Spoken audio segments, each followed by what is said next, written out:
Good morning. It's 11 a.m. for me right now. Super early stream, much earlier than I usually stream. So hopefully a lot of you guys that normally aren't able to catch my streams are able to today on my beautiful EU Pyro Pups. I know I got some Pyro Pups in Australia. Good evening, good afternoon. It's nice to see you. Hi. Hi. Hello. A hype train already. You guys must have been waiting for me to show up this time, huh? Thank you so much. Thank you. I'm really happy to have you guys here. You just woke up. Good morning. Oh, thank you. Eric, thank you for 12 months. Thank you so much. Magic Mark, thank you for 17 months. Ray at the Red Pat, thank you for 5 months. Mom's Blender. What? Thank you for the bits. I'm glad you like my intro music. All of my BGMs that were custom made for me, like my intro screens, are done by Daryl Barnes. She can shred it. You can also listen to all of my BGM tracks on YouTube or on Spotify. On Spotify, they're under Hellfire Harmonies. And you can also see them on Daryl's page. Daryl Barnes. Mm-hmm. Those are all the remastered versions on Spotify. Yeah, so if you want to jam out, jam. I'm really glad you guys like it. Orcus, thank you for the tier 3 resub. Thank you. Thank you for 22 months. Holy moly. Thank you. Kichiri, thank you for the tier 2 for 23 months. Oh my goodness. Almost 2 years for some of you guys. This month is my 2-year debut anniversary. So I guess a lot of you guys were here for that or shortly after. That's crazy. Thank you so much for sticking around. Rex the Badger, thank you so much for the tier 2 resub. Thank you. Creeper Mage, thank you for 10 months. JJ Opex, thank you for the sub. Welcome. Thank you. How you doing? What's up? How you doing? Little Corpa Pyro Pup. Scuba Jeff, thank you for 4 months. 7. Can I call you 7? You got 3 7s. There's many 7s. Thank you for 8 months. Ouroboros, thank you for getting a sub. Mom's Blender, you're welcome. Thank you for the sub. Thank you. You work from home and you're a little bored? Well, I might be able to help. Perhaps just a tiny bit. We're going to be artsing and sitting and crafting. All in one stream today.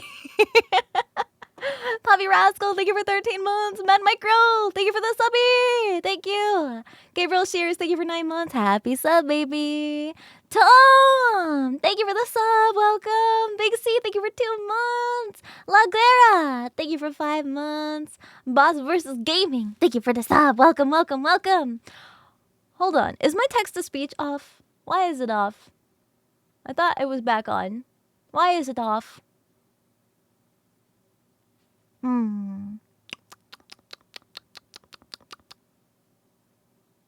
Fix.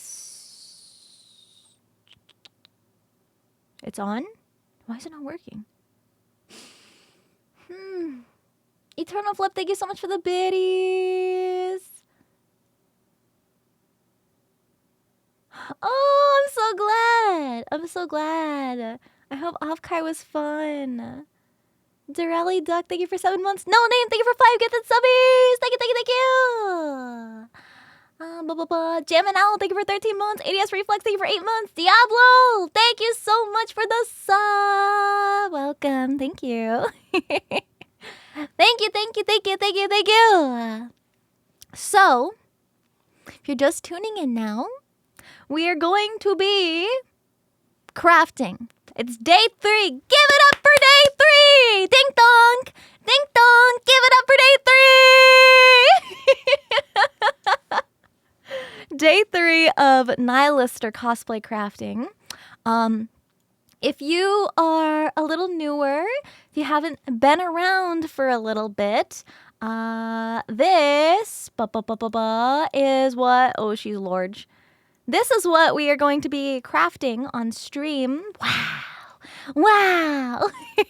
This is Nihilister from the game Nikke. She's a big, big baddie. Yo, Percy! What's up, you guys? It's so nice to see you. More crafting today.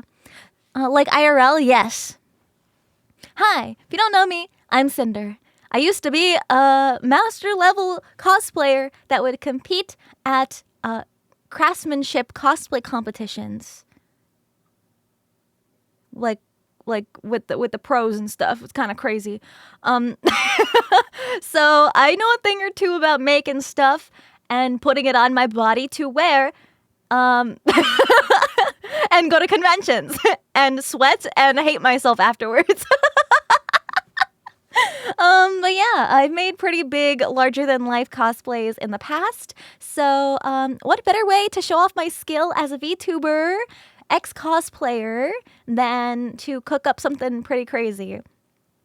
I would have loved to show you guys some of the stuff I've done in the past, but I can't for kind of obvious reasons. So I'm gonna put my skills to the test and show you guys live how I make stuff. So the past 2 streams, this is day 3 of streaming this build, and the past 2 streams were making digital blueprints, like digital patterns in Adobe Illustrator, and today I've printed them all out. There's like 100 pages or something. It's crazy. There's so many pattern pieces, but there are also so many pages because these patterns are pretty freaking big. Look at those cannons. Those dragon head cannons. Yeah. I've got life-size blueprints for those. So today, pretty much all stream is gonna be hand cam, scissors on paper cutting. And we're going to be cutting out all these patterns and taping them together because standard paper size is too small. So we got to tape a bunch together to get our big pattern pieces. Yeah. 3D printing? No. 3D printing would be way too heavy. It's going to mostly be made out of EVA foam. Yeah. So we're making armor and big cool props, and that's mostly it. It's just armor and big cannons. Big cannons! Yeah! Plastic will be durable, so is foam.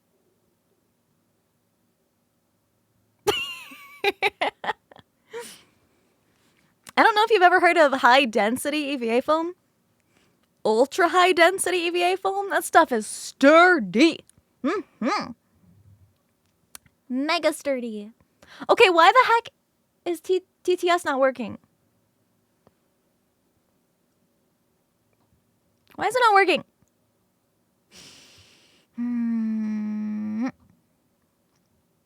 TTS. I want to hear my pups talk to me. I want to hear them. I love this song, but I want more high energy. Give me high energy. Not here today. Come on, Brian. Where you at? Charlie? Where are you guys? I don't know why it's not working. I wonder if it's on their end. What else can help you get high energy? Pyro power. I've got some. Yeah. I've been drinking my energy. The restock should be pretty soon, okay, within the next week or 2. So stay tuned, okay? Don't fret if you don't have any just yet. But thank you so much. Hold on, let me just read them. Where was I? Honey, thank you for the biddies. Thank you so much. Lord, thank you for 21 months. Diablo, thank you for the cheer. Good morning. Yeah, I did want to play more Wuwa or like Honkai last night, but then I decided just to go to bed and get some sleep so that I would be bright-eyed and bushy-tailed for today, because it's a much earlier stream than what I normally do. But for all of you Pyro Pups who it's more convenient to watch me live around this time of day, I am planning on like at least once a week going live this early, so that way you guys are able to catch my streams more often, even if it's only once a week, just so that way we can still hang out for a bit. And usually my earlier stream, I start stream earlier when I know I'm gonna be live for longer. So when we do crafting, because that's normally the streams that I go live early, because I spend a lot of time crafting. So it's most likely going to be very early morning EU-friendly crafting streams. Probably like midweek around this time. So I hope that works. Demon toggles don't work on this model because this is not the demon model. Yeah. Jajopex, thank you for the tier 2. Thank you. C-Ties Demon, thank you for 5 months. Thank you. Oh, wait a minute. Hold on. I gotta change this. I gotta change. Bing, bing, boom, boom, boom. It's daytime. It's not nighttime outside. It's daytime. That's better. Feels much brighter. Yeah. 07 Show, thank you for 17 months. Thank you. Riot, thank you for the tip. Thank you. I hope I can get the physics to work. Anyway. Apollo Cyrus, thank you for 3 months. Runaway Coyote, thank you for the cheer. Kaguya, thank you so much for the biddies. I'm so sorry text-to-speech is broken. I'm so sorry. I'm so sorry. Oh no! I'm so sorry you had bad gacha luck. That's been me lately too. Let's manifest for better luck this next time. There's always next time. Arbs, thank you for 9 months. Happy sub, baby. Andy Shirt, thank you so much for 6 months. Thank you. Hi, Yoshi. Everybody else look away.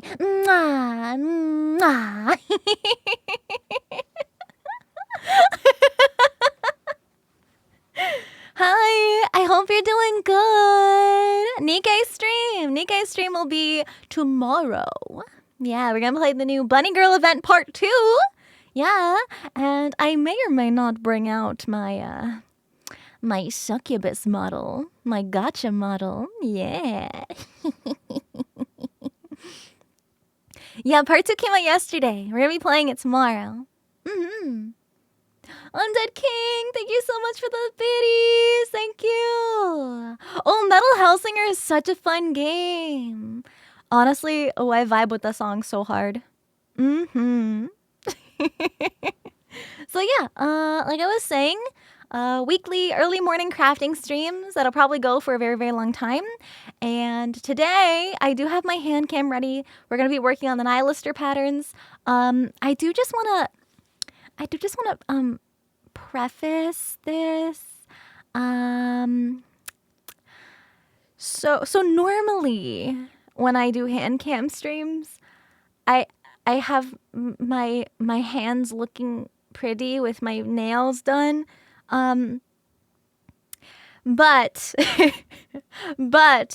I'm gonna have to get used to not having my nails done for hand cam crafting streams if I'm going to be streaming most of this build, because I'm gonna be cutting stuff and gluing stuff, and they're probably gonna get gross anyway. So I'm not gonna have pretty nails for the majority of this build moving forward. I'm a little self-conscious about that because I have really, really weak, brittle, fragile nails. And I can never grow them out long enough to actually have them like painted really nice, like naturally. So it's usually pretty damaging to get them to look nice. So I'm trying to make sure my nails are happy and healthy. Yochi, you're so sweet. So I've got my stubby baby fingers. I don't have sharp, scary fingers today. They're just soft little nubs. So yeah, they're much shorter. They're much shorter than the usual. Top coat and protection. Yeah. I do what I can to keep them healthy, but you know, not much changed. Your natural nails are so weak. Oh, I live vicariously through my model because literally goals. Nail goals. Check it. Oh, yeah. You're looking at my nails, right? But anyway, I also probably won't be able to have long nails for Nihilister anyway because she's got the gloves and like the armor on her hands. So my nails aren't going to fit in that. But without further ado, I also tried refreshing text-to-speech to see if it works. Oh, wait a minute. Hold. Pause. Hold on, where was I? Where were we? I missed some.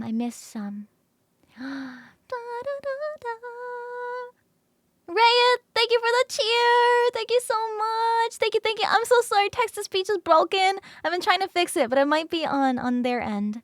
Thank you so much for the biddies. Thank you. Captain Mars, thank you for 9 months. Thank you so much. Happy sub, baby. Fanaticite, thank you for this cheer. Thank you so much. I really, really appreciate that. Thank you. Okay, so without further ado, hold on, let me move my keyboard out of the way. Blech. Okay, let's go.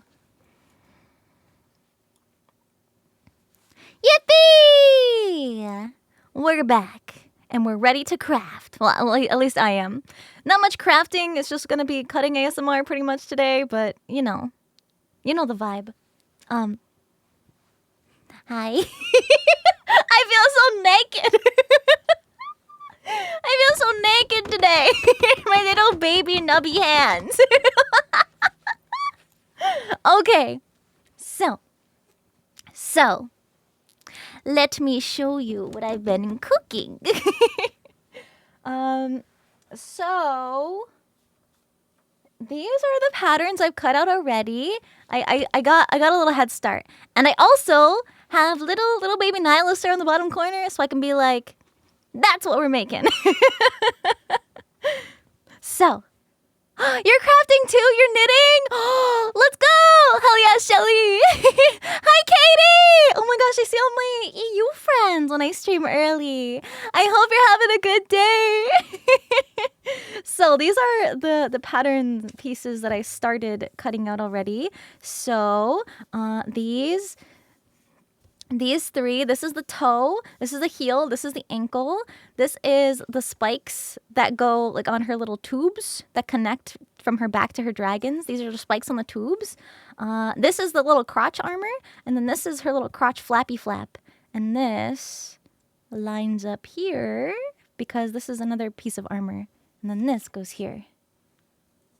So a lot of pieces already that I've managed to cut out. For my patterns. But this flap, this is just one page. We're going to be cutting out more and then taping them all together to make a really, really long strip. So, speaking of the rest of the patterns, here, let me just grab them really quick. This is how many... This is how many pieces we're working with. So yeah, when I said it was mostly going to be snip ASMR crafting.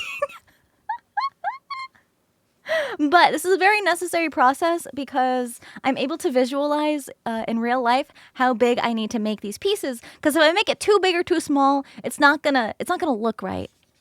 And I'm a perfectionist. So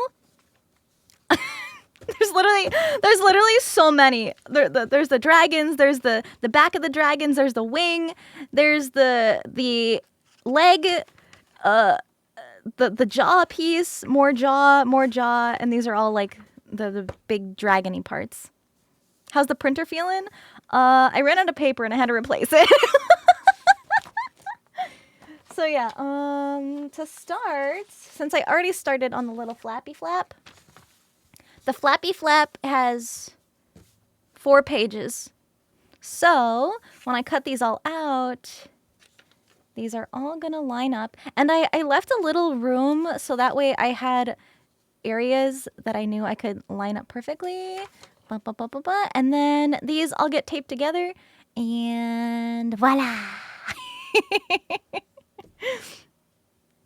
But you know what? This is like cutting out straight lines. That's not really interesting. So maybe, you know what? Maybe instead of the flap to start, we can always go back to that later. Let's see. Let's pick out a fun one. It's like a fucking coloring book. This was just from another pattern sheet of the back. These are individual patterns.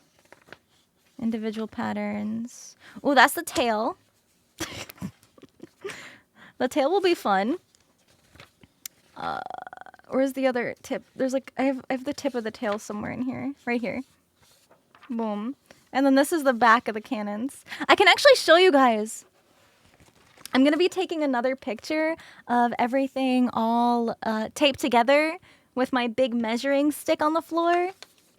But I did take a photo the other day when I was printing these out at Mama and Papa Wolf's house. And this is what the entire stream is going to sound like, by the way.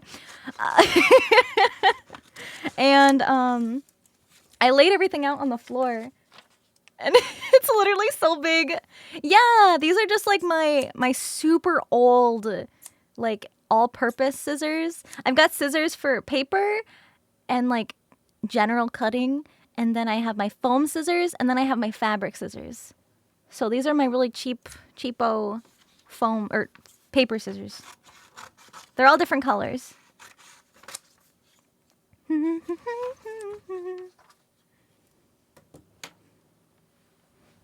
A toucan? Where? This? I always thought scissors look like birds. Like the eyeball and the beak, and it goes, wah!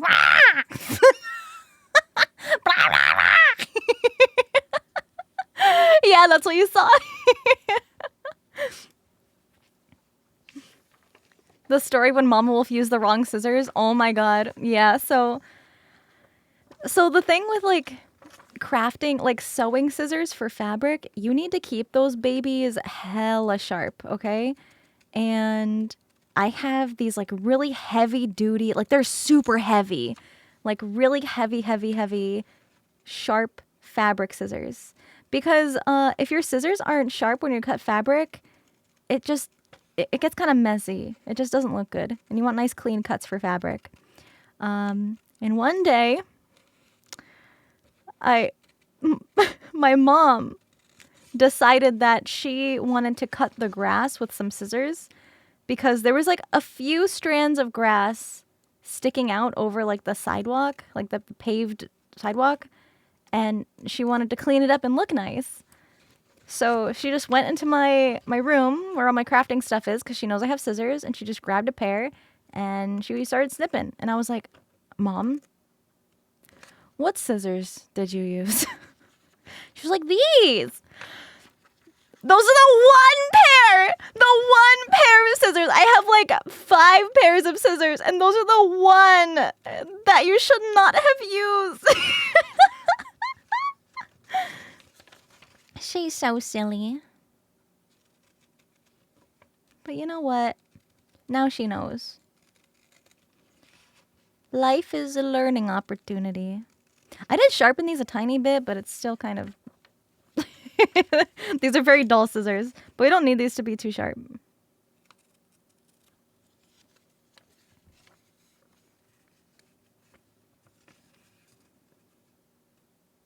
Ba-da-ba-da-bum. Ba-na-na-na-na-na. Ba-na-na-na-na-na-na. The song like always plays no matter what playlist I have on. Loki, thank you for 2 months. Thank you so much. I appreciate it. Look. So this is just the tip of the tail. The little, it's so tiny, this picture. Right here. That little spiky tail tip, that's what I'm cutting out right now, and that's how big it is in person. The song is called Stormtroopers by Sabaton. Yeah, she is very larger than life, you could say that.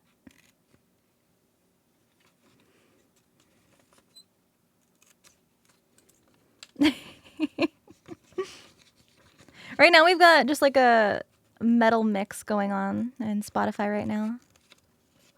VOD watchers won't be able to hear it, but you know, just like put on some rock and metal music and it'll be the same vibes.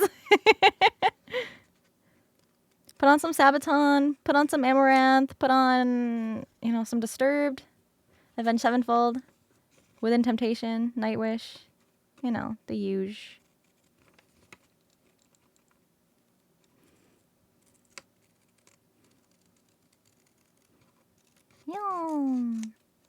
Yeah, I think all of those might be in this playlist. They usually are. Usually. I like the jammers. I like to jam. I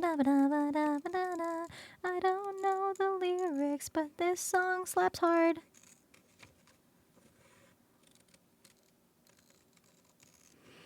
And then, because we're using so much paper, don't forget to recycle all your scraps and all your patterns when you're done. Although, I usually keep the patterns because if I ever want to like remake anything to look better, I still have the patterns.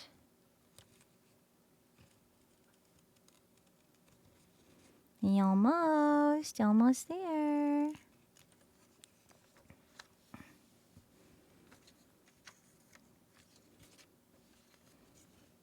Yeah, it definitely saves a lot of time because this is a time-consuming process. Oh. Scissors are a little dull. I did sharpen these, but that's okay. We're just cutting paper. And also, after I cut this out, it's not the last pattern I make usually. Because since this paper is kind of thin and flimsy, I will actually usually like retrace this onto like poster paper. And I've got a bunch of that just like lying around. So it's a more thicker paper and it's easier to use as a pattern, like to trace around when you're tracing it onto foam or Warbler or whatever. You just have it's a lesser likelihood of ripping and folding your pattern piece. It kind of holds its shape a little bit better. Make more songs. It is something that I have planned for the future, but I don't have like dates or anything. Nice. Just gonna get rid of these. Come here. Come here, papers. Put these over here.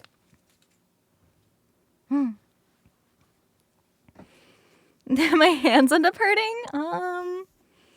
Honestly, my hands are kind of beat up because I do this kind of thing pretty often. Okay, so I have. You can see where these line up, so that way I don't put it in the wrong spot. But I don't have to cut out these notches again. I could just cut it like right here. Yeah, we got the metal playlist going. Grip strength test. I don't know if my grip strength is that great, but my hands are very durable. They've had cuts and burns and scrapes and all kinds of injuries. Nothing broken or sprained.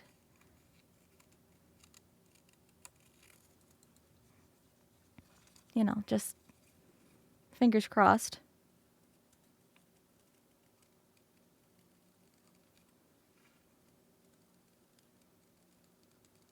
Snip. Just a tiny little boop right there. Come on, get it. Get it. Get it.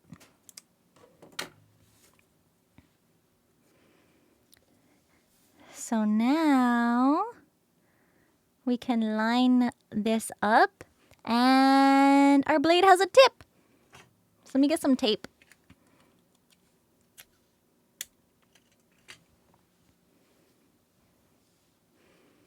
The exercise things, the grip strength thingy. I've never used one of those. Okay. I usually like to be as precise as possible with these. Just holding it up to the light so I can see through it.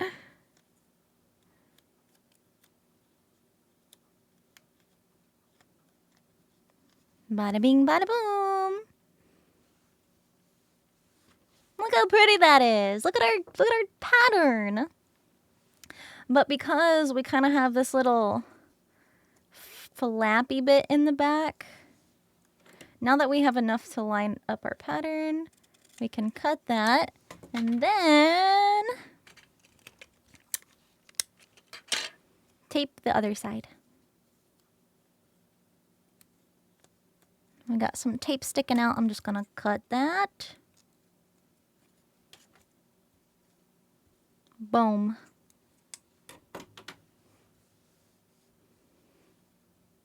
It's a little, hold on. It's a little wavy. It's a little wavy woo. Here.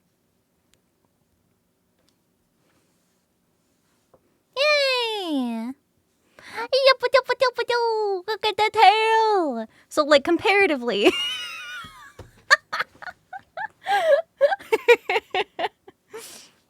Yeah, it's gonna be kind of crazy. So now with this pattern, since this is pretty much a side view, what I'm gonna do with this is trace this same pattern onto my foam, and then I can cut out the foam piece in this exact shape, and then I can go even further and like for this little piece here, I can also cut this section out and use just the outline to build up the outer edge, since this part's a little bit thicker. And then I can just sand it down into a little taper, as blades are tapered, and boom, we have a 3-dimensional shape. Yeah, but you might be asking, well, Cinder, you have the pattern now. Why don't you go and just start making it out of foam now? Wouldn't that be more fun? Because you have the pattern. Why not just start crafting in 3 dimensions right now? And to that I say, I want to have all my patterns kind of mapped out, because when you start making one thing, like one piece at a time from start to end, and then you put everything together, if you realize that your pieces don't quite fit together as well as they should, or if they don't fit together well at all, then you kind of have to start from the beginning. So I like to make sure everything fits, all the separate pieces are gonna work together. Yeah, like if one of them just so happens to not be the right scale or the right shape and they don't fit together properly. So like this is just the tip of the tail. So it probably wouldn't be too big of a problem, but something I also want to consider is the support structure of the tail. You know, I'm probably going to want to make it a little bit hollow and have some kind of structure inside of the tail, so it's not just a solid piece of foam that gets glued right on, because then what if it snaps off, you know? So there's a lot to think about when you're making something so big and ambitious. So I like to have everything all planned out before I start actually crafting. And then you're wasting materials if you have to make everything over and over and over, because it's not the right size. Okay, there's the tail. How long? Probably, I felt a hair. Probably about a year. Okay, these are all like loose patterns of this one piece here. So let's just, maybe we'll do this one. I think I won't need these, but I have them anyway, just in case.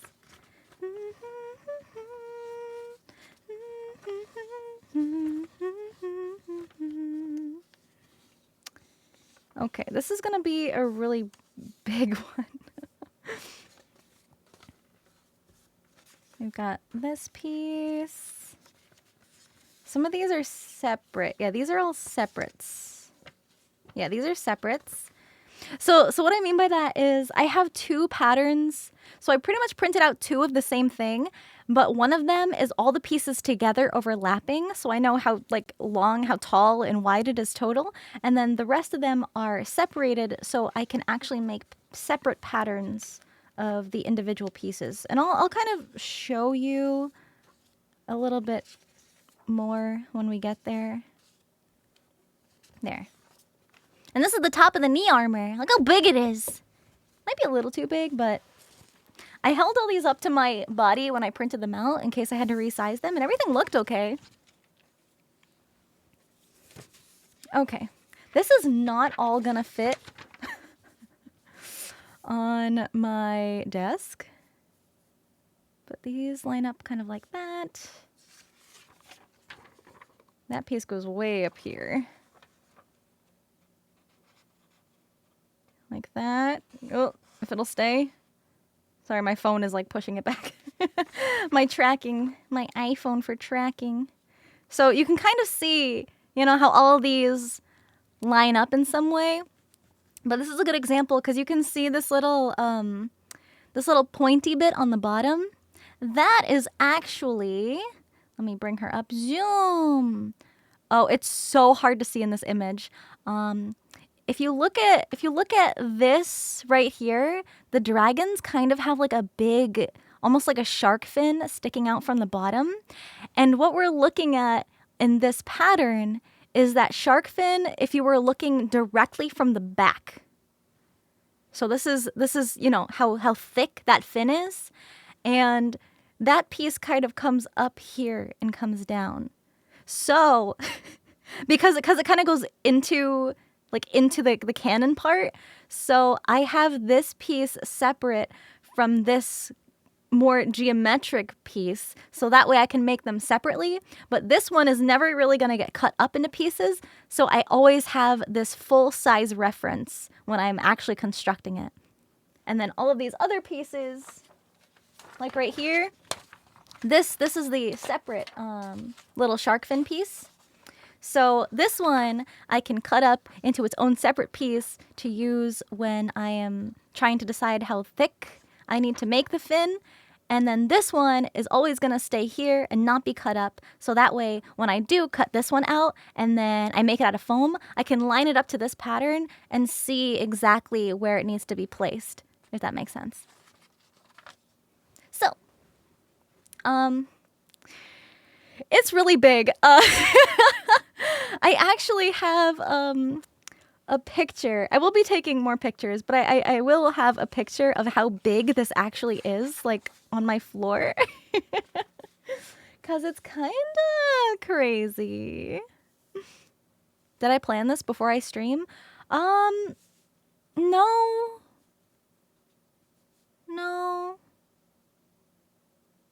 I mean, I'm just kind of going through the motions on what I normally do. It's mostly going to be made out of EVA foam. Also, thank you for answering questions, Percy. If you guys are new here, Percy Love in chat is actually who made the cosplays of me that I wore to conventions. They made my 1.0 cosplay that I debuted at Offkai last year. They made my 2.0 cosplay that I debuted at WeebCon this year. So they do really awesome stuff. And Shelly from Percy Love actually makes everything for her and her hubby, and she competes also in the master division alongside me. We're both in the same like skill bracket, which is really cool. So we both have a really good understanding of cosplay. So it's not just some rando in chat, okay? Okay, she knows what she's talking about. Although sometimes Nick has the account and he'll like drop puns. It's a shared Twitch account between the two of them. Okay, so I think I have the little spikies. Yeah. So just to line this up, I'm gonna cut this. Yeah, so if I miss anything in chat, please listen to their advice. We're only trying to help. Looks like a spaceship? Yeah, it kind of does. Okay. It would be very wise to listen to a master level cosplayer. Cause I say master level cosplayer. It's not just like, I don't know, it's not like a joke. I mean, I'm kind of joking about it right now. But at the end of the day, easier to use an X-Acto blade? Not always. I feel like I have a little bit more control with scissors. But in order to get the master level status in a cosplay craftsmanship competition, you need to have won a certain number of awards from making stuff. So, quite literally, an award-winning cosplayer. Kinda crazy. Just go! Thank you for the prime! Welcome!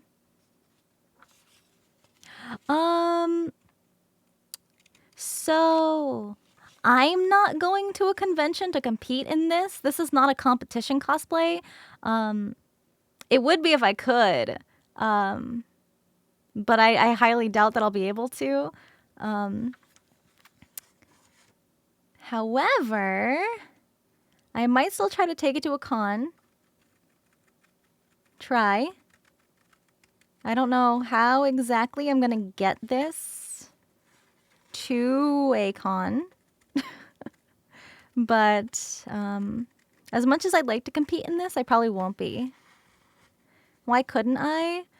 Because they usually ask for your personal info at cons for contests and stuff.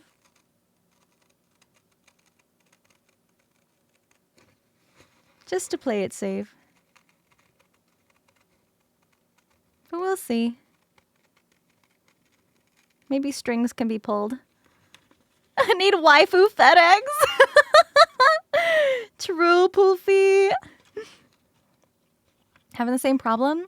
So a good way to avoid the how am I gonna get this cosplay to a convention dilemma is before you even start building, you measure your suitcase and you build your cosplay to fit your suitcase. However, that's not always doable if you're making, you know, something like Nihilister. But what a lot of cosplayers do is they'll buy those giant, like, pelican, like, boxes. You know, those pelican cases, the big containers with the big heavy-duty locks on them. And they'll just check that as luggage on a plane. Also, what some people do is they will just pack everything up in a giant box and they will just ship it to the hotel that the con is at. So they can just pick it up when they get there. But I could imagine that being pretty pricey. And I feel like my anxiety could never. Because it's like, what if the mail is not careful with your fragile items? You know? Kind of nerve-wracking. Okay, we got our first piece cut out. And there's a line here because it goes back into space. It kind of has like a little like hook kind of dibbly-doo. So nervous to lose or damage things. Exactly. Or getting stuck at the airport. Exactly. Yeah. Yeah. Yeah, that's true, Magic Marker. But still, you know. Somebody would have that information. And it's not usually confidential because a lot of the con staff is volunteer.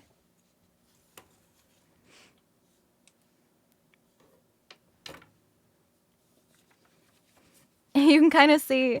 So when I like, this is part of the tail, and I just cut off one of like the toe pieces. I had everything like on one giant canvas to specifically print in Illustrator, and I brought it to my parents' house. But because it's like a different version of Illustrator that my dad has on his computer, I wasn't able to like move stuff around very easily. So a lot of the pieces kind of like printed like the edge of one piece is on a page of a different piece and stuff like that. Oh yeah, I am always prepared for anything, any kind of like damage or just like anything that could go wrong that I would need to fix. I always bring stuff to fix my cosplays. They usually do have like a repair room that you can go and fix stuff up at the con, but chances are somebody's already using the sewing machine, somebody's already using the hot glue gun, somebody's using this, using that.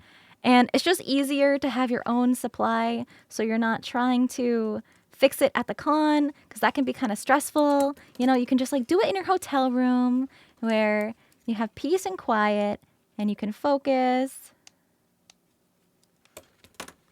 You know.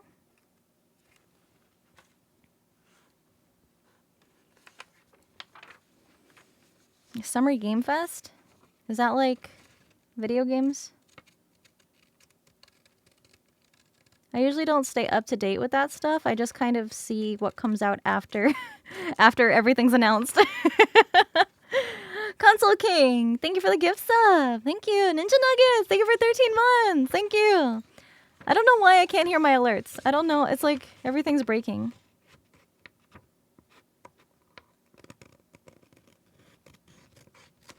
Anime recommendations? The original Black Rock Shooter.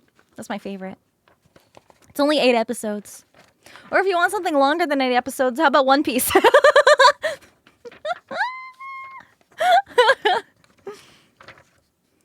It should be on.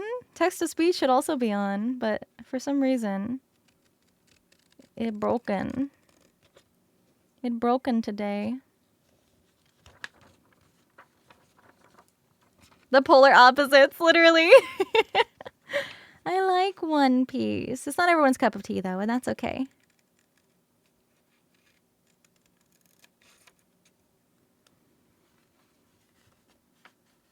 They put a lot of games that are very boring at these big gaming events. Well, you know, they gotta pad time somehow. I'm trying to... So, this part of the pattern is not really needed. And I'm gonna show you why in a second. So, these little sticky outy parts, the little peg parts that stick out here, this is actually, since it's being shown from the back, what these actually are long strips that go down the side. But since we're looking at it from the back, they do stick up a little bit, but they go forward into space some more. Just so I know approximately where the placement of these should be, but I'm not going to cut them off because this is our big, you know, like master pattern that I'm going to be referencing for everything. Pats Fan Mike, thank you for 7 months. Thank you. The playlist isn't Sabaton. This current song is Sabaton, but the playlist is just a Spotify metal mix. So we also have Amaranth and Within Temptation and Bloodbound and Battle Beast and Dynasty and all kinds of other bands.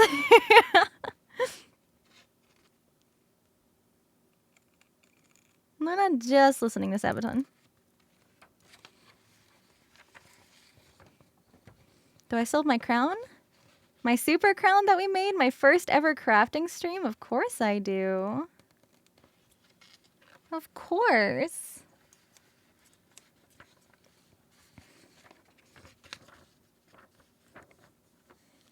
Amaranth before was a Sabaton cover? Yeah.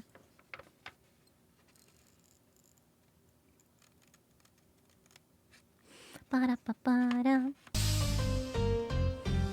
Craig, thank you for 5 months. I'm sorry if you can't see. I'm like holding it really close to my face. It's just like a habit I have. I'm very precise. Hell yeah. Powerwolf goes hard. Resurrection. By erection. Sammy Ghost, thank you for 8 months.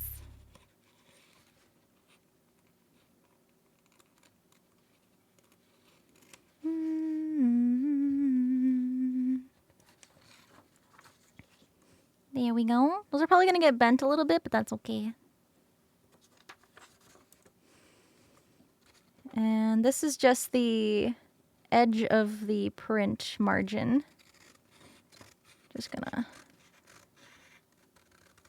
This doesn't have to be too pretty. Yeah, honestly, what I do with a lot of my old cosplays is I repurpose them. I'm gonna wait to cut that. So, like, for example, I talked about this earlier. So my first ever pair of wings for a cosplay build was... So this was when I was a little baby cosplayer, just starting out for the first time. And I was like, hey, Papa Wolf. Hey, Dad. I'm making these wings, but I don't know how to, like, make an inner support structure. And he's like, well, I guess you could just use some wood. Oh, I have some old wooden ceiling fan blades in the garage. Why don't I grab those? So instead of going out to buy some wood, there was just, like, something that you wouldn't expect to be used in a cosplay. Like, who said, yeah, I made these out of ceiling fan blades, you know? And then I ended up repurposing that wing harness, and I used that wood from the blades to cut, you know, like a different kind of prop out of. Isn't wood heavy? It depends. It depends. There are some kinds of wood that are really lightweight and, like, softer. Like a softer wood.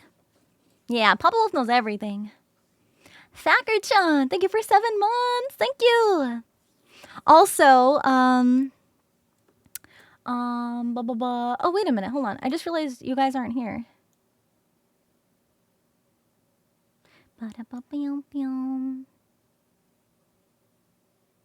Wait, you should be. Is everything breaking?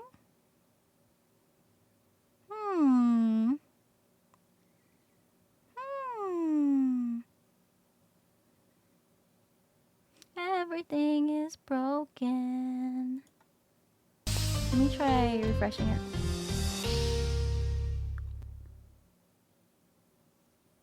Hello? Why everything broken? Oh, my alerts play though. It might be stream elements. That might be why text-to-speech is down and why my chat box isn't working. It might be stream elements. Chilligator, thank you for 3 months. Thank you. Man.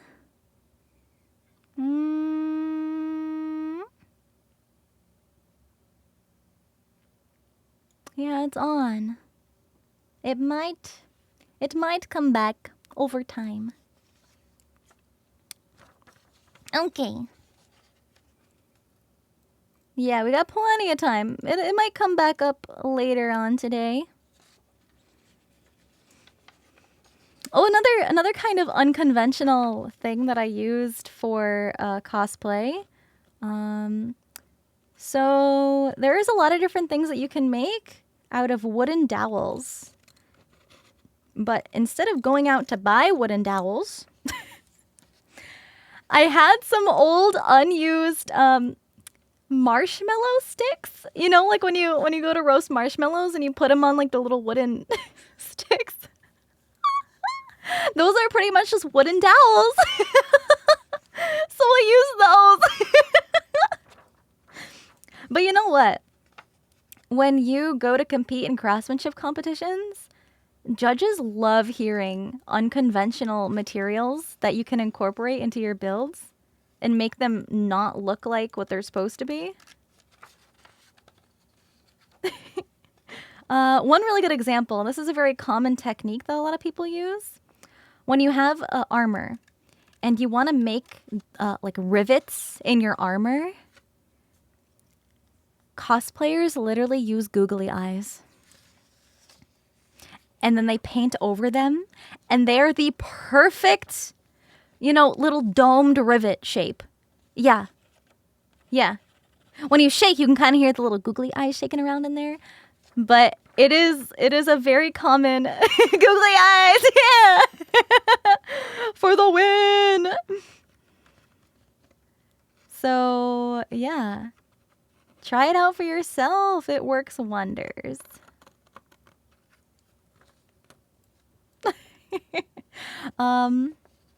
Another kind of crazy thing I did.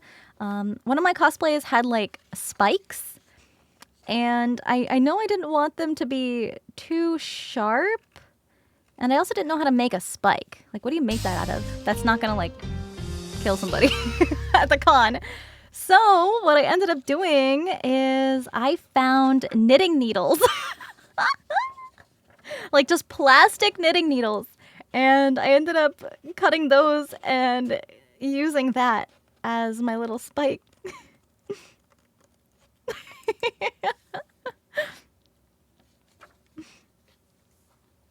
Chopstick ends too? Yeah, that's true. Relic Dragon, thank you for 8 months. James Black, thank you for 3 months. Thank you. We are currently making this baddie right here. This is Nihilister from Nikkei. And we're cutting out a bunch of her patterns, her blueprints for these massive dragon cannons. But also just like patterns in general that I made. Foam rod sanded into spike shapes. Sometimes with foam, it's hard to fully get rid of the foam fuzzies when you sand it down. Sometimes. Gotta be really careful with the sanding. She looks just like me. What do you mean by that? What do you mean by that? When I'm talking about massive dragon cannons, I mean the actual cannons. I'm talking about her gun. Yeah, people get like crazy creative with cosplay.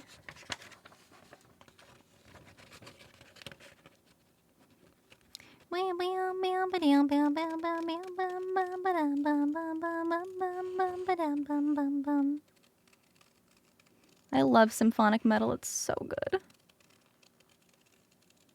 So good. Dude, the cannon eyes have pasties on. Shut the fuck up, Zach.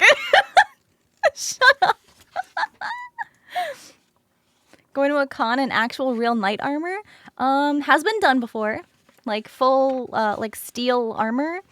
However, it is very heavy and you are going to get very hot and very tired and you're probably going to be kind of miserable. If I'm just being honest here, you're probably going to be a little miserable.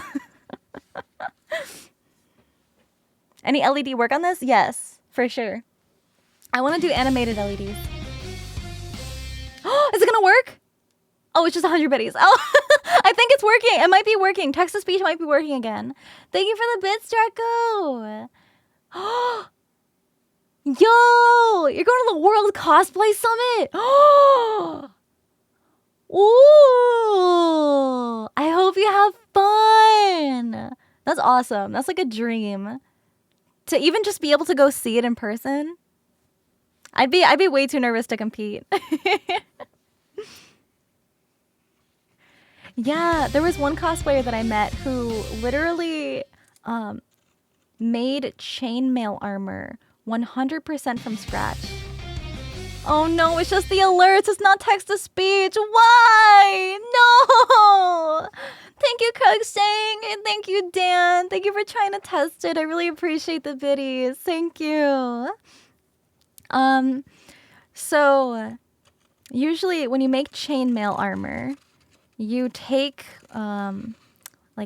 usually like steel wire, and you... What some people do is they'll take like a wooden dowel and a drill, and they'll use the drill to wind the wire around the dowel, and then that gives you evenly spaced rings, and then you snip the rings off of your like spiral, and then you link them together to make chainmail. But this guy smelted his own metal and he drew out his own wire from scratch. And then went through the process of doing the chainmail stuff. Yeah. Kinda crazy. Yeah, use aluminum. Yes. Yeah, do not use steel. Do not use the heavy metals. You are going to hate yourself. I know, dedication. Dream's gone mad. Thank you for the bits. I appreciate that. Some cosplayers go crazy hard. Okay, so now these overlap quite a lot. So what I'm gonna do is snip, snip.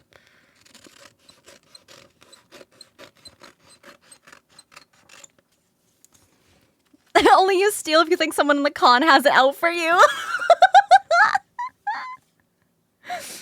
Yikes, I hope not.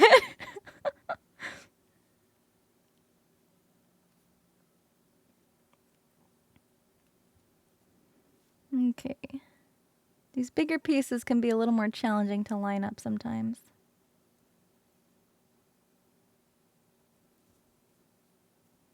Come on.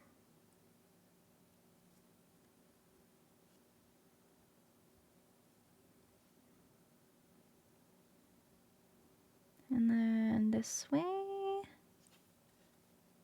Is that even? No. It's hard to see from the angle I'm sitting at, so I'm using my like view to... Oh, I just shifted it over too far.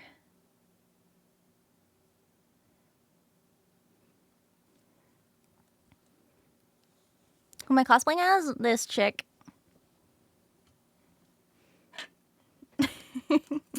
Looks intense. It's not that intense. I'm just kind of a perfectionist.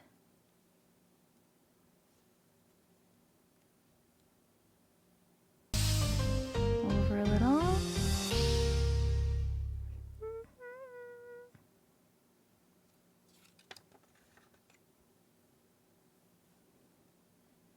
Oh, I think it shifted over a little.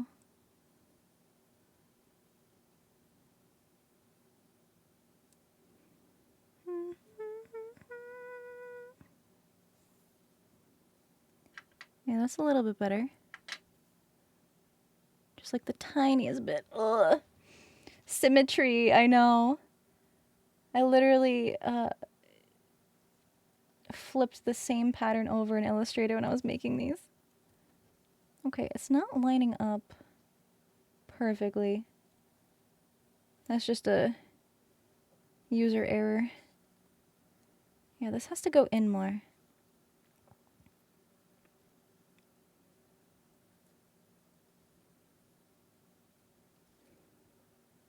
Okay. The bottom is good. But now the top... Oh! Oh! I think I got it.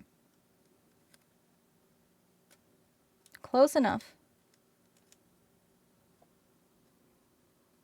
This part is the back of the dragon cannons. We got tape, tape, tape. So it don't move no more.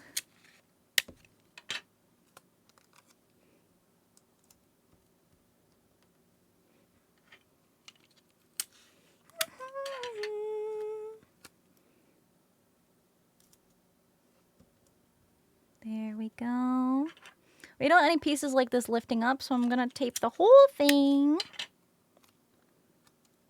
Add alignment keys. Well, that's what, that's why I kind of print overlapping. So my alignment keys are the patterns.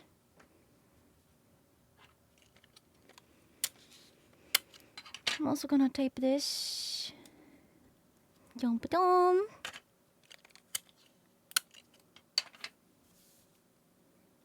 Dum-ba-dum-bum. So now we don't need all of this bulk.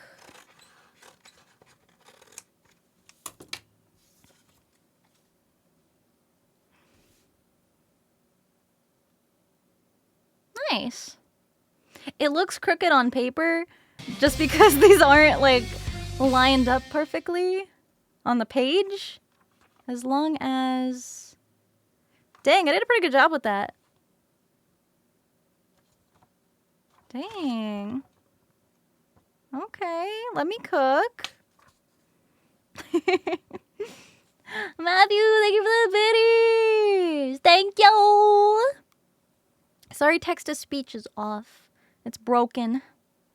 It broke. Actually, just for my own sanity, I'm gonna cut this. I just cut the bottom to be straight.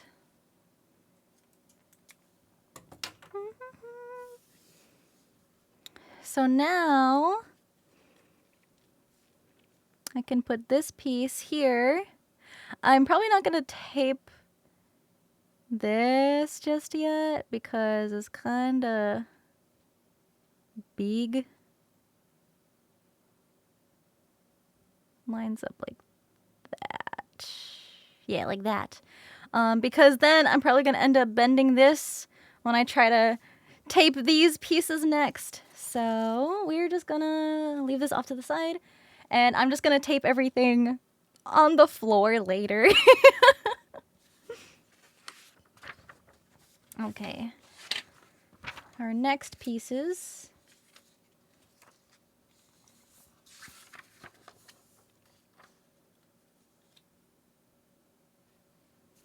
are the sides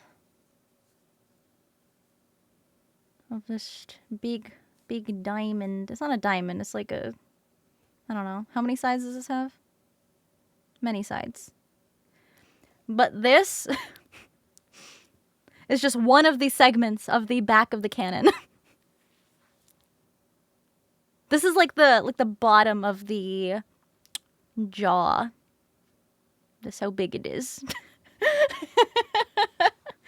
So yeah, these are gonna be pretty large. So I think what I will do is I might just end up cutting this and then taping these on top. Hexagon, kind of? Kind of. Be careful? What do you mean? I'm always careful. What do you think I'm gonna do? Ruin my pattern? Don't jinx it.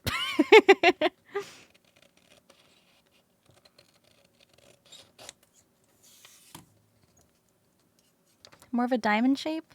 Yeah, it's like a, not like a four-sided diamond. It's more of like a, you know, like a Twitch VIP diamond.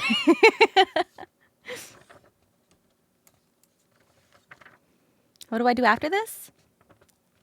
So the whole point of this is to have a life-size blueprint to work off of. And then I use these individual patterns to create the three-dimensional shapes out of foam.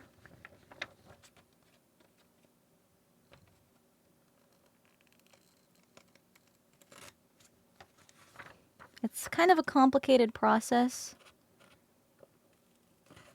If you have never crafted cosplay patterns before. But if you watch tutorial videos from like Kamui Cosplay or Kenpetsu Cosplay, they both use a similar technique.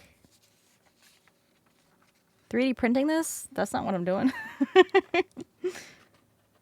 You know how long it would take to make a 3D print pattern of this? Took long enough just to make a 2D pattern.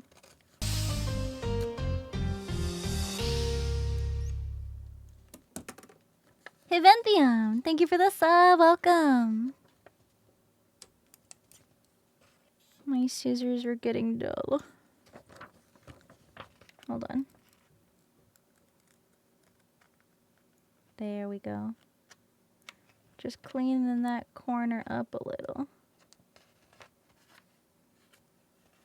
It's like a tiny little piece of paper sticking out. There we go. Why are the scissors so beefy? These are just my cheapo paper scissors. These are actually really lightweight scissors. My fabric scissors, those are fucking heavy. Those are some beefy boys. Come on. Go to sleep. Have a good night. The all metal kind? Yes, exactly. They sure are. Good morning. These are plastic handle. So they're much lighter. I'm just gonna...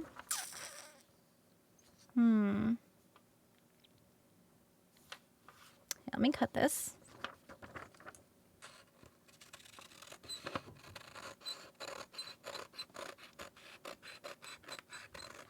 Snip, snip. We're making blueprints for this girly. Custom scissors? No.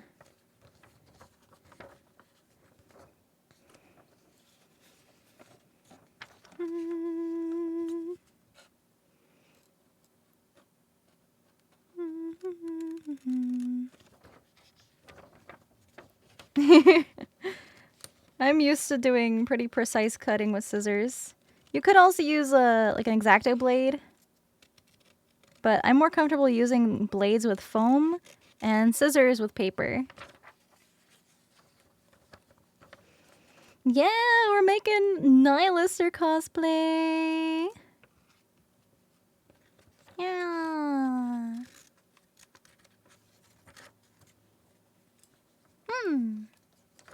Me-themed scissors? I think I got these in like a sewing kit a long-ass time ago. They're Tashi-themed. Immersion break. Kind of.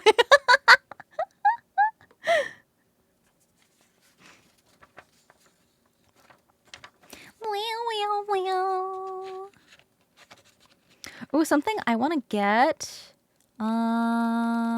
Percy, I don't know if you're still here, but there was a product that came out recently called the Bevel, and I literally fangirled over this tool for so long because it literally creates beveled cuts in foam automatically. Because normally when you want to create a bevel, so a bevel is like a diagonal cut, okay, in the foam.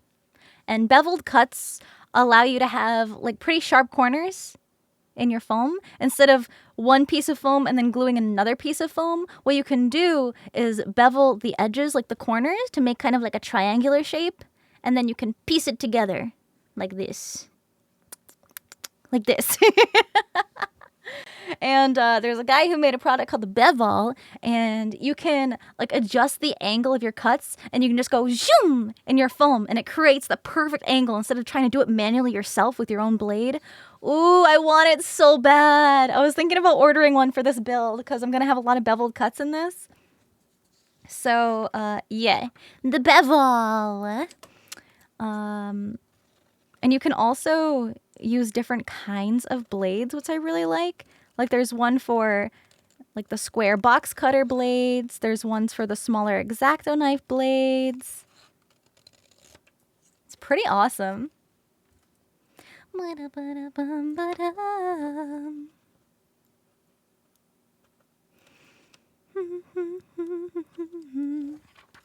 I know, these are really, really squeaky. I'm so sorry. They're just like really, really old. These have been with me for a long time. And I thought I sharpened these, but they're still kind of dull. There's ones that cut circles too. Yeah! Yeah, those are crazy.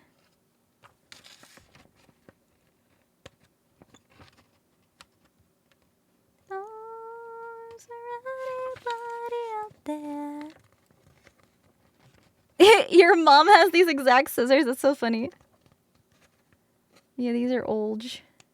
I think they still sell them though.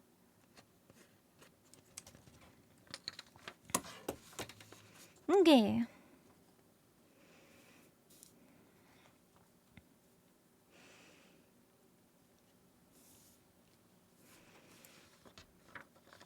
So methinks I cut.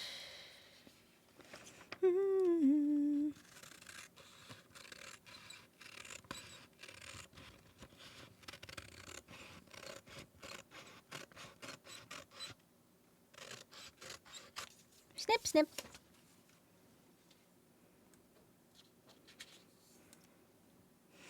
I'm gonna cut a little bit more. Just to get under that little notch. I'll kind of show you what I'm talking about. In just a second. One moment, please. One moment. Okay. So when you're lining up patterns like this, it's a lot easier when you don't have to line up pieces like this. See the little notch, a tiny little indent? So I didn't want to have to line that up onto this pattern because that would just be kind of a nightmare. Okay. So now I'm going to cut the little margin, the little print margin down there. And the one on this side.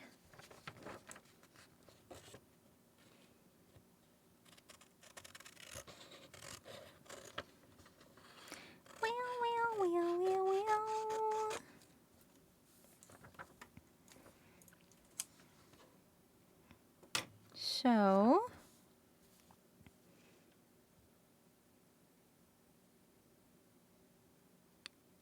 these overlap a lot. So we go snip, snip, snip, snip, snip, snip. Your first stream here? Welcome.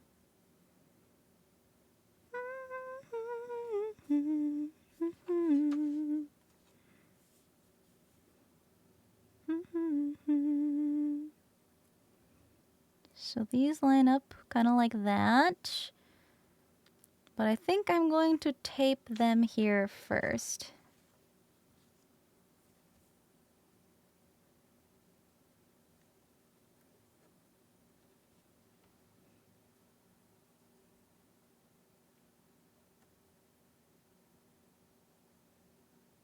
Yeah. Let me cut this. Snip, snop.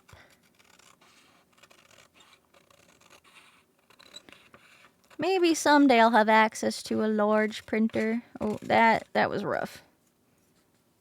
That was rough. My scissors are not doing me any favors right now. I should have grabbed my other ones from home. Which part is this? This is the back of the cannons.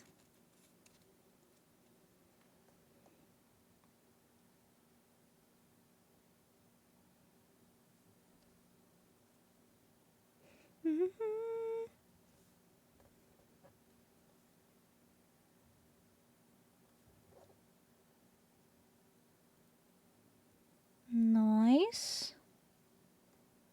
Nice, nice. Okay, that looks pretty good. So we take tape.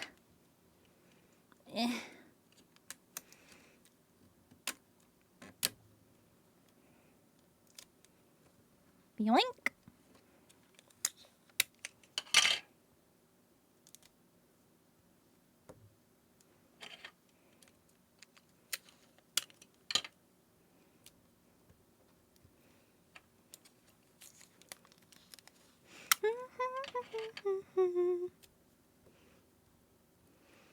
10 hours of watching.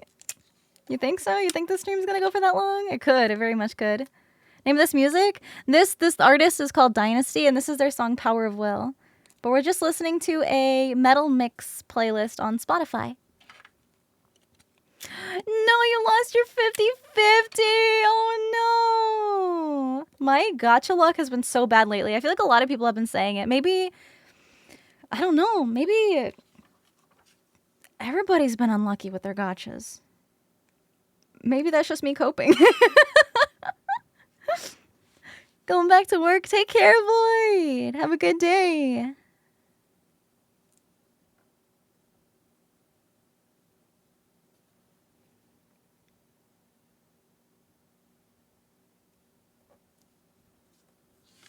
Is that lined up? Almost.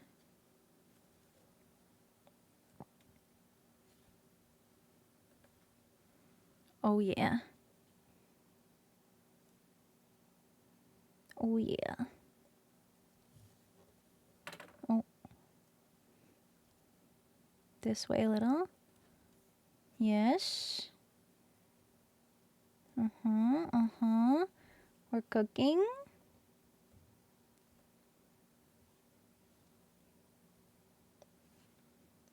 Right there. Gacha luck is low right now. Times are tough.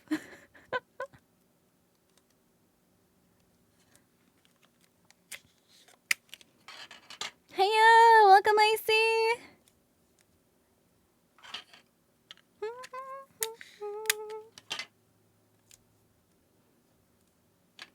Dum dum dum dum.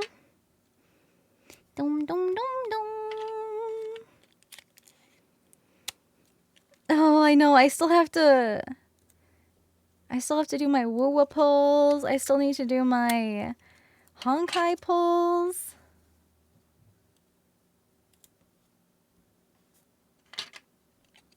Your gacha looks high. Let's go. Okay, maybe all hope isn't lost.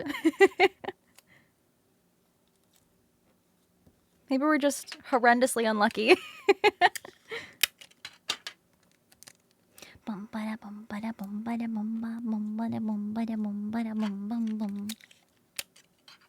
Nice. Nice. There we go. This piece is still a work in progress because it's kind of complicated.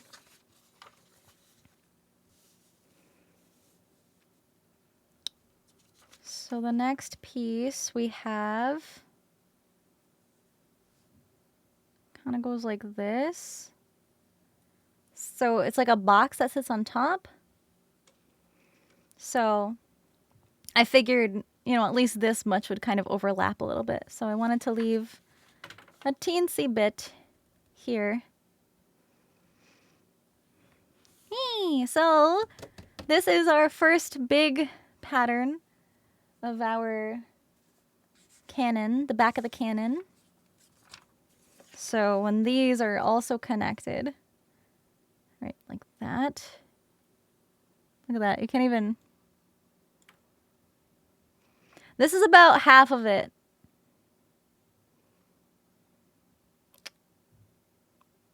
Probably a little less than half.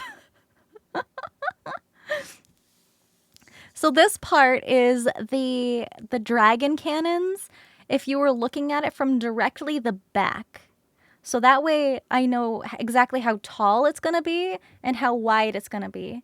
And then there's another angle that's from the side. And then I combine, you know, length, height, and width to get my 3-dimension pattern. Yeah, it's going to be really, really big. So let's set this aside for now. We get our big diamond piece for the cannon.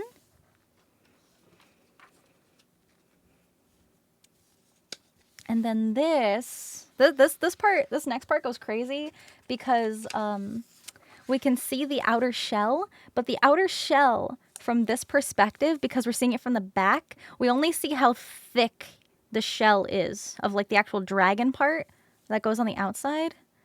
So this definitely won't all fit on screen. Let me move this down a little like that. And then it's this piece about there. This overlaps like that. Give or take. It's not perfect. And then this, you can't even see the top of it. But it comes to a point, and I'm going to have to fill in the gaps here. What I usually do, if there's like a tiny little sliver that didn't quite get to the print, I will just like cut part of this page off, tape it on the back, and then just draw it in with like a pen and just connect the lines. So this whole like, you know, line that goes, oh my goodness, I can't even, let me hide Nihilister for a second. So you can see that it kind of like curves a little bit. This is where the dragon is. So this is the complete outer shell. And then if you were to rotate this, this is where like the actual dragon, like the top of the dragon head would be. So this is how thick that layer is. And then this is a hollow, and then this is the big cannon.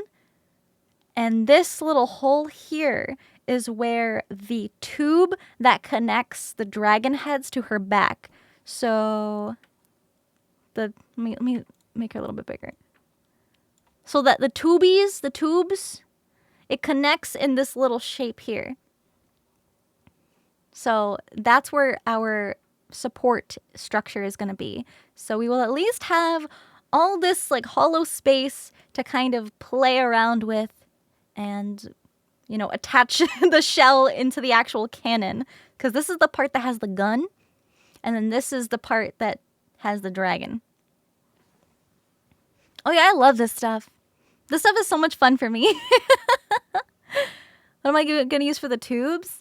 Probably like some kind of LED foam, so that way the lights show through. It's also called plastizote. It's just like a foam that can diffuse light instead of normal foam that doesn't diffuse light. It's like a white, like translucent foam. It's really, really pretty. These type of stencils easy to get? No, I actually made these. So I kind of have a general idea of what I'm doing. I know exactly what I'm doing, actually. But it's just, sometimes it's hard to explain, but it is really fun to explain.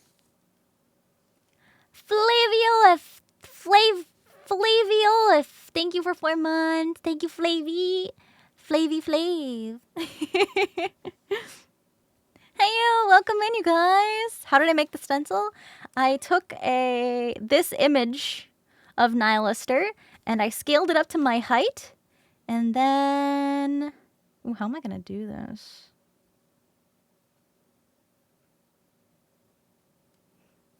Because it kind of goes into, I never drew this line. Hold on, let me pull up the picture of her from the back. Just for me to reference. Do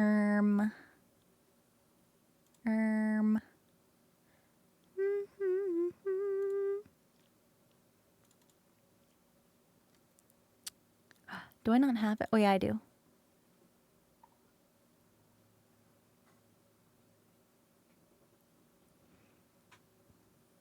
Okay, so it kind of goes, where's my pen? It kind of goes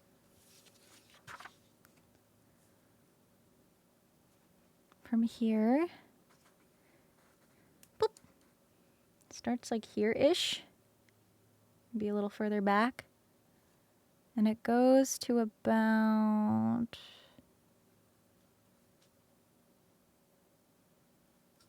here.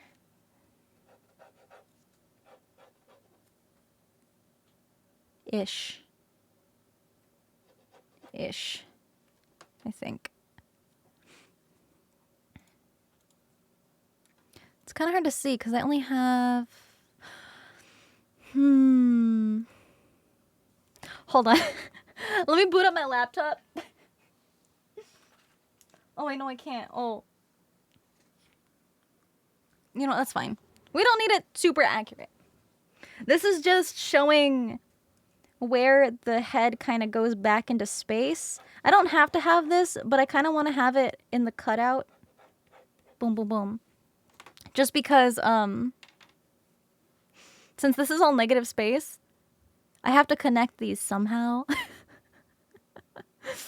And I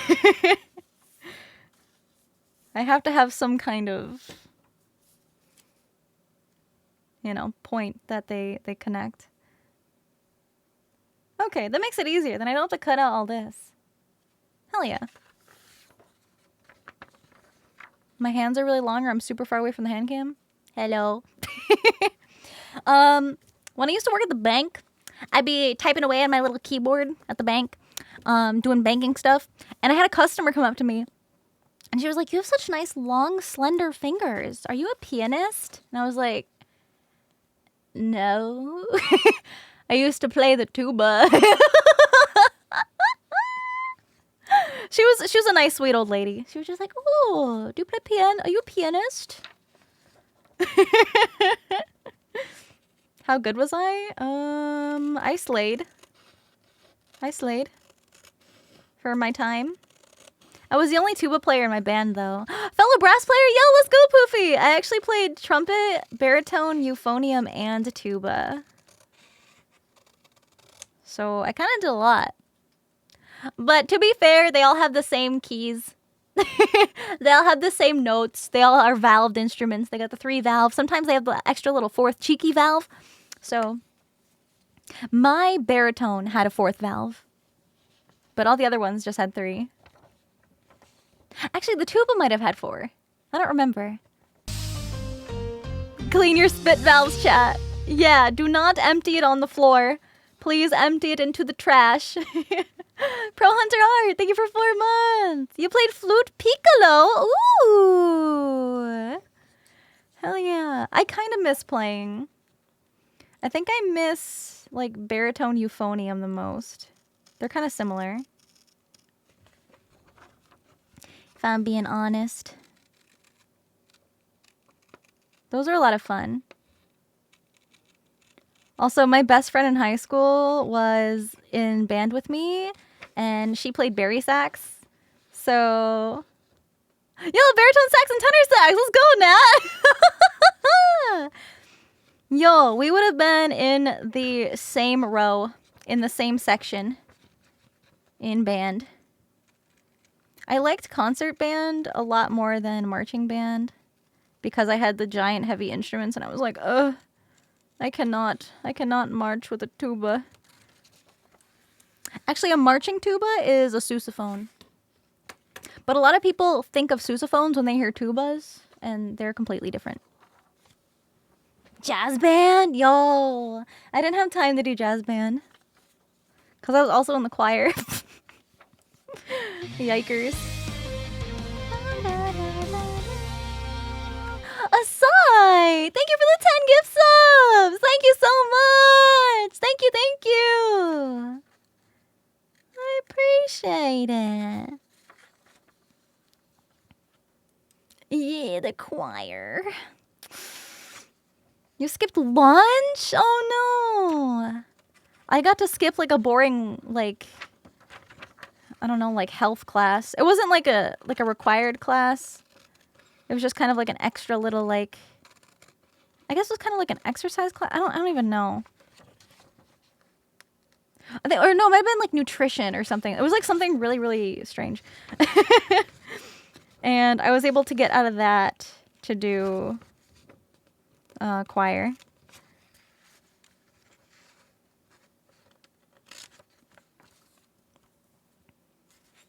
Four out of 6 periods of just band class.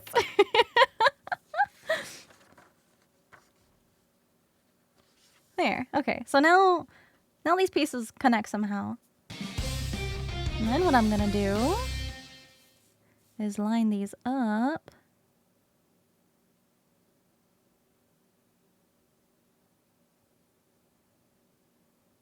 Kind of. Just to get the general.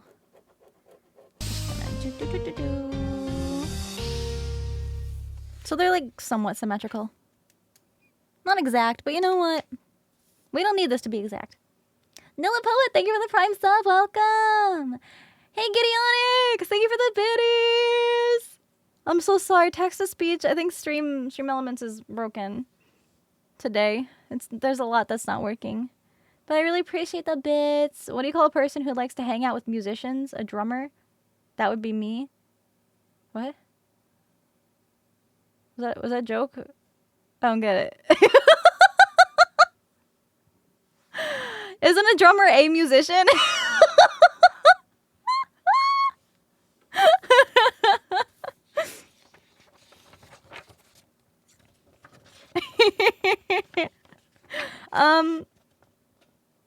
Are you trying to say drummers just kind of hang out? They don't do anything? Because I think drummers are pretty rad.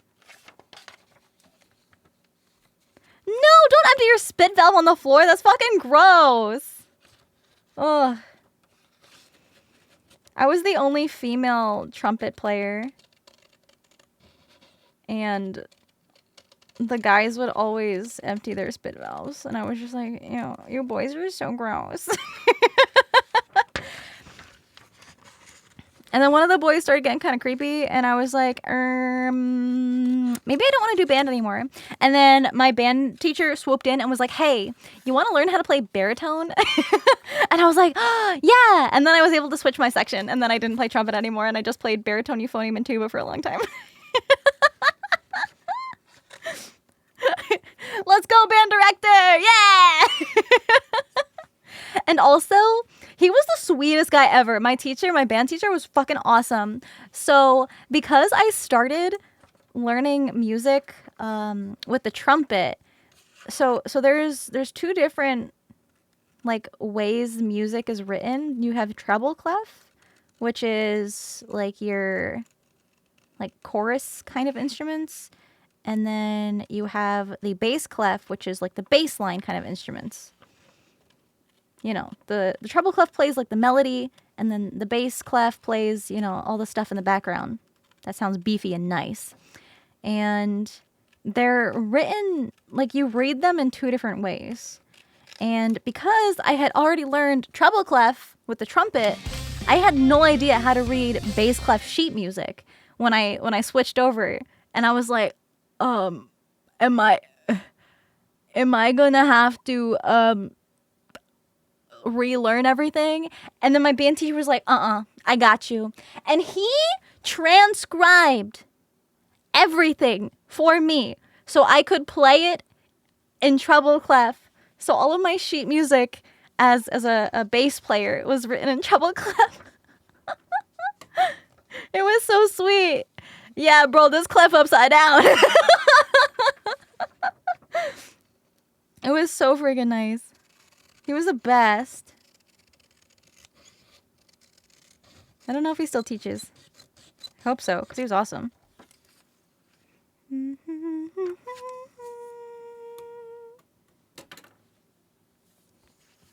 Yeah, I don't know what it is. I don't know why emptying your spit on the fucking floor is cool and trendy. It's just fucking nasty. It's gross. Don't do it.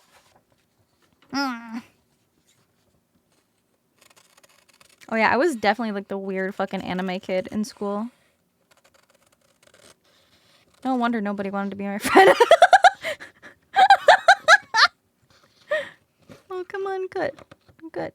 Oh no, my scissors are really dulling.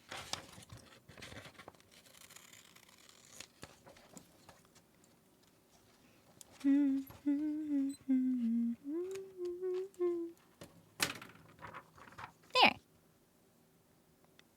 Snip snap. That line's a little wonky, but that's okay. I'm also a little wonky. Winter is coming. So I'm going to use this piece as a reference to tape these because we have these little guidelines here. Wow, wow, wow.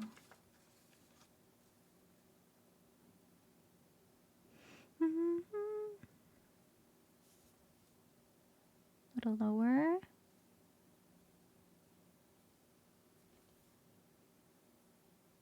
Winter is coming. Okay, that goes there.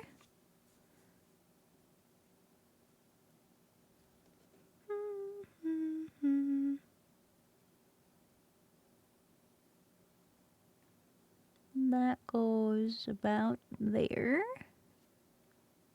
Give or take. Okay. Stay. Don't move.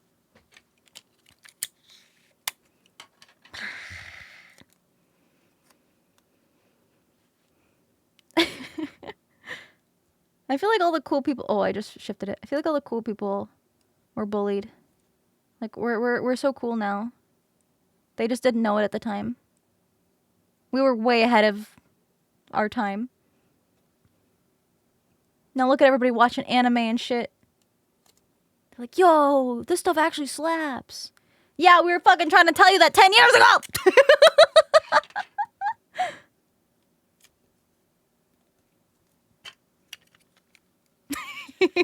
For real. Cosplay's going pretty good. Thank you. So now, with this lined up here, bullied for being too quiet. I was pretty quiet too. I was pretty quiet. But I also wore cosplay tails to school and wigs because I thought I was so cute. And I wore like different pieces of cosplays that I made because I was like proud of it. And I thought it was cute. It was not cute.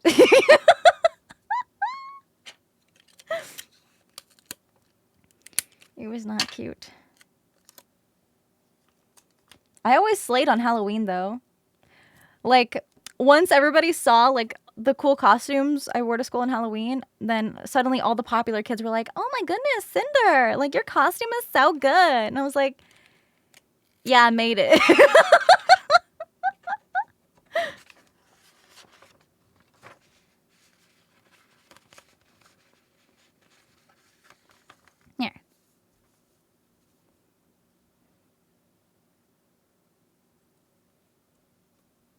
Beautiful. Well, I gotta cut this. Maybe I don't. I'm gonna do it anyway.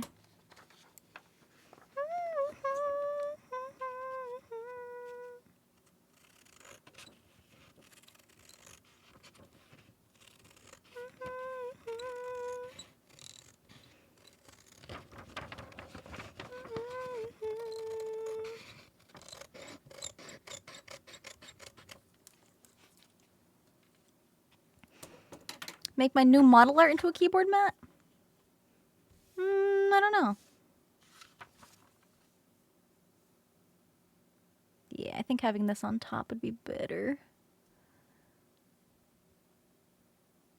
Yeah. So I'm gonna cut this.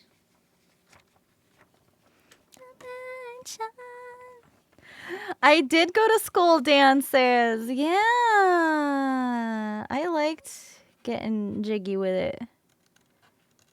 And then I started not liking it when everybody turned it into a grind fest.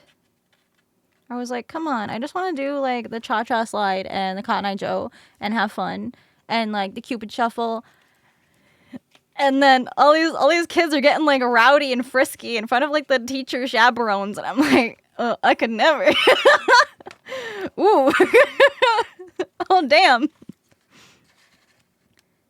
Damn, I didn't know Timothy was a freak on the dance floor. Yeah, the Cupid Shuffle is so much fun.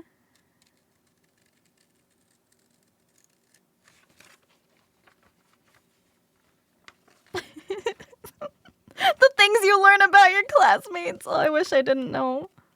I didn't have to know. I'm innocent. I just wanted to, like, get dressed up. Because I loved dressing up and, like, getting dolled up and wearing pretty dresses. Like, that was my favorite part. And usually the food was pretty freaking good. The food was banging. Honestly, I always say the food was the best part of prom for me. Because the rest of it was kind of subpar. Just a little bit.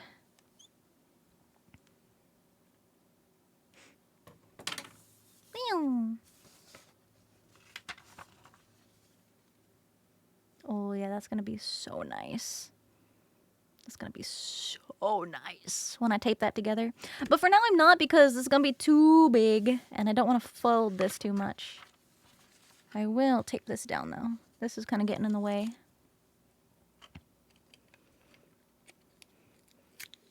You do regret not going?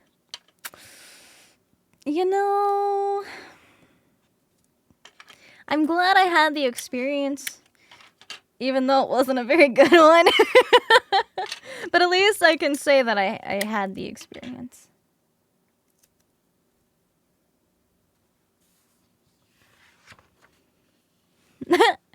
Yeah, you think that's cool? Thank you. Hey, so this is one big piece. And now we're doing this big piece. Your friend fell down a flight of stairs at prom? Funny! No way! No! That's gotta be so traumatic. Oh no, your poor friend.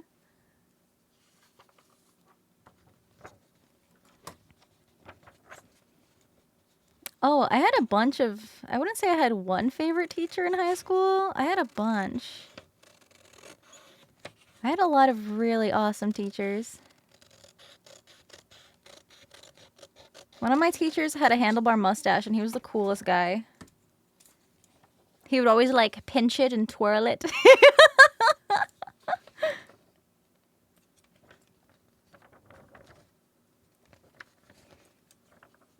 Yeah, isn't that cool? Like a super villain. Except he was actually the nicest guy. Great art teachers? Yeah! When your art teacher is chill and they don't, like, shame you for drawing the kind of stuff you like to draw. Peak. Peak art teacher. I literally drew, like, so much anime stuff, like, styled things in art class. And my art teacher was like, hell yeah, this shit's awesome.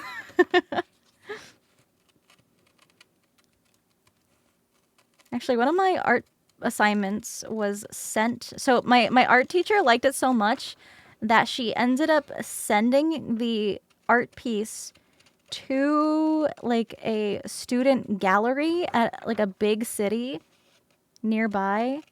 And it ended up winning an award there. And because it won an award, it got sent off to, like, another art gallery, like, in California. I'm on the East Coast, mind you. And I was like, holy shit, like, that's kind of crazy. What character was it? No, it was a different piece. This one had, like, a bunch of, like, it was like a nature kind of, like, landscape piece. I was like, okay, damn, I see you, Miss Teacher.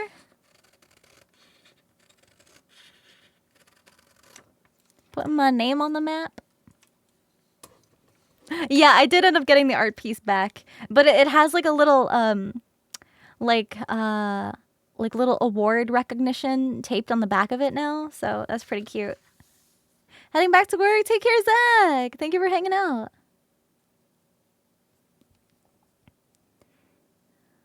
Ba-dum-bum.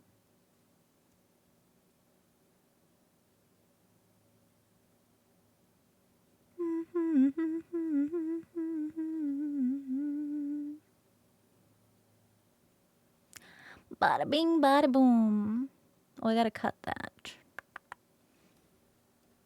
But it's kind of lined up in the perfect spot. Oh, not really. Oh, not really. Let me grab it. Let me snip, snip. Looks awesome. Thank you.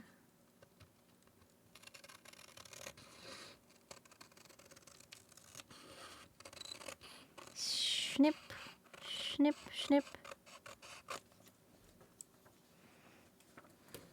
Oh. Our piece went on the best fridge in the world. It was kind of a big, like, canvas size. So it wouldn't easily fit on a fridge. But it could. Prune, thank you so much for the tier 3 sub. Welcome. I appreciate you. Okay, over a little.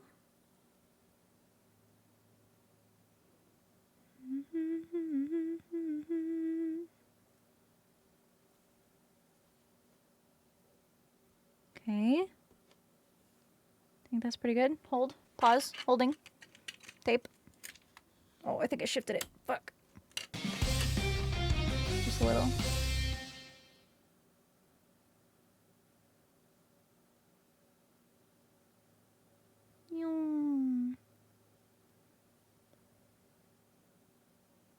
Up a little. Trying to. Yeah, okay. That goes there.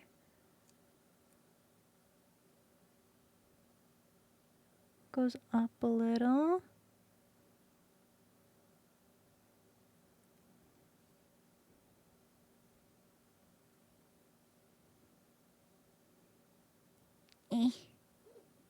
Yeah, right there. Yeah. Nice when it lines up very nicely. It sure is. It's so satisfying. What's up, Kaiser? We're cutting paper. And taping it together. My favorite anime is Black Rock Shooter. The OG Black Rock Shooter. I haven't watched the reboot yet. I still gotta get around to doing that. Oh! Squeaky tape! Another Nuzlocke? I'm not sure. I think I'd have to redo the settings on it because I feel like a lot of it after a certain point was just like level grinding. You're so behind on anime. Me too, Kaiser. The only thing I'm caught up on is the One Piece anime. No, I haven't played Pokerogue. I was nervous to start it because I had a feeling that I would get addicted. And I would never want to stop. I'm making this baddie down here. We're doing little blueprint pattern stuff right now.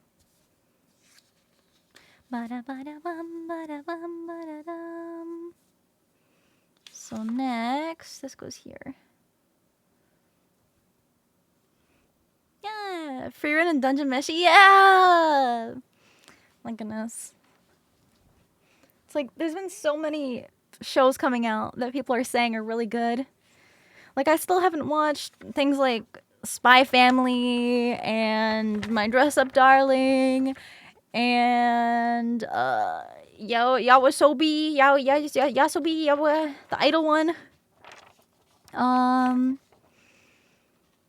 I haven't watched like Dr. Stone. People were saying that one was pretty good. Yeah, Kaiju number 8 now. I know, the cosplayer not watching the cosplay anime. I heard there was like a VTuber anime coming out soon. I thought that was so cute. We should have a watch party in the Discord. Captain Ew! Thank you for 6 months. Thank you. Oh, and Bewolf! Thank you for the biddies. I'm so sorry. Text to speech is broke right now. But hell yeah. I'm glad you like the vibes here. Watch party? Maybe. Maybe. I would like to have one at some point. At some point, yes. Oh, I love Within Temptation. Her voice is magical. I know, English moment. They don't make it easy. At an EU-friendly time? I think it would depend on my schedule, but maybe we can do more than one.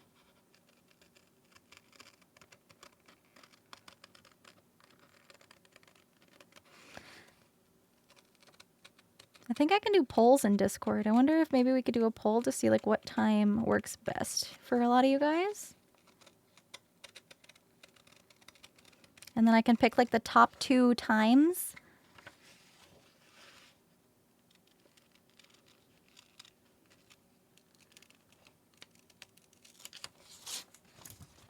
A 5 a.m. watch party. Let's go! Hell yeah! Yeah, Within Temptation. This is the band playing right now. This is their song Faster.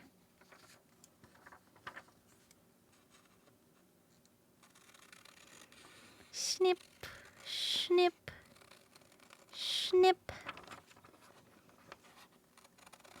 Snippa, snippa, snippa. Nice.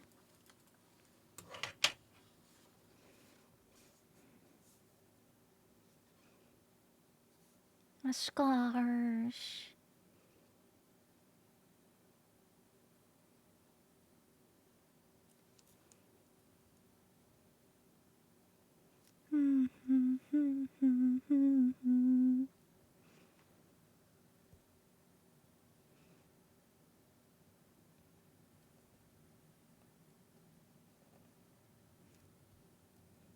Okay.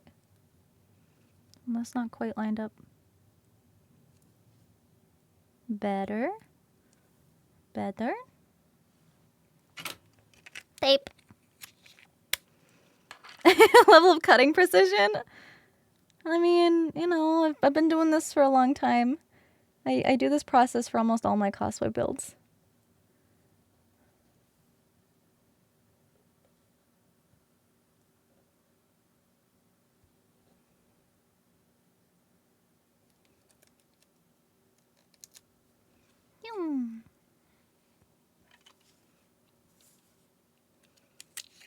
More tape.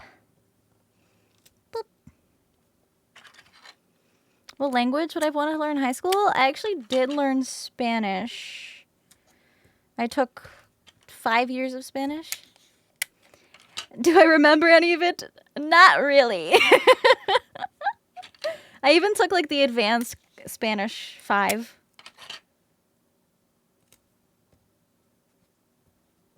Still kind of slayed that final exam though. Kind of slayed.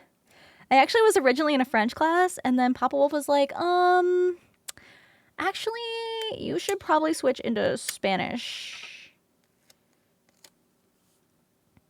Because Spanish is more commonly spoken than French in my general vicinity. And I was like, you know what, Dad? You're right. Because he's always right. My grandma actually got him a custom shirt that says, of course I'm right. I'm Papa Wolf. But it says his name instead of Papa Wolf. It's really funny. Oh, this is a throw. Ooh. This is little V. Cause you got that. Cause you got that. Cause you got that. Cause you got that.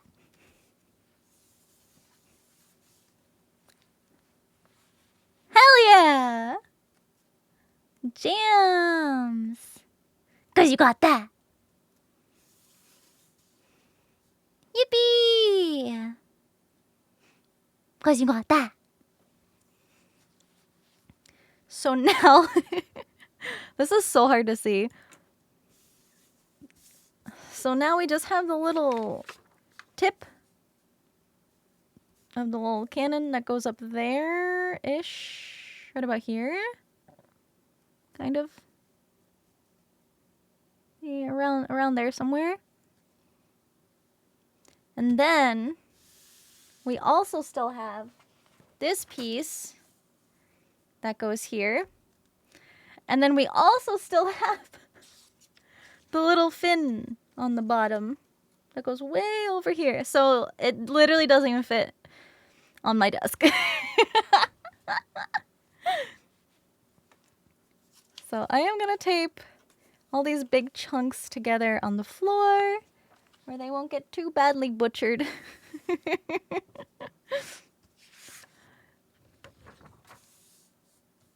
Wheels to roll them on? Yeah, my plan C is to have them on a separate stand, like a clear acrylic stand underneath the dragon heads to hold them up on the floor. So they'd be more like a set piece than a prop. I don't like that because I'd really want to be able to make it wearable. So that would just be fucking cool.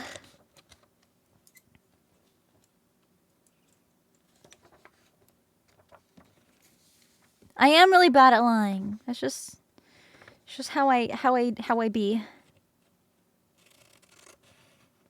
I don't know how to lie. I got away with nothing as a kid. Cause you got that. Yo! Cause you got that. Oh yeah. Skills when you're learning and doing something for the first time, it's never gonna, you know, you're never gonna be perfect at it or sometimes even good at it the first try. Everybody, you know, every cosplayer has their first little baby cringe, sloppy cosplay because they're just getting started. They're just learning how to sew, how to fabricate armor, how to make stuff in general. And that's okay. That's A-okay. Yeah, this build in particular is probably going to take me about a year because I'm not just doing this. I'm also streaming and working on stuff behind the scenes. And I'm going to be going to cons and traveling and stuff like that. So I'm estimating about a year with all of that crazy stuff happening in my schedule. The scuff cosplays do have their own charm. They do. I mean, my first cosplay was a shirtless man, for goodness sake. Like, that's only gonna be so good. As a, not a man. Okay, I'm gonna turn this.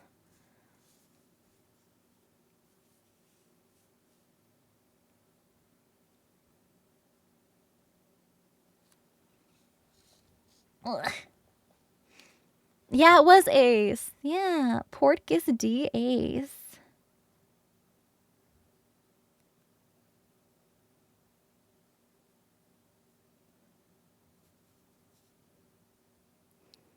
Let me do it this way.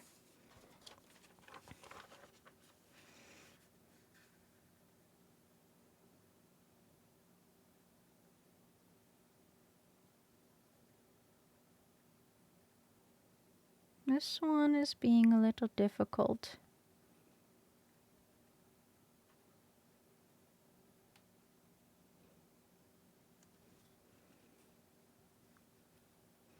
Here's what I'm gonna do.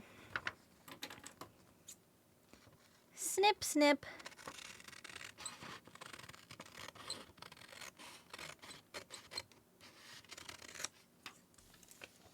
Snip, snip.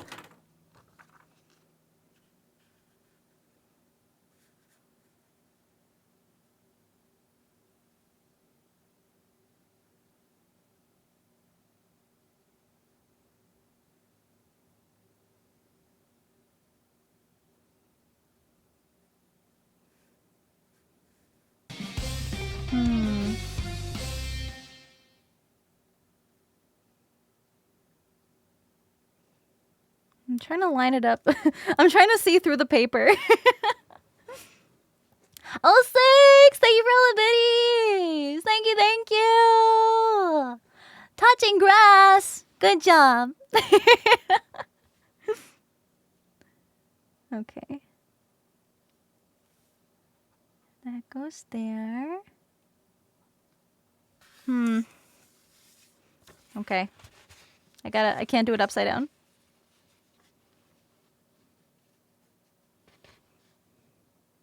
My brain don't work that way.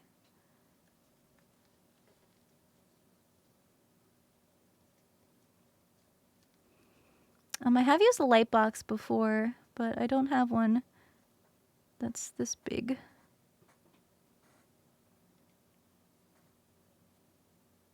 Come on.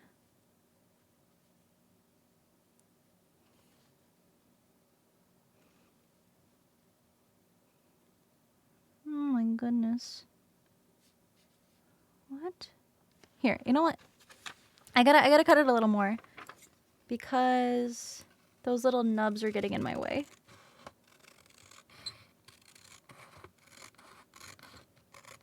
The little nubbly doos.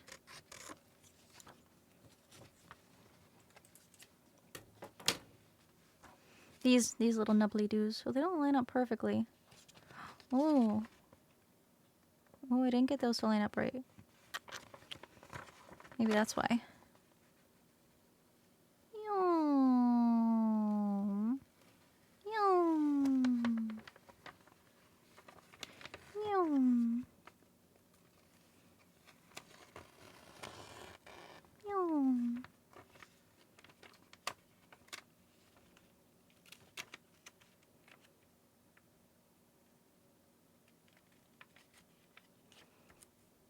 Yeah, it's kind of like that.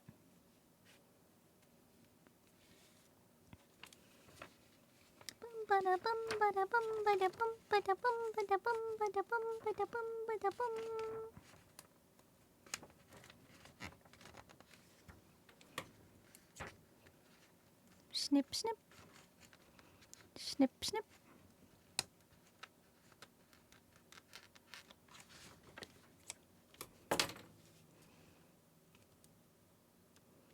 Snip, snip. Fixing.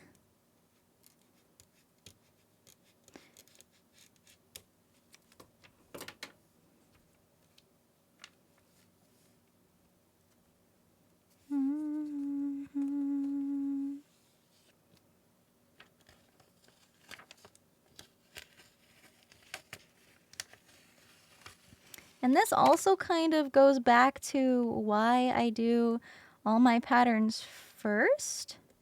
Because essentially this one big pattern is a bunch of smaller patterns all taped up together. Because like this is one pattern, this bigger part is another pattern, the diamond part is a separate pattern, and if those don't all fit together in this one big piece, then it kind of doesn't look right in the end. So now let's see if that's any better.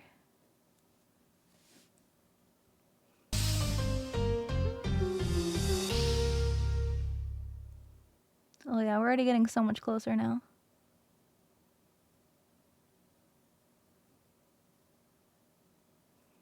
Where's the line in the back? It's like right there. Trying to see through the page.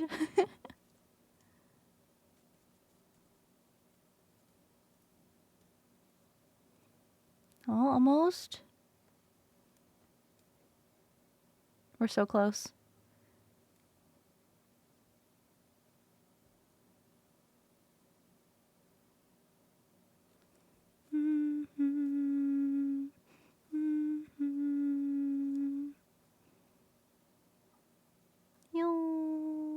Oh, oh.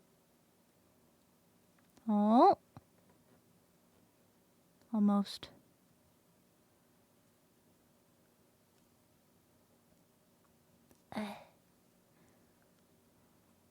Power keeping you up? I hope it's not too late for you. Are you just tired? I got power keeping me going too.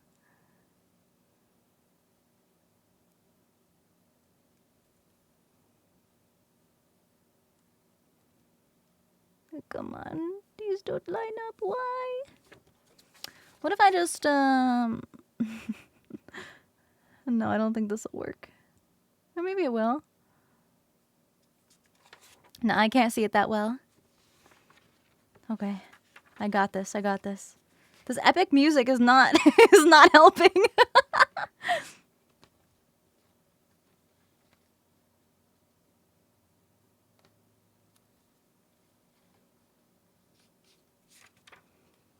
I feel like I can get half of it good. Then the other half gives me a problem. Why? Why do you give me problems?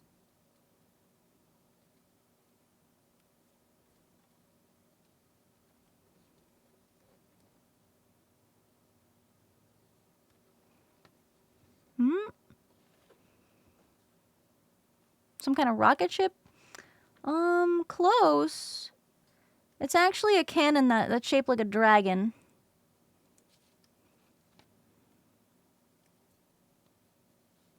Okay, what the hecky? What the hecky heck?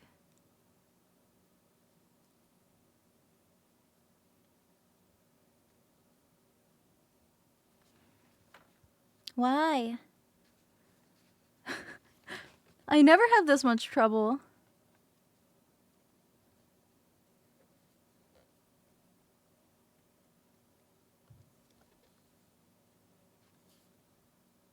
Oh?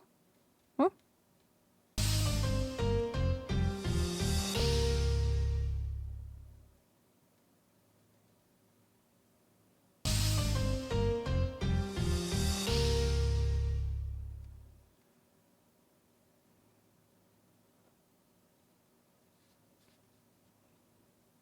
That's not. Oh.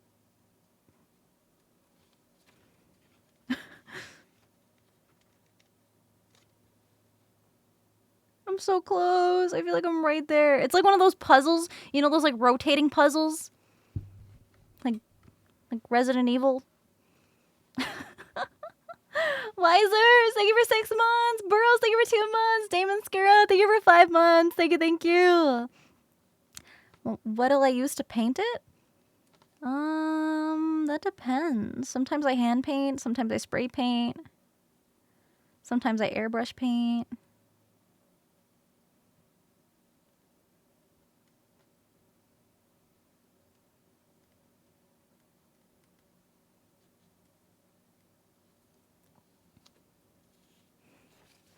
I'm gonna scream. I'm gonna scream. What are we listening to right now? This is Bloodbound. This is their song For the King. Yeah, the fucking rotating puzzles. Okay. That lines up. Those line up. Why is this a little lower, maybe? Oh.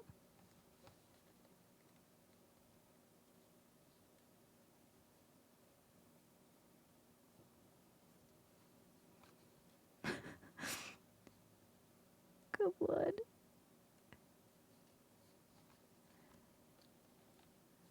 Okay, you know what? Is that close enough? Why?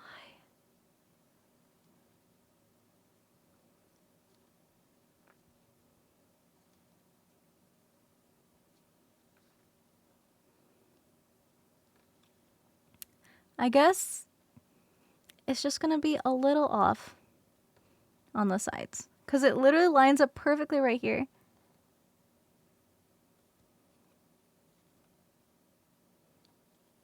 That's just what we gonna do. That's what we gonna do. It's just gonna have to go there. Yeah, I can work with that. No, it doesn't have to be resized. It's exactly the same pattern. Yeah, I don't know why.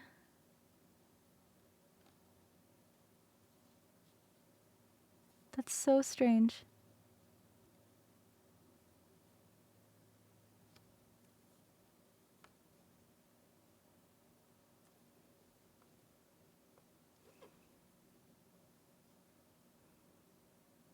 Hey Nick, what's up? Nice to see ya.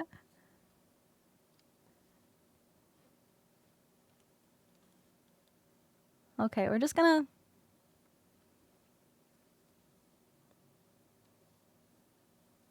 deal with it.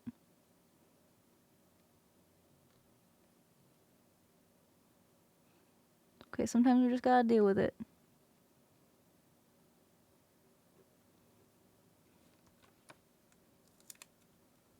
If it's gonna be off, at least it should be off symmetrically.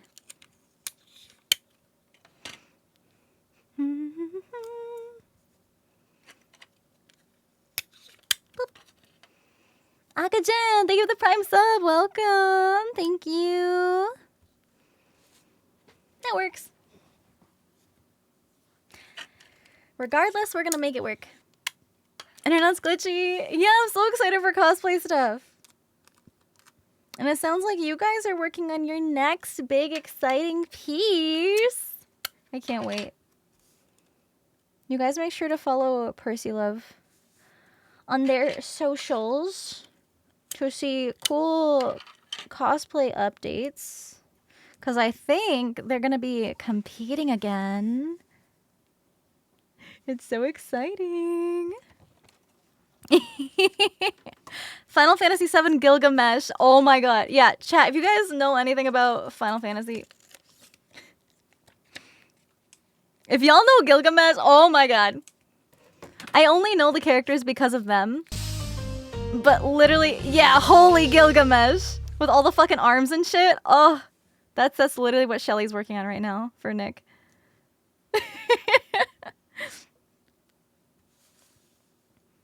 Okay, so because we don't have this little section, I'm just going to take a scrap of paper that I cut off earlier and draw in the line. All right, you know what? I'm going to tape this down first. You only know the Final Fantasy XIV version of him? Well, then another one of their cosplays might look very familiar. Gonna have to get a separate Twitch account? No, that's okay. I can usually tell. I could tell that it was Shelly earlier. She was answering all the cosplay related questions.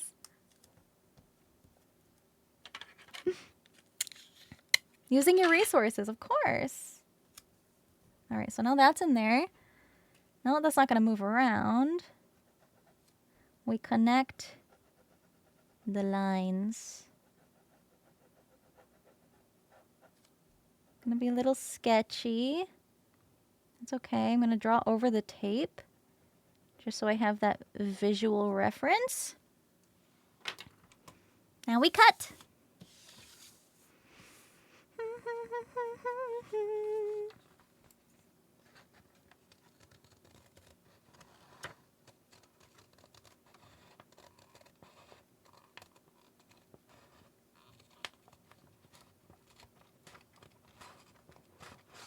Come on, scissors. Work with me. Oh my goodness, these are dulling like crazy.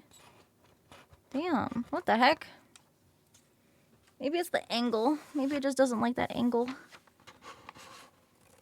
Yeah, that's what it was. The spot on my arm? Yeah, I got a little birthmark. Got a little birthmark. I think it looks like a little squished up chocolate chip cookie.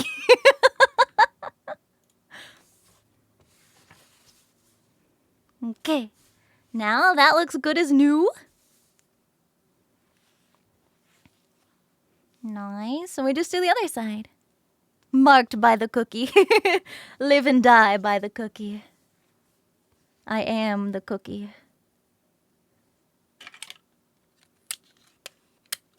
Yeah, just my little birthmark.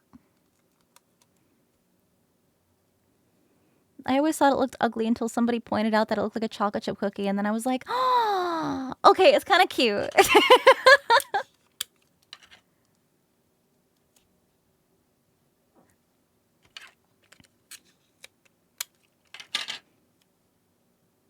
Boop. Okay. Same thing. Connect the lines. Just straight across. It don't have to be pretty. We're cutting it anyway.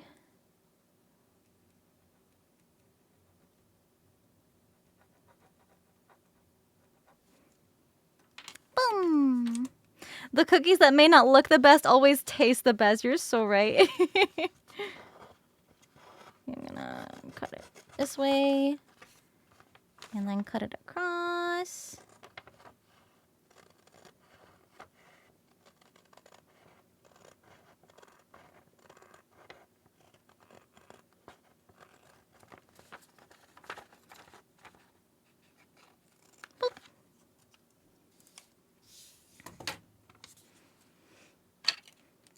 And that's why you save your paper scraps. Just while you're cutting out the patterns. Then you recycle them. Please recycle. There. So now, this is the shell of the cannon. This is the inner gun portion. And then this is the back/bottom. It goes there. And then the last piece is the little fin. Yay!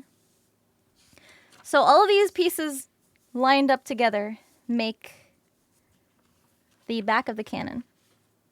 And then that's how big it's gonna be. Like how tall and how wide. So it's gonna be this wide. You can kind of see it. The width kind of fits. Let me move over. This is the width. So this is the widest point of the cannons. But then it's gonna be really freaking tall and even longer. One of my biggest hobbies? This pretty much is my biggest hobby. It is my main hobby. Nihilister doing project management in the corner. How does this look, babe? Does that look nice? Does that look accurate enough? I'm gonna put this on the floor because it doesn't fit on my desk. Okay, next piece. So I have these same pieces all just kind of separated. You can see, especially with like this one, you can see that the inner part is separated and then this is going to be this outline. So that's a little different. I also have a separate piece of the big diamondy shape. But we can do something new for now. So that way you guys are seeing new pattern pieces. So the next one right off the top here, this is the top. Well, I guess it's like this way. This is the top of the knee armor. And then this is it from the side. As seen from above. And as seen from the side. So this is her knee. You see her knees. This is the top. And this is the side. Yeah. Why is it so big? Look how big her fucking knee armor is. It's massive. Kinda crazy. Give it up for day 3! Hi, Lazu! It's Nihilister's knee armor, as seen from above. To protect from the arrows, yes. Do not take an arrow to the knee. Not in this cosplay. Hi, dragon! Dragon! It's the year of the dragon, baby. And we're making a dragon. More or less. Gonna have to sharpen these. They're so squeaky. You like the snipping ASMR? Do I have to measure my foot? No, actually, I ordered boots that have a clear heel. Actually, let me show you. Let me show you the boots. Blah, blah, blah. The boots I ordered. It's not these same ones. This is just the picture I grabbed off of the internet. So these shoes are slightly different. So this is what I'm using. And let me kind of enhance her feet here. So her feet are kind of just like claws. You can kind of see that. And so I actually cut out the shoe patterns already. So because the heel is clear, I am able to put this heel piece just kind of attached on the back of the clear part of the heel. The ones I have don't come with like the little ankle strap thingies with like the letters on them. So they're a little different than this one. So I'm just going to glue this on the back of the clear piece when I make this out of 3D foam. But I want the shoes in like physically in person first, so I know that this pattern isn't too big or too small. And then this is the toe that's gonna go kind of off to the side because these shoes have a point, and Nihilister kind of has like that point in the middle, like where her little ankle armor is here. So this is the ankle armor pattern. This is just half of it. Those boots are pretty sweet, huh? And so this is half the pattern. And what I do with these pattern halves is I trace this onto a really thicker, sturdier, like cardstock poster board type stuff. And I trace it once like this at the middle point, and then I'll flip it over right on the center line and then trace it again. And then I fold it up. So it kind of simulates what it would look like in 3D before I use the foam patterns. So I kind of know generally what it will look like in 3D, and then I can make all these patterns 3D and then assemble them together out of paper first before I cut up my really nice foam. So yeah, these are gonna go on the sides of the shoe, and then this is the ankle piece, and then this is the heel. So those are all gonna be on that boot. Are the boots / shoes expensive? You know what? The craziest thing about cosplay is that typically, no matter what character you cosplay, more often than not, the boots, like the shoes, and the wig are the two most expensive parts of like your normal everyday cosplay. Usually for the more like characters with kind of generic outfits. Like if you're just buying like like a school uniform, and then like that's kind of like the character. Typically, shoes and wig are the most expensive. If you want to get specific character shoes and like a specific character wig. Plus, wigs are kind of expensive in general. I don't have a wig yet. There are a few that I'm looking at. But to be honest, I might just get the wig commission because I fucking hate styling wigs. Yeah, that's very, very true. If you don't need like a very specific style of shoe, you can also get a base shoe and make a boot cover. So you can just like sew a pattern that's the shape of your shoe and make it look like something different. Dye my hair red. So the thing with cosplaying is that typically, because cosplays are usually like larger than life, like anime, you kind of want everything to look larger than life. And if you use your real hair for a cosplay, I'm not saying it's bad. Some cosplayers use their real hair for some cosplays and it looks fucking banger. But more often than not, your hair kind of looks out of place. If you have this really big costume or like a really big prop, or like even makeup is technically overdone to look good in photos and stuff for cosplays. Like these anime characters, they have these big anime eyes and big anime hair and stuff like that. So it just generally looks better in photos, but it's not an end all be all. 3 checked bags all on its own to bring to Lezu. I am probably gonna have to like ship this in a giant box, to be honest. Because the main head portion of the dragon, like maybe the bottom jaw can detach. But for the most part, that's not fitting in any standard TSA size bag. That's gonna be a little too big. Gonna have to get a U-Haul and drive it down and drive it across the entire country. No, I hope not. I really hope not.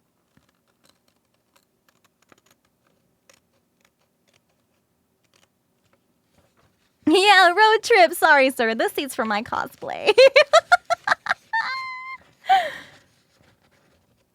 Plus, I wouldn't be able to carry that many bags. Just for my stuff? My goodness.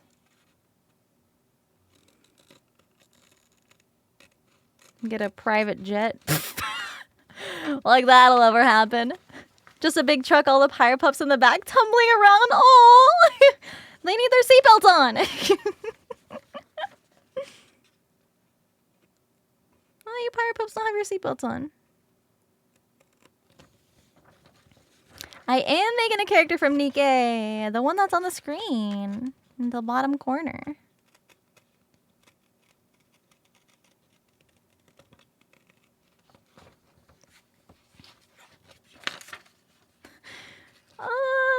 You know what? I think I'm gonna stick with using my seatbelt. Yeah, that's Nihilister from Nikke. She's kind of evil. And I like evil characters. I tend to gravitate towards the crazies when I cosplay. Like you guys know, I've cosplayed Junko from Danganronpa before, and Mikan from Danganronpa. Those were two of the options when I had a vote for my first WeebCon. So not this year, but last year's WeebCon. I had you guys vote on what cosplay you wanted me to wear as a goal, and Buet ended up winning. But Junko and Mikan were both options. And I think Toga. Toga from My Hero was another option. Why are they all crazies? Why are they all crazies? I've also cosplayed Yuno Gasai before. They're all crazy! Crazy characters are just so much fun to portray. And like, take photos and stuff and just like have these like crazy wild photos. Fake blood is also really fun. I also found this incredible fake blood product and I did a test on it. So it claims that it doesn't stain anything, including like white clothing. So I did a test and I took a brand new pair of white socks, like these pristine white socks, and I poured this fake blood, like a bunch of splatters all over it, and I let it sit for a week. And then I washed it, and all the fake blood came out and it looked like brand new. It was actually so crazy. I was like, yo, I can slap this fake blood on everything and it's not gonna stain. Hampanya, thank you for 9 months. Thank you. I just like the crazies. Just like, you know, taking crazy photos with the crazy eyes is so much fun. You're playing Nikke right now? It's my favorite gacha game. The story's so good. The characters are so good.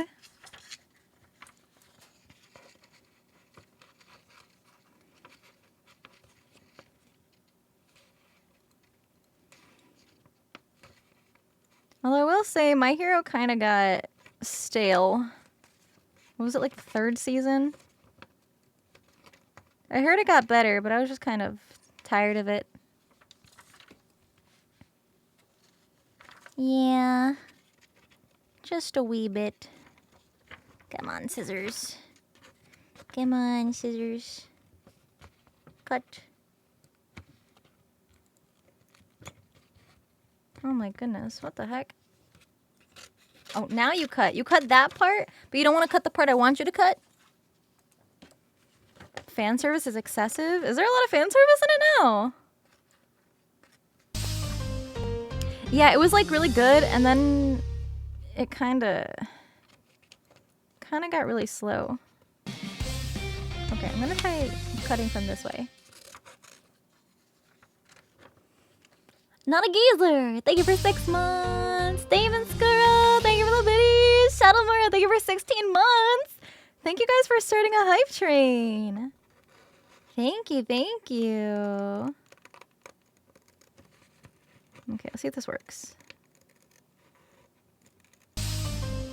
There we go. Just being finicky.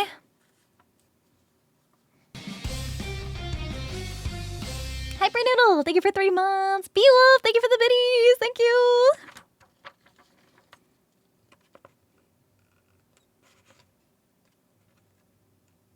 Okay, it just hates cutting this direction, I guess. Why? I need to cut this way. 'Cause I'm a righty. Rabslav, thank you for all the bits. Thank you, thank you. Nice. There we go.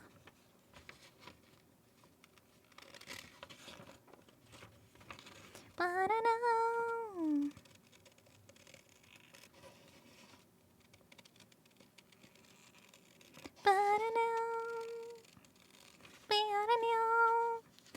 Yeah, so I drew these digitally in Adobe Illustrator and then I printed them out. And now I'm cutting them out in life size. Life size.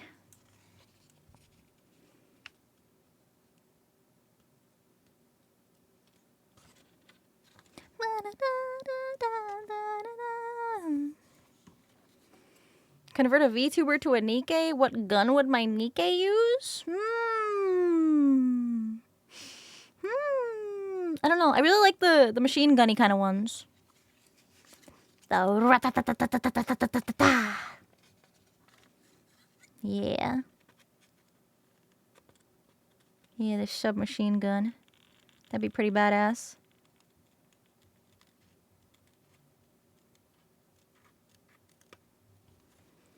Boom. Top of the knee. Top of the knee to ya. Diablo, thank you for the gift sub. Thank you, thank you. And now we have the top and bottom jaw, because the knees also have to have a mouth, right? Right? Typical dragon. So I'm just kind of gonna...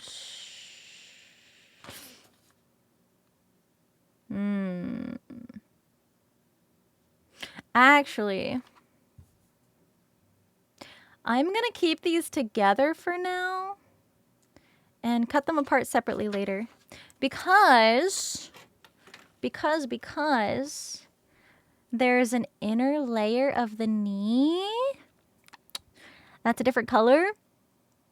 And I might want to keep that solid to give the knee more structure, because it's going to be pretty hollow. So I'm going to have like a base layer that I'm going to paint out of, I'm going to probably make that out of the LED foam, the Plastizote, because the knees light up. And then once I have that base layer, then I will separate these top and bottom. Yeah, that's what I'm going to do. That's what I'm going to do. Future proofing. Yeah. Yeah, this is a Shot in the Dark. This is another Within Temptation song. It will be electronically lit. It's gonna be pretty litty. But yeah, so I don't want it to be too thick because I'm probably gonna have the battery pack inside the knee because it's kind of big and beefy. I'll probably have it in the knee somewhere. Shot in the dark. So, this is gonna be like that.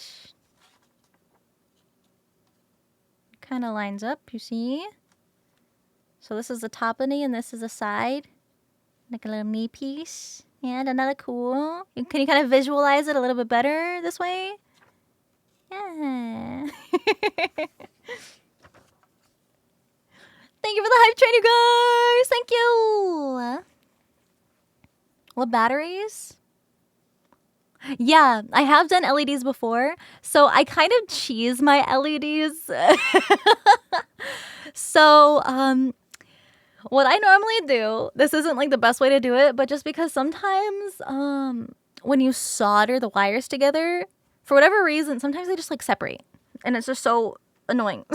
So sometimes if I have to connect like a super long piece of wire, I use those like plastic wire connectors, and they have holes on either side, and you put the wires into the holes, and then you like they kind of like snap into place, and you press down the snap and they hold the wire in place and they connect just that little plastic. Yeah, it's like a little crimp. Yeah.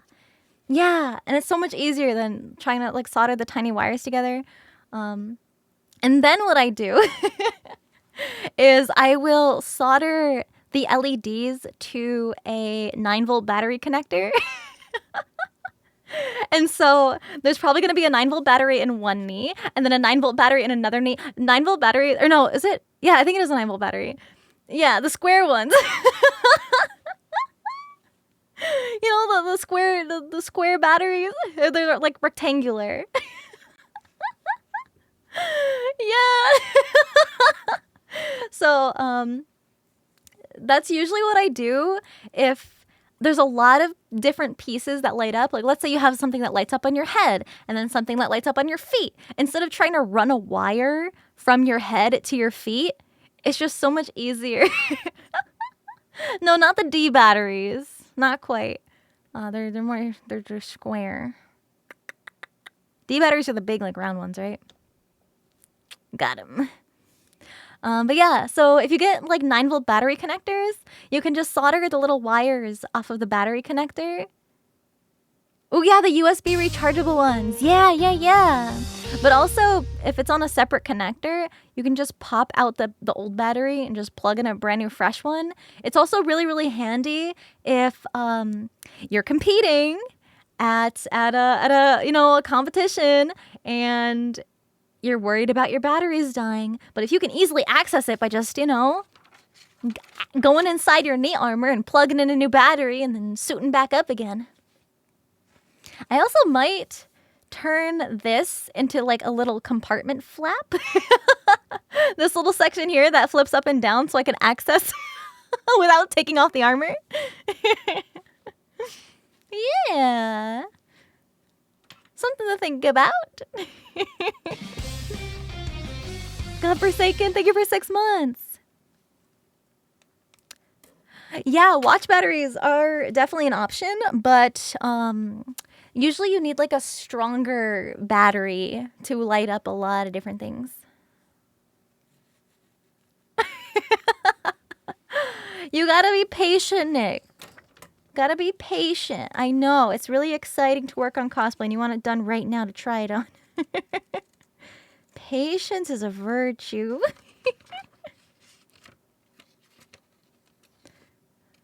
Kind of crazy coming from a hellhound.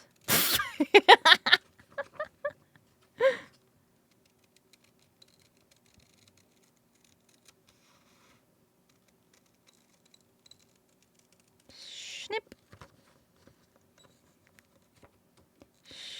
Snip.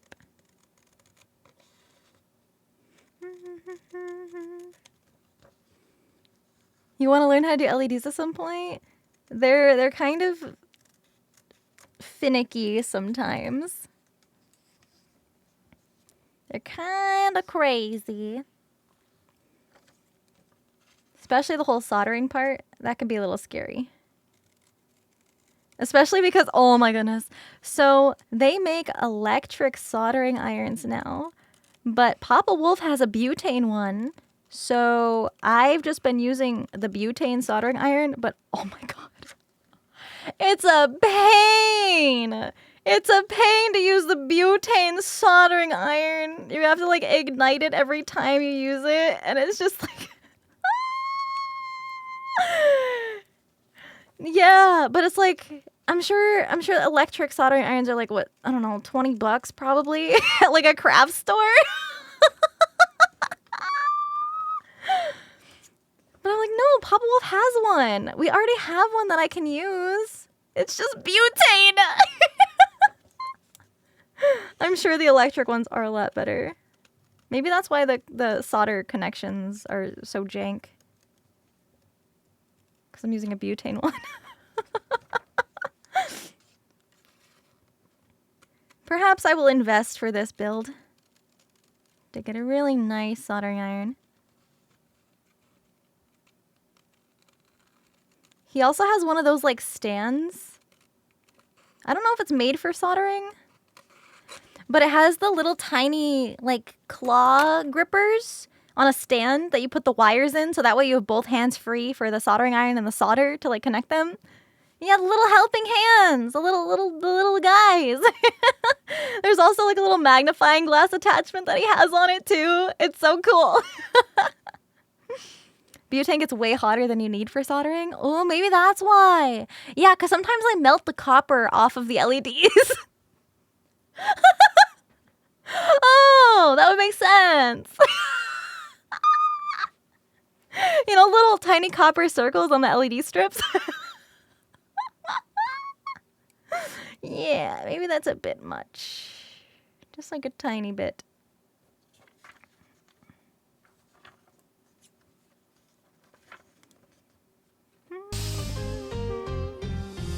Just the Coward, thank you for 2 months. Thank you. Hopefully Stream Elements fixes itself soon. It's nice when you guys cheer and it actually plays and I can just hear you guys. Helping hands is good. It's worth it. Ooh. Maybe I'll borrow them from Papa Wolf. Okay, I need to look closer because I don't have a connection point here. I'm just gonna pull up a big photo on my other monitor here. Okay, so the line that connects the LED part to the non-LED part goes from here to here. About right there. Approximately. There. Bum bum dum dum da dum. Snip. The Doom franchise? I actually haven't played it yet. That's one of the games that's like super highly requested for me to play. I probably will at some point soon. You cut yourself with a potato peeler! Oh no! That sounds awful. That's like the worst thing to get cut on. That and cardboard. Cardboard cuts fucking suck. Yeah, is the precise cutting satisfying to watch? I was so worried that stuff like this would be really, really boring, but I guess it's just kind of like a chatting stream, except we get to chat about cosplay and like really cool, like crafty stuff. You know, I'm making this gal down here, this thing. Yeah, you can get cut on cardboard. And it sucks.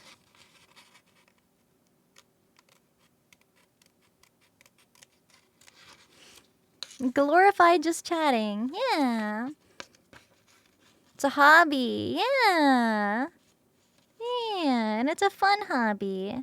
And it's also really nice when you guys can also hang out, maybe also craft or work on a fun project at the same time.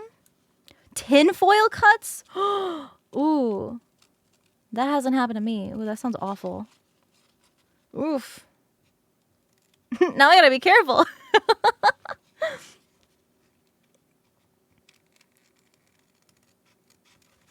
Yeah, one of my very first cosplays was made out of cardboard, craft foam, and poster board.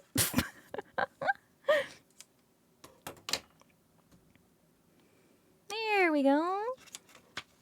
I'm kind of just gonna cut this a little more. Now, come on. I know you can do it.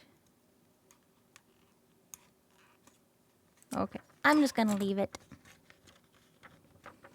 Internet's been bad. Oh, no, that's okay. Don't worry about a thing. My tail is on fire. Yeah, so are my ears, and my eyes, and my feet, and my heart.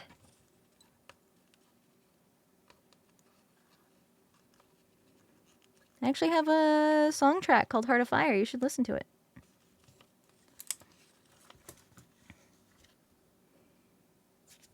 Boom, boom, boom, boom. So this is the top. Here, you can visualize it a little bit better. Like this. Boom. You see the pieces lining up? Yeah. Ah! So this is what the knee is gonna look like. The top and the side. Yeah. But pretend this is foam. And the pieces are connected. And three-dimensional. So yeah, this is the knee pattern.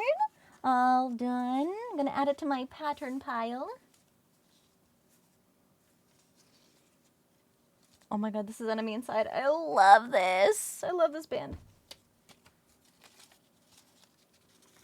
Pattern pile. Alright, what else we got in our patterns? Ooh!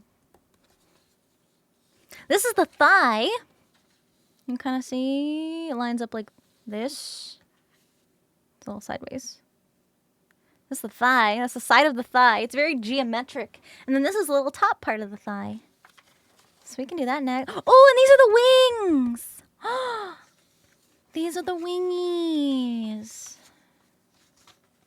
So these are all the separate wing pieces. And the shoulder armor. The shoulder looks really small. So I might need to resize that up a little bit. But I don't know. Let me hold it up to myself.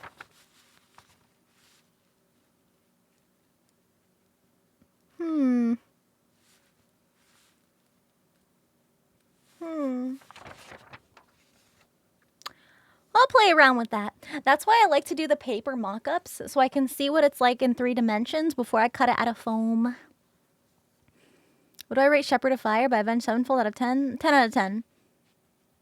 10 out of 10.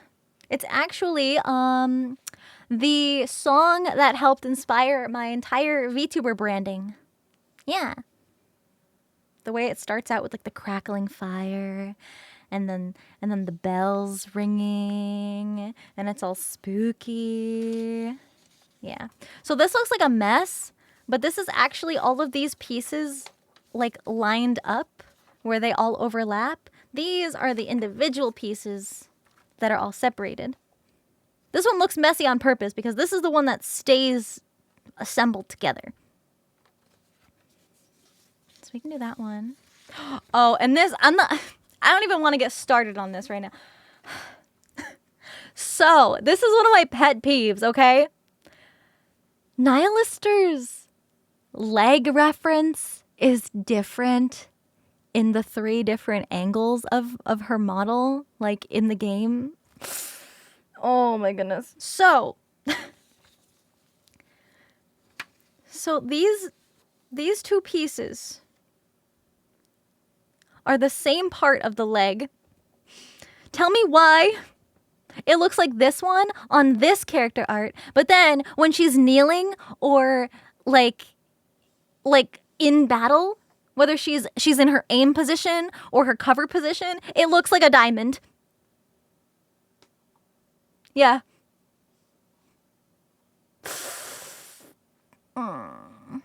See, look. Ready? Oh, it's hidden behind her little flappy flap. Ugh. You can kind of see it. You can kind of see that it sort of has like the geometric, it kind of like curves a little bit. And the only reason I could get the exact image is because of the layer maps. But that's all on my laptop. Sorry.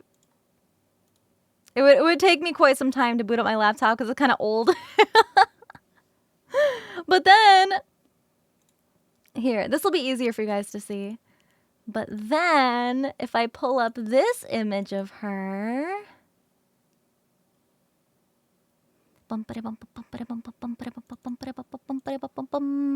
backside, you see? You see it? Right there? That's a diamond! But this is taken exactly from the layers of the model, of the live 2D model. The layers are all split and separated, and this is what it looks like exactly underneath her little groin flap thingy. But then on this angle, it's a diamond, and I don't know which one to make. So I just made patterns for both of them. So I guess whichever one fits better on my own leg is the one I'll go with. The Emerald Dawn! Thank you for 13 months! Thank you! The non-diamond looks stretched. It looks more geometric.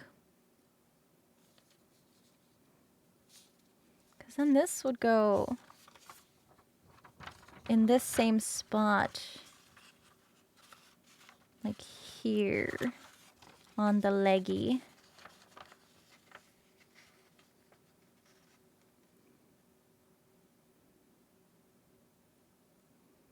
It's possible it's just on the interior. No. No, because it is on the outside. Wait.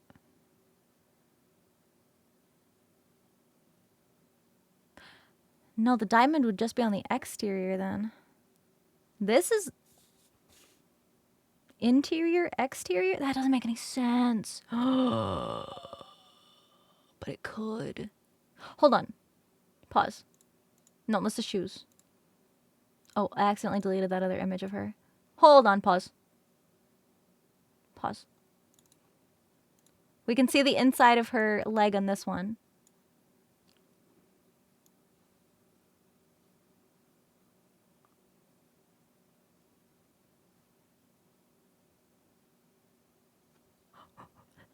Right here? Right there on the inside of her leg? Right next to the... Oh my god, it's different.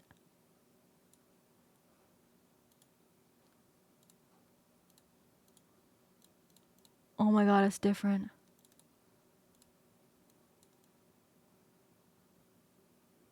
The outside is a diamond. And the inside... The inside... Please move. Please move. Please move. Please. Hello? Thank you. Okay, inside, outside. Okay. We love asymmetry. Oh. Okay. Okay, good to know. I'm not gonna deal with that right now, though. Yeah, that's the leg pattern and little fins on the side. And then these are the dragons. That's the bottom jaw. That's the side fin part. More jaw. Side fin. More the top of the jaw. More of the bottom of the jaw. That's the big X. That's on the one that's kind of like beat up. The big X. This is the bottom jaw. The little fin on the bottom jaw. Remember the little fin pattern we made on the other side? On like the back view? This is the side view of that little fin. The little finny fin. And then more of the bottom jaw. Bottom jaw on the tip. More bottom jaw. And then this is the other side. This cannon with the hexagon pattern. Yeah. So jaw and more jaw. Oh, there's a little dust thingy there. There's more jaw. And then the geometry. Wow. Wow, look at all the geometry. Wow, I love how the two sides of the dragons are completely different. Wow. Wow, that's so cool. And then the little fin. And then the X. What else is here? Oh, the inner jaw with the teeth. The human-looking teeth. Yeah, that's kind of cool. And then the top of that jaw with the creepy human-looking teeth. Yeah. And then the cannons. So the thing with the cannon is that it's not the right angle. You know, it's obviously at like a 3/4 angle. But just to kind of gauge how large it's approximately going to be. So that's why I made this pattern. I originally wasn't going to, but I did. And that's how many we still have. Am I going crazy? It's been 3 hours. Okay, let's do... This one only has like 2 pages. And geometry is math, and I hate math. I think it's also not helping that my scissors are like not cooperating. They're being hella dull.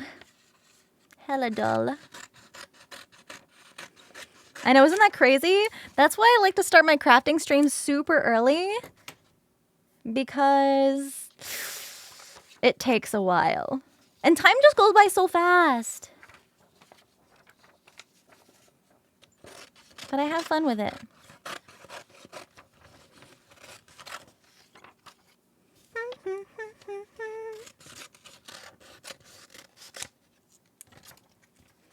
So this little triangle piece is what goes, where's this? Oh, way up here. This triangle piece fits like on the top. So this is the flat top that goes this direction, and it looks like this, and it fits right in here. So that's why that's there. Just so I have like a straight on angle of it. But this is the leg from the side. It's like very muscular. It's like, this is going to be a bitch to actually like pattern in 3 dimensions. But at least I have the side profile. So, yeah. Yeah, we just had an ASMR stream yesterday. But I want to do more 3DO stuff very soon.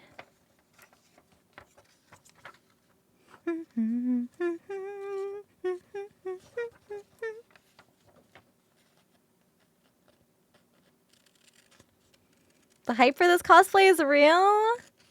I'm glad. And this like step in the process is usually something I don't document that much of because it's really tedious. It's like, okay, you know, you trace around the full-size PNG to get the patterns, and then you print it out, and then you cut it out, and you tape it together, and it's just like, okay, we get it. You cut it out. You cut along the lines. We get it.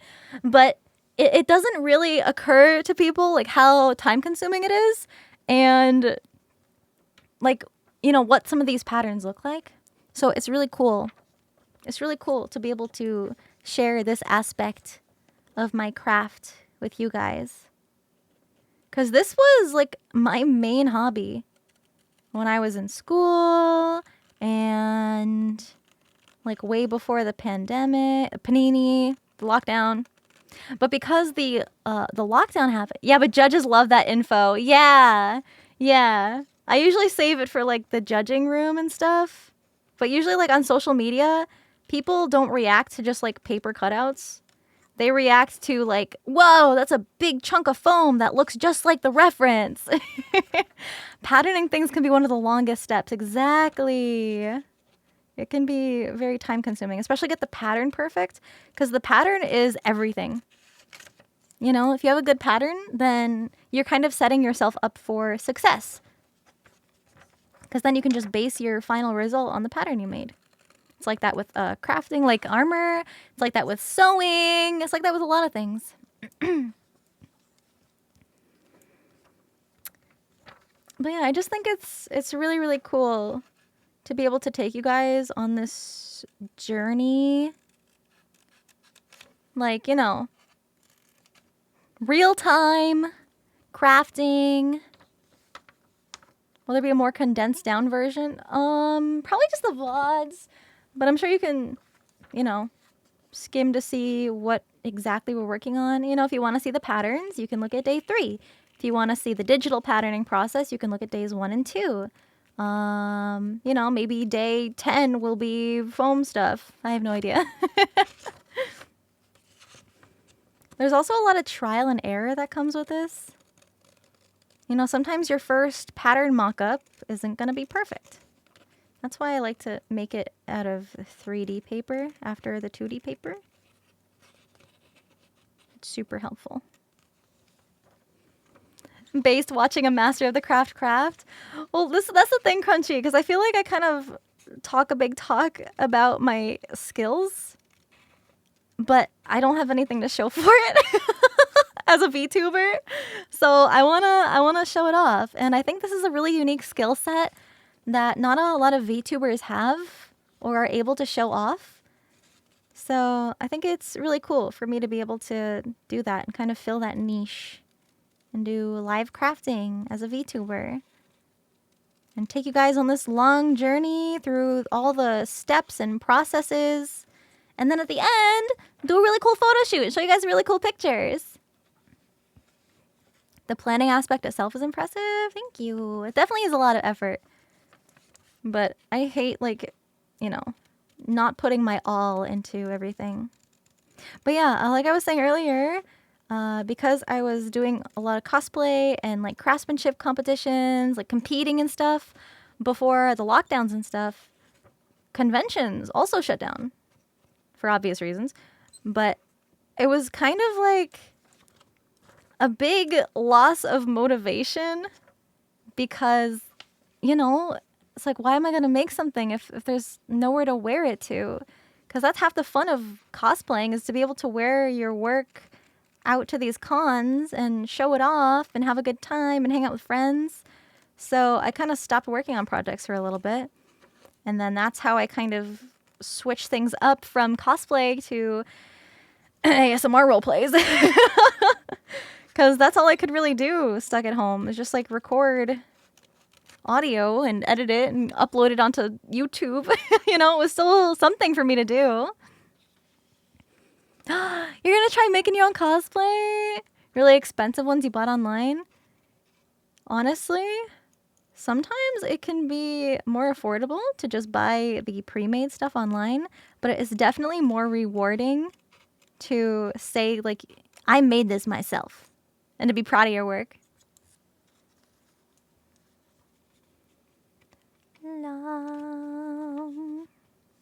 There's the top. I'm probably gonna cut most of this. But where is the question? Although I guess I could tape. No, I don't want to tape it first.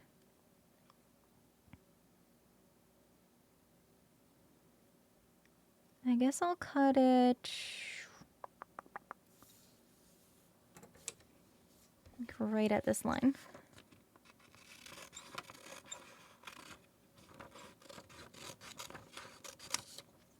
Yep. Between that and Fate's Gilgamesh that shut down Shelly for a while, yeah. I'm so excited to see you guys compete again. I'm so excited. I'm so excited.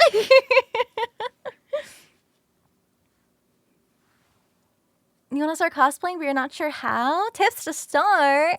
Yeah. So the first step, arguably the hardest step, is to find a character that you want to cosplay. No cap, no joke. That can sometimes be the hardest part of a cosplay build. So once you pick out a character, it's much easier for me to give more helpful advice, because that's such a broad question. You know, how do I cosplay? Okay, well, what part about cosplay? Like specifically, because cosplay is such a broad hobby. Like, do you just want to do armor stuff? Do you just want to do some sewing stuff? Do you want to learn embroidery? Do you want to learn how to make chainmail? Like, what kind? What kind of cosplay? What kind of character? Maybe are you tight on budget, but you still want to cosplay? Well, you can go to a thrift store to find a lot of really, really unique clothing items that could very easily match the character you want to cosplay. How do you wear pretty clothes well? Took forever to decide. Yeah! It takes so long to pick. Like, you guys even saw me going back and forth on Nihilister and then Modernia or Marion and even Crown for a little bit. I was like, ugh, they're so good. But I was like, no, this one takes the cake. It's way too cool. Way too freaking cool. Hold on, I have to go back to my reference, because now I don't know if this is cut out. I think this might be a cutout. I think so. I'm pulling up an image for me to blow up on my PC. It's hard to see.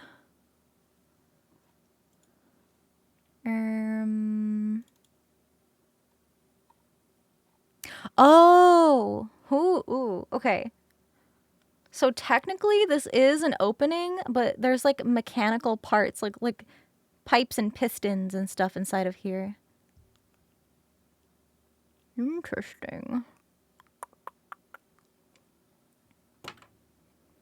Yeah. So I think what I'm going to do is actually tape this and then cut it out.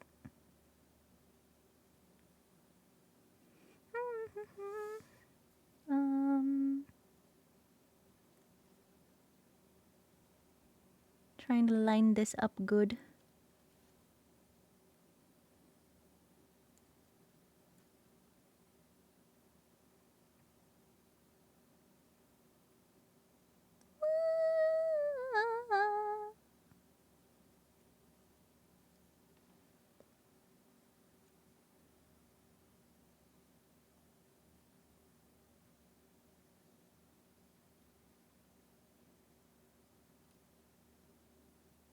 Mm-hmm. Mm-hmm. That looks pretty good.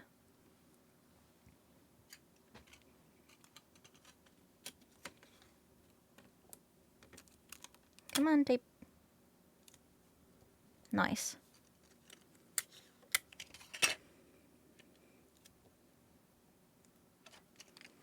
He's gonna look so good. You pulled Yinlin! Congrats, Crunchy! Let's go! Huge fucking dub. Maybe Gacha luck isn't all lost. I feel like everybody in my community has been so unlucky. Blackout! Thank you for 10 months!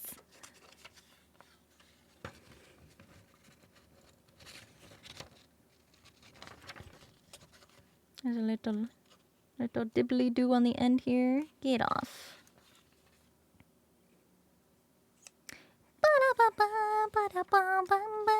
It was the free pull. The free single pull. Is this the most complicated cosplay outfit I've done? Probably, yeah.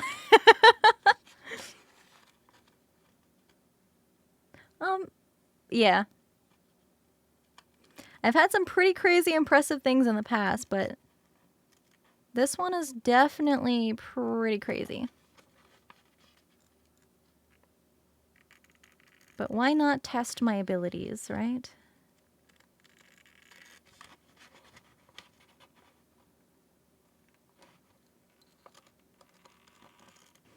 No better way to test my skills than to do it live on twitch.tv. Yeah, crafting streams are usually pretty long. This one takes the cake, for sure.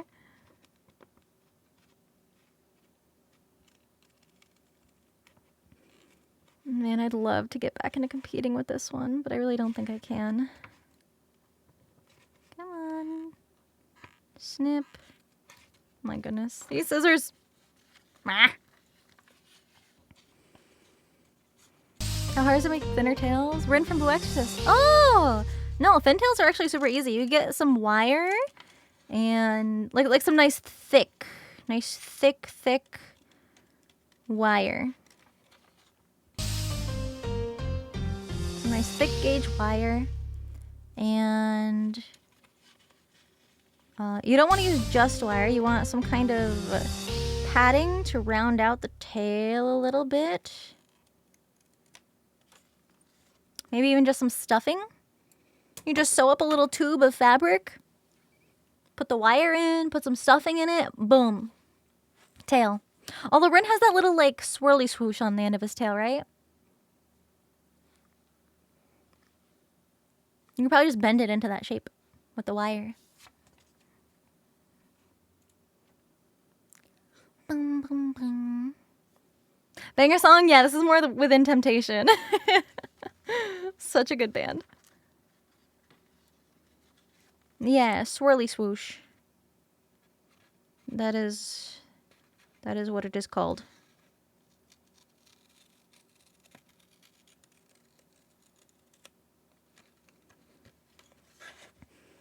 Some fun facts about me. I actually wanted to cosplay a Maimon.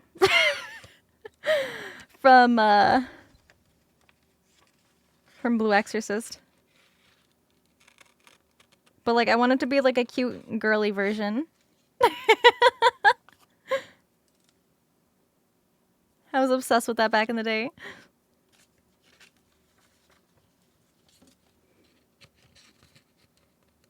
My mom's the goofy goober that looks like he doesn't know how to get dressed himself. He's got like different patterns and colors, and he's kind of goofy.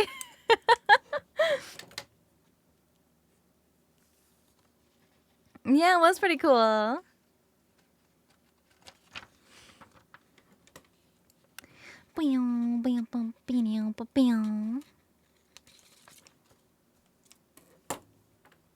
Check it. 5.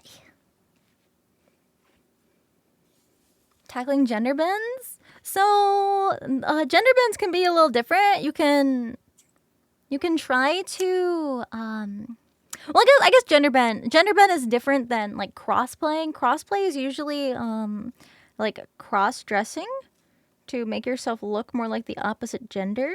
But if you want to gender bend, honestly, the easiest thing to do is look at fan art and see if anybody has like gender bent that character before. And that's a really good guide on what to base your outfit off of. Or you can make up your own design. As long as it still has elements of the character that make sense and is still true to that character. A good example is Ace from One Piece. He's a shirtless man. So what people do to gender bend him is the girl version just wears like a bikini top. You know, it's still like a warm, you know, warm weather outfit, but not as revealing. So yeah, use fan artists to your advantage.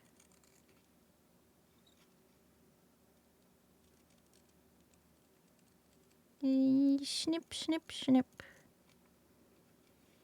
How do you add fire to a cosplay? That depends. Do you want it to be real?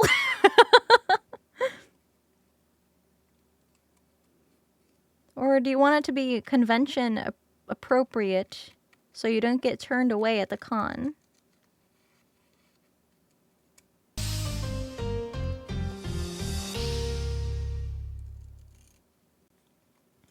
Real Bells, thank you for 8 months. From Arson Duck, thank you for the sub. Welcome. Thank you, Wing Pilot. Day of Evil, thank you for 4 months. Thank you. Fire to a cosplay. Easier said than done.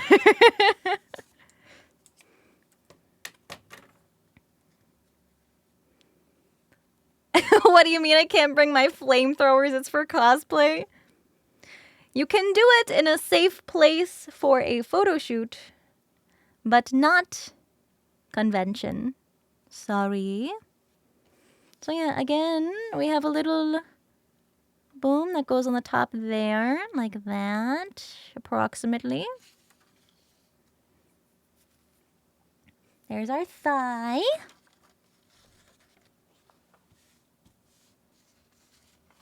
Stacking all these pattern pieces. And then these are the wings. The wingy wings.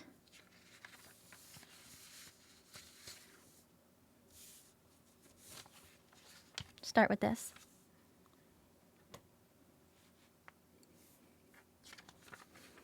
Yeah, the giant buster sword. Sometimes though, there is a prop like height limit, like a length. Like they can only be so big. They won't let you into the con if they're too big.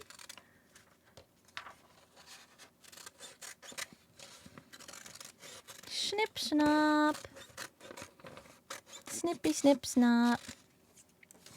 So this is the understructure support of the little wing she's got on her left side. But I'm probably gonna extend this further back, depending on where on the back structure I want to connect it. So this might end up being a little bit longer. Love the background music. We're listening to a Spotify metal mix. Right now this is Sabaton playing. Yeah.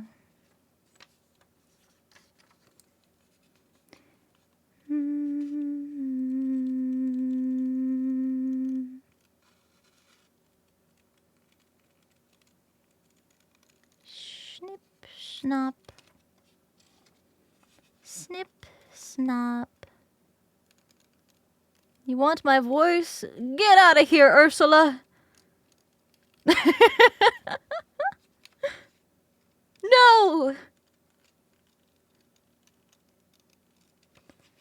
I need to yap. I need to yap. Let me continue yapping. You wouldn't steal a vocal cord.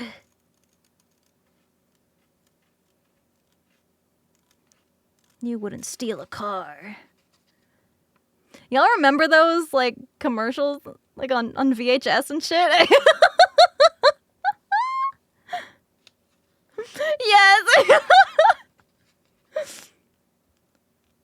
They always made it look so scary. It was like a horror movie.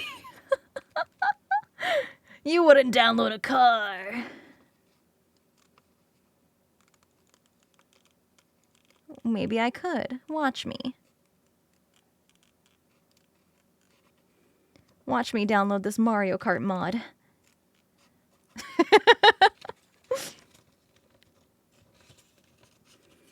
Looks over at all my burnt CDs with movies on them.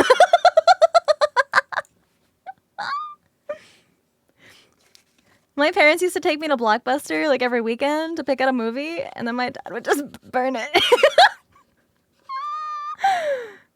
I mean, no, we didn't do that. We rented it again. Legally. Yeah. I miss Blockbuster too.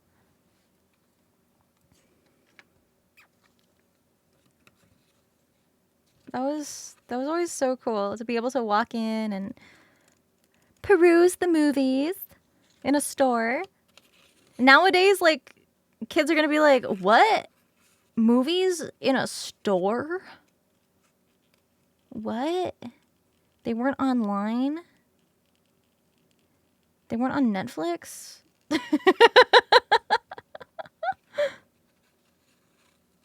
What? It's kind of lame. You mean I have to get out of the house to get a movie?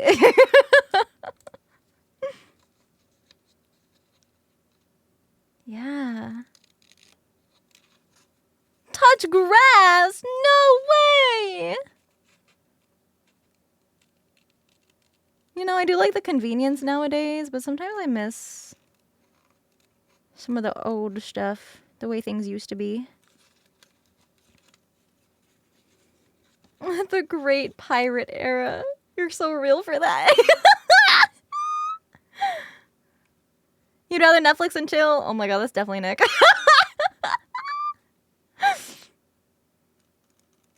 Yeah, I was kind of raised on a lot of VHS stuff. I was a little bit behind on the times as a kid. I had to go to my grandma's if I wanted, like, cable. If I wanted to watch, like, SpongeBob. Guilty.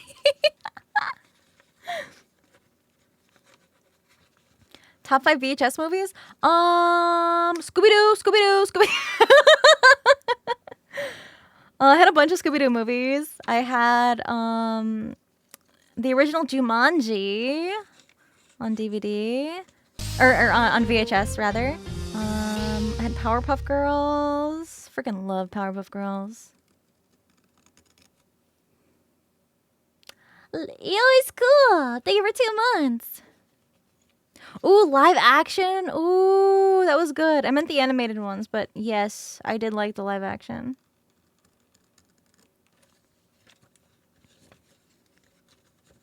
All the Disney movies. Yeah. takes me back. Viper! Thank you for the tip! Thank you, thank you! Oh no, Stream Elements is still dead. A little tail for Bao. I don't know. That might be a lot of like suitcase space. And I wanted the gifts for the girlies that I've made so far to be, you know, relatively sized, not too crazy. I think a tiny tail might look a little silly.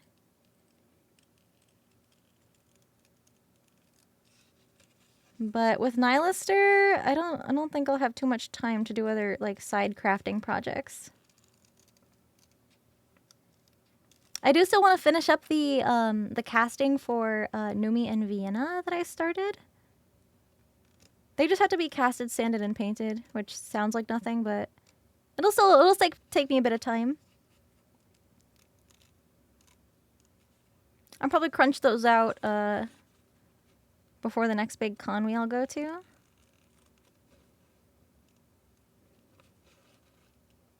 But also... Sorry, I'm like locked in. Hi, Lucy! It'll be so cute. Yeah, I made horns for Tricky and ears for Yuzu. Although, Tricky accidentally broke the horns, so I had to take them back, and I have to fix them up. Those were epoxied, too. I was like, dang, girl! Her dragon strength is unmatched. It's nice to see you, Lucy. I hope you're doing good. We're working on a Nihilister today. This baddie. This babe. I made a bunch of digital blueprint patterns for her, the other crafting streams I did, and now today I'm just cutting them all out. I've got so many pages and pages and pages. I've got like even more off to the side. That body of hers is insane. Damn, baby girl. You've got a rockin' bod. Oh boy. You would never catch me saying that.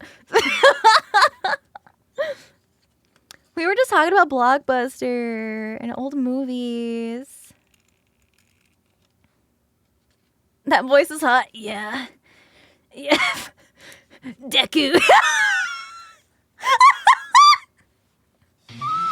That one? Yeah, this is Nihilister. She's from Nikkei. The Lugia Pokemon movie! It was bad. Pure nostalgia. Yeah. Yeah, I can imagine. Girl, I had that same experience with Pokemon Gale of Darkness on the GameCube with fucking Shadow Lugia. Like a few years ago. This was probably like during the lockdown actually, because I was probably bored and like trying to find something to do. So I was like, oh my god, I found my old like GameCube game and I wanna play it.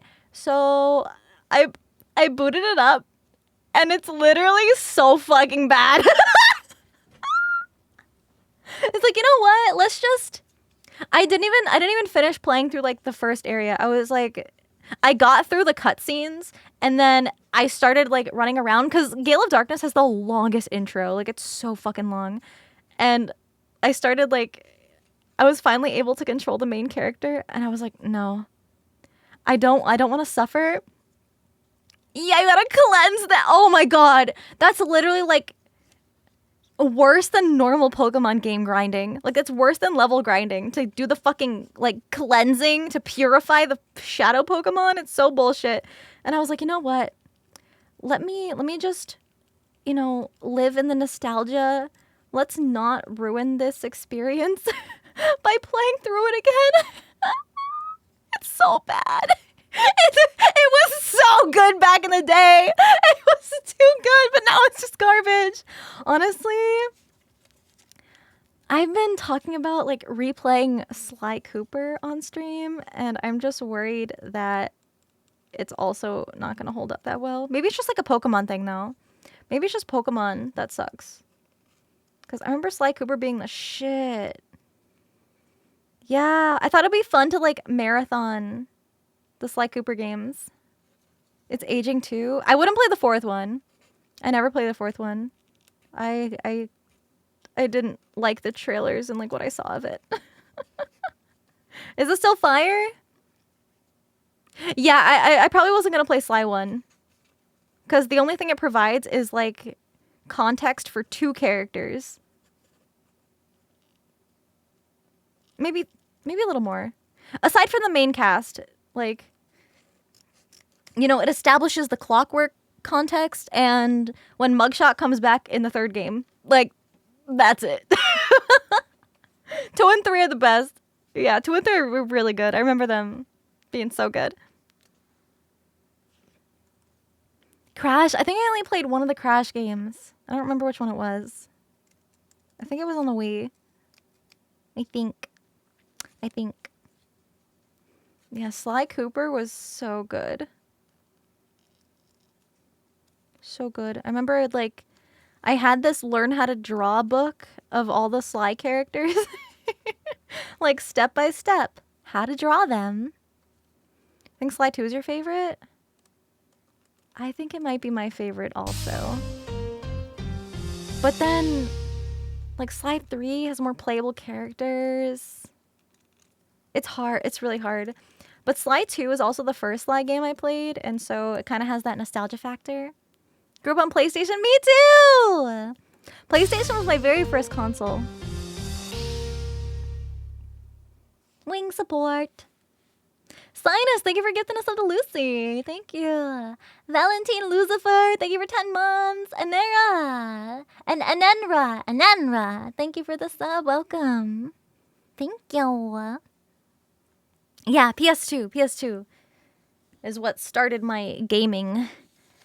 Your first was on Atari? Yo! The classics.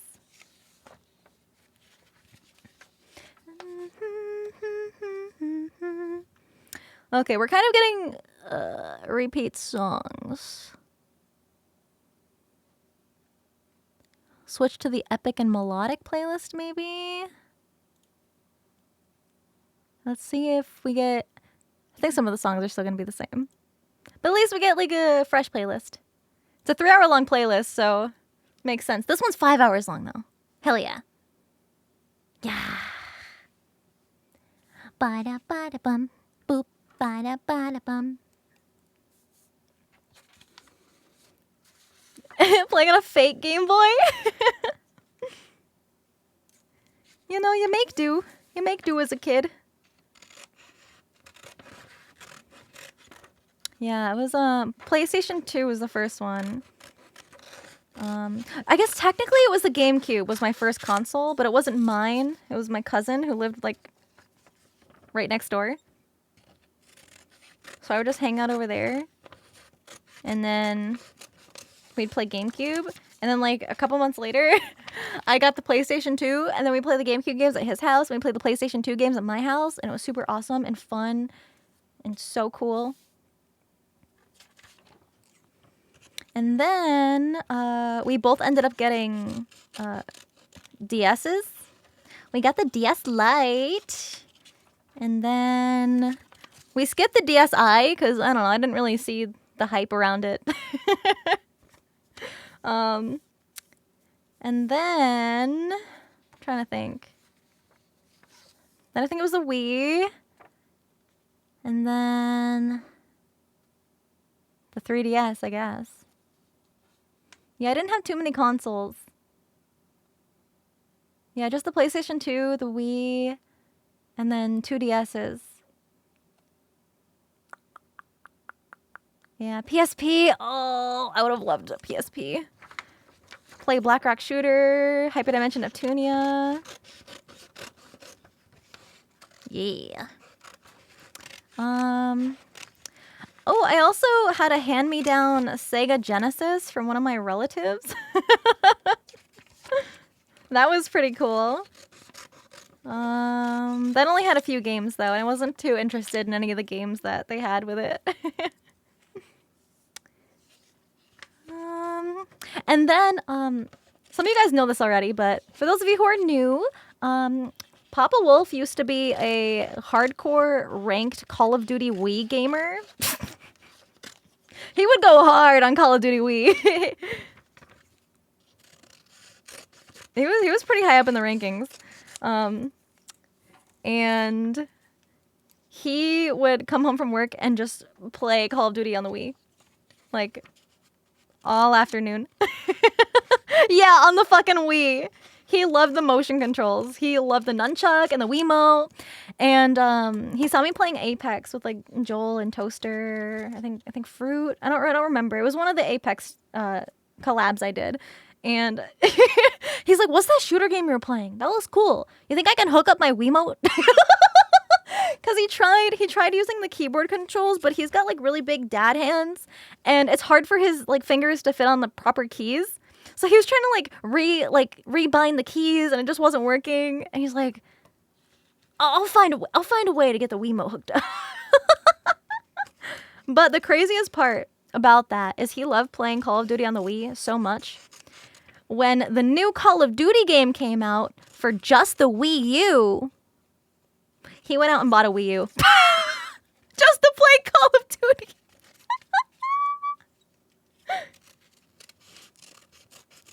He's so silly.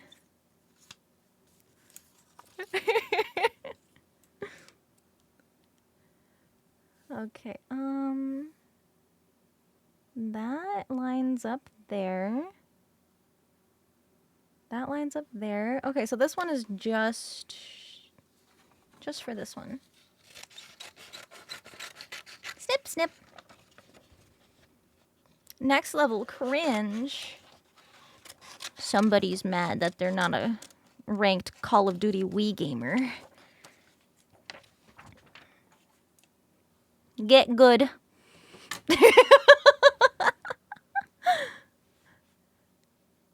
Gotta issue your PlayStations over the years for Kingdom Hearts and Final Fantasy, right? Honestly, I've been tempted to get a PlayStation 3 just to play Drakengard 3. It's probably not even that great, like, anymore. But, you know. It just looks really cool. It's a game I've been wanting to play for a long time. I just don't know if it's worth buying a whole console. Switch is only Pokemon and Zelda? Yeah. Yeah. Oh, Katu! Holy moly! Thank you so much for all the biddies! Thank you! Sorry for my little naked baby hands. Thank you, thank you, thank you! Holy moly, that's so many bits. What console is that on? Drakengard 3? I think it's only on the PlayStation 3. So I was thinking about maybe... They're probably really cheap now, right? Old consoles? Or are they more expensive because they're older? Yeah, it was an exclusive. Yeah, depends. I'll look around. Who knows? I might have a friend nearby. One of my IRLs might have one I can borrow. PS3 is pretty cheap, to be honest. Dirt cheap these days. Interesting. Very interesting. Good to know.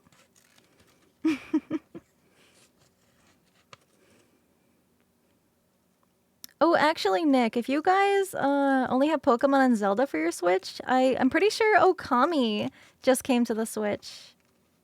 If you were interested in playing that, I think you guys might like it. If you haven't yet. Wait, do you guys have one?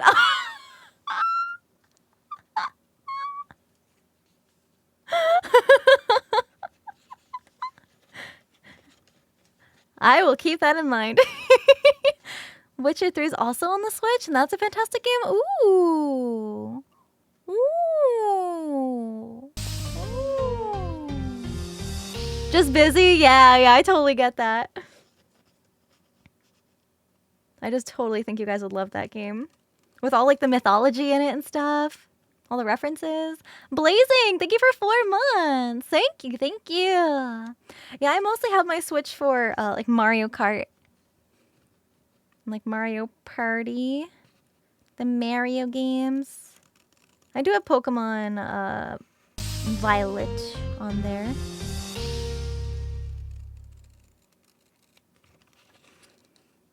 Although I reset my save for a Twitch Rivals event and it so wasn't worth it. Ichiraku! Thank you for the Prime sub. Welcome.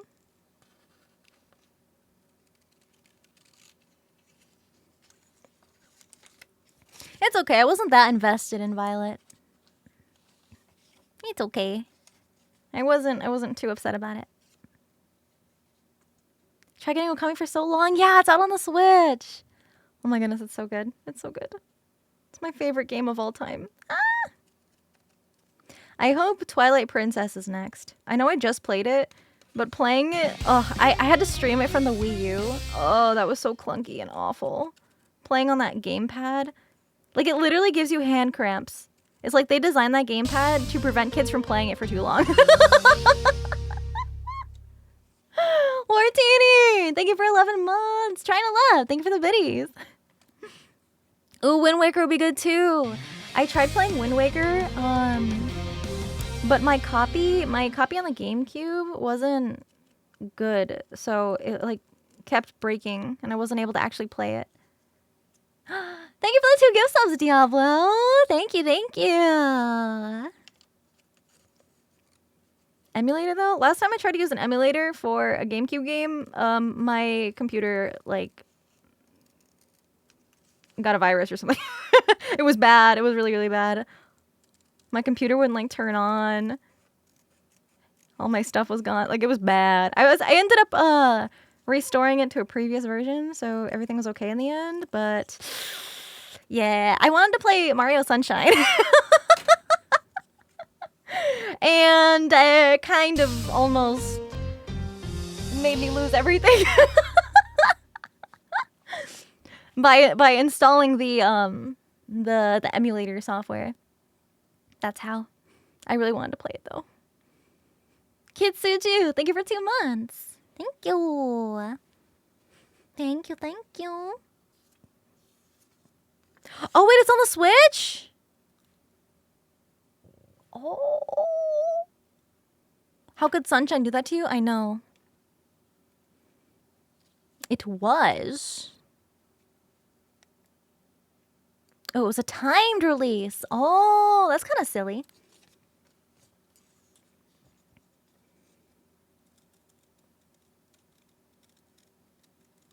Oh, her voice is so pretty. Oh.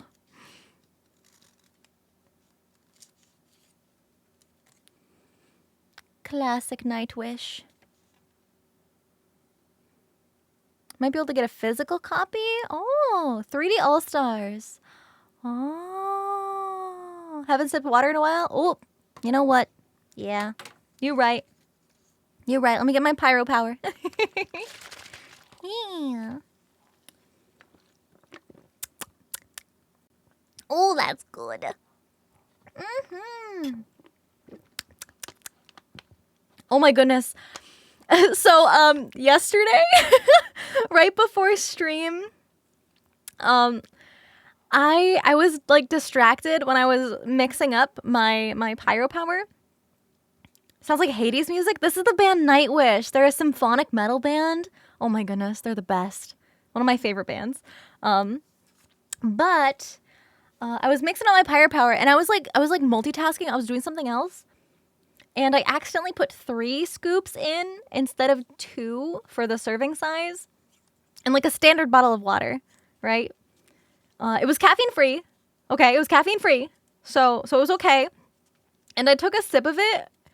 So I didn't realize I put too many scoops. But as I was putting in the 3rd scoop, I was like, was that my 2nd scoop? Or was that an extra scoop? I couldn't tell. So I took a sip of it. I was like, does it look darker than normal?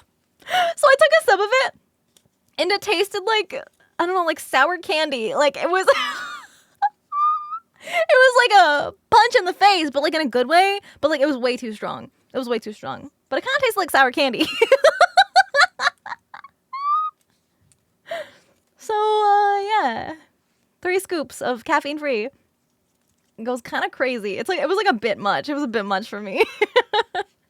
But I wasn't going to let my precious pyro power go to waste. So I just, poured it in more water and just mixed it up with more water to dilute it a bit. Yeah, boom, flavor. It was very tart, very, when you taste something and then you just, yeah. It was like that, but enhanced tenfold. Hey, Hoodie, what's up? Yes, powerful flavors. Like pyro power. It's the most powerful energy.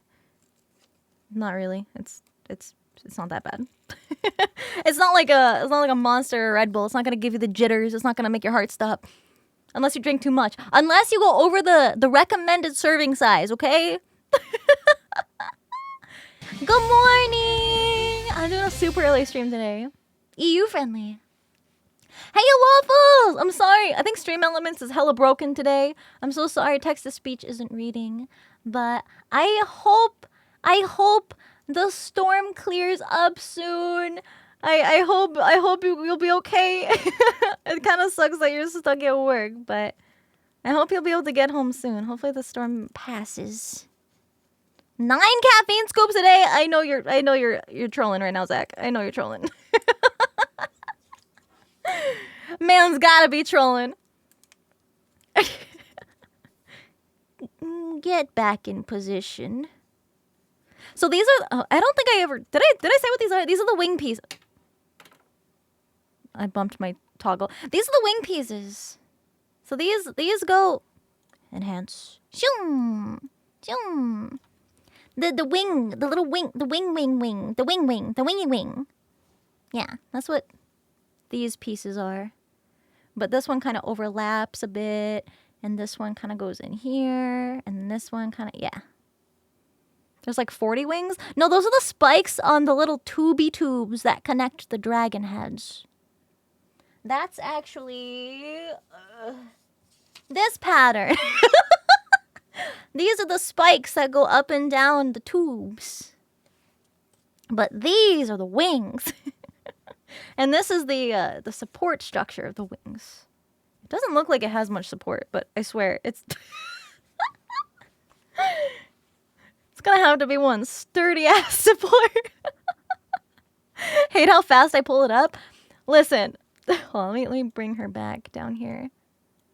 I have an entire pile of pattern pieces.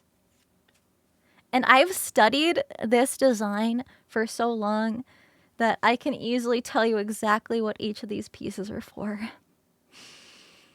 I mean, I made the pieces, so I should probably know where I got these from.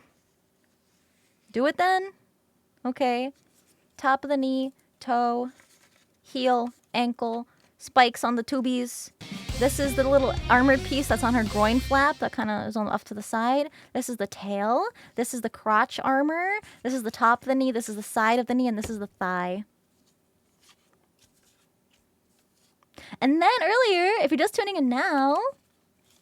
Oh, I love this song. This is the song that reminds me of Yuzu. It's called Moth to a Flame.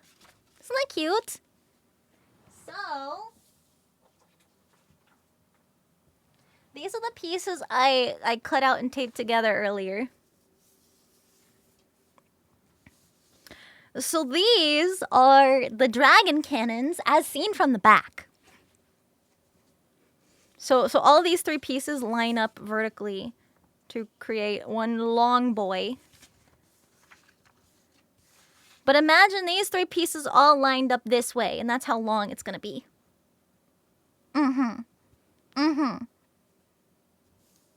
They won't shoot anything, but ideally they will light up. They'll have animated LEDs. And also, I plan to make my own little makeshift fog machine.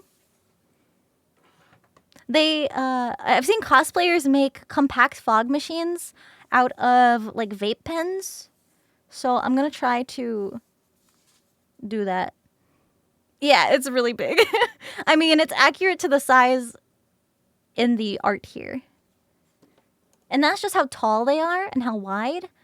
We haven't done length yet, but I still have those patterns to cut out. Yeah, add a vape pen. No, I don't vape. I don't like I don't like vapor in the air or like smoke in the air. I can't stand smoking. I don't like the smell of it. Blah. Blah. You know who you're referring to? I think it was Kamui. I think Kamui Cosplay has a tutorial on how to make a little vape smoke machine. I have a bunch of videos saved in a playlist for me to reference. Little tips. Yeah, ever since I was sent to the hospital from inhaling too much humidifier vapor, water vapor, I was like, nope. Nope. Nope. I can also feel my chest, like my chest feels weird when I'm around somebody who's smoking stuff. And it also makes my sinuses act up really bad. Oh, yeah, the Xeno. Yeah. Full health, right?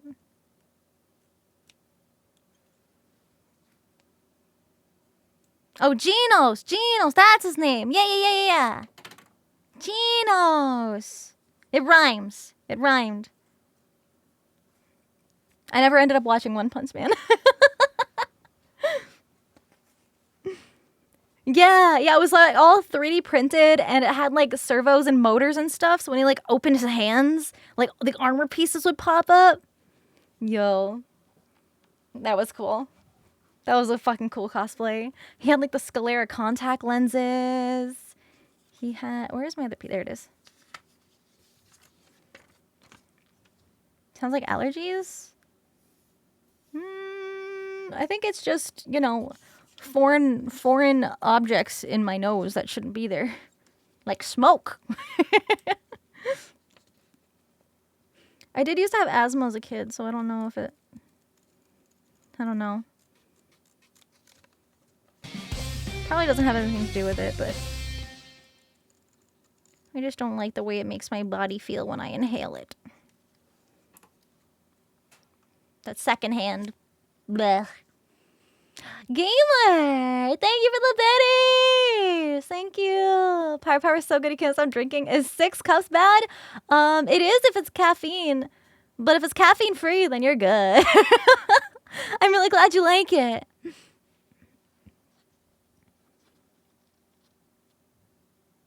Fog and vape machines? Well, no, it's not. It's not like fog machines. So it was like humidifier, which is just water vapor. But that got all in my lungs, and then I had to go to the hospital because I got really bad bronchitis and pleurisy. So, I don't know. I don't know. I just don't like it. Not for me.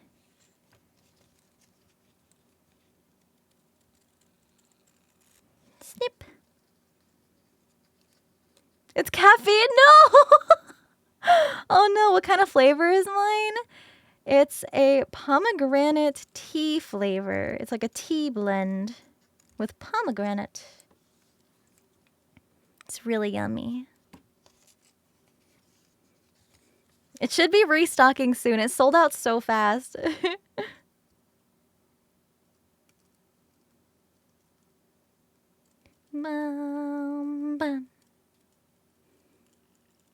I think the energy version sold out in like 24 hours or something crazy like that.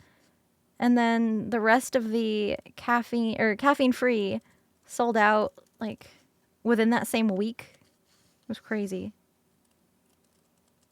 Crazy.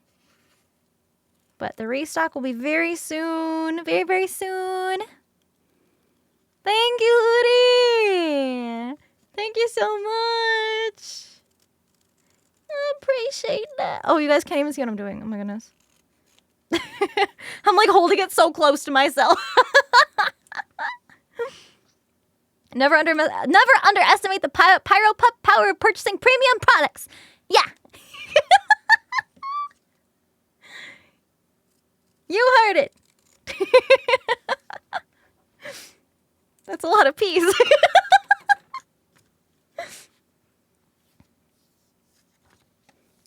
Many peepees. This should be the selling slogan. Maybe, perhaps.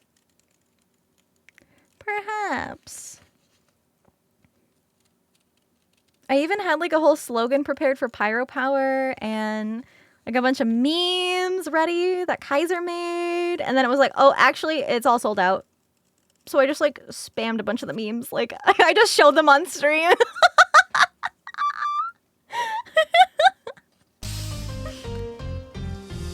Bless Kaiser for making them anyway. They went pretty hard. They always do. Iron, thank you for 6 months. Write that down, write that down.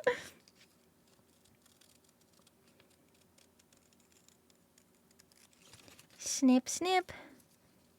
Like, between Kaiser and Red, like, they went so far as to, you know the one Squidward meme with the canned bread?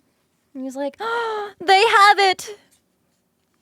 So, he replaced the can with a tub of Pyro Power, and Red found, the same, like, AI text-to-speech voice that some of my sound alerts are made out of.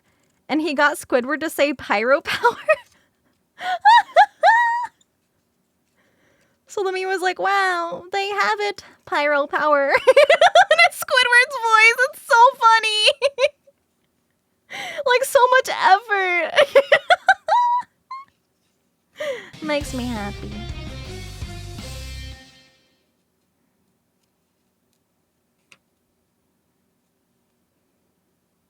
Oh, Diablo, thank you for the cheer.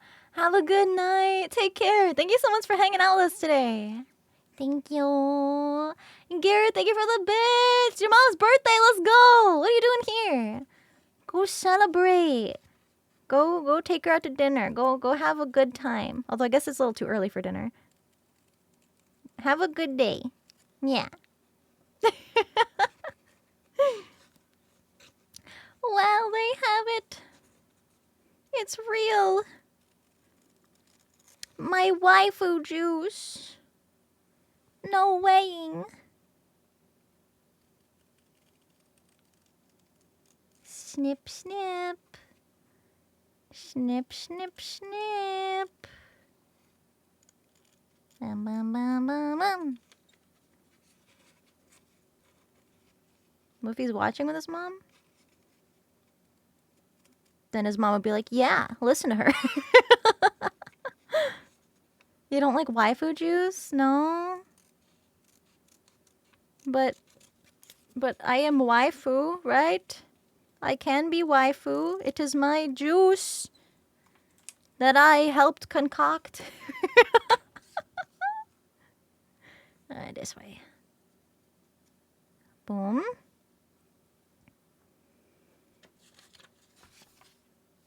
Those two are standalone. These have to get taped together, and then these have to get taped together.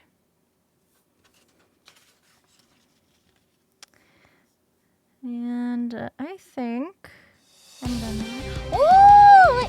Hi, Raiders! Nyla Lockhart! Thank you so much for the raid! Hi, everybody! What's up? My name is Sinder. I'm the Hellhound VTuber! Woo! Today is day 3 of me working on a cosplay build. Boom! This is who we're making. This is Nihilister from Nikkei! And I am making everything life-size on my real IRL flesh body that hopefully I'll be able to show off in about a year when this thing is done.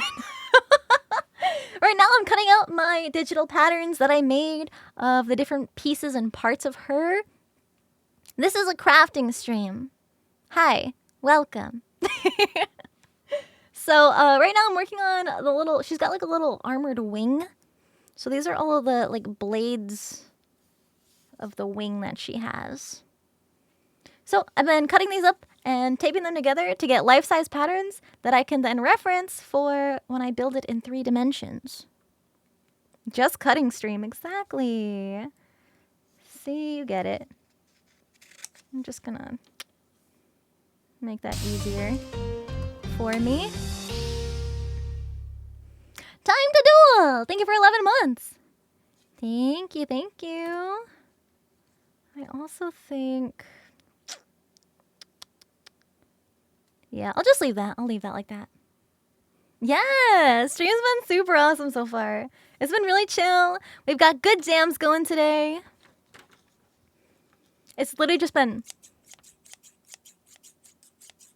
all stream for 4 hours. Is the paper reflecting? What? What do you mean? It's just paper. It's just paper. Just normal printer paper. I don't have a printer here with my housemates, so I had to go back to Mama and Papa Wolf's house, my parentals, and I had to use their printer. And they were home when I was printing all these out, and I was printing pages and pages and pages, and they're like, oh my goodness, this is gonna be crazy. And then I laid everything out on the floor for them to see how big it was gonna be. My mom was like, that's way too big. And my dad's like, looks like we gotta get you a bigger printer. Duality. Took all their ink? No, I actually didn't, because that's why I like to make my patterns as little outlines, so that way it doesn't take up as much ink as it would if I were to print out like this full art piece life size. So that's why I like to take the time to separate it and create nice crisp line art so I know exactly what's going on here. Snowa, thank you for 8 months. Thank you. I'm just stretching my hand, my fingers for a bit. Less visual pollution, exactly. Yeah. Because, like, you know, you look at this image, right? Enhance. You look at this, the little spiky wing. It's kind of hard to tell because of all the other spikes on the, like, dragon neck thing. But, essentially... Boom. These aren't all cut out just yet. But boom. This goes here. We've listened to this like 3 times now. Oh my goodness. There we go. That one goes there. And these kind of, this one like overlaps a little bit, like tucked underneath. And then this one here. And then this one kind of overlaps a little bit too. But you can kind of see these 4 wing segments that go here. It's just, yeah. It's a lot less to try to figure out. It's just a lot less busy. And I'm sure I'm like pointing in all these directions. You guys are like, what the fuck is she talking about? What? Huh? Dang, she just keeps yapping. Andreas, thank you for the biddies. Thank you. Looks really good. Thank you. I've done this many times before, so I'm really good at visualizing like how to break down complex pieces of characters. And like props and armor and how everything is supposed to connect. Once you have like a little bit of experience, you can kind of get a good idea of how to make anything really.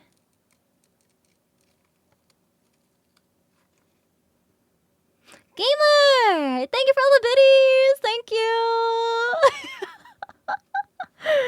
Way to brag with your 8 legendary containers. That's crazy, by the way. That's so crazy.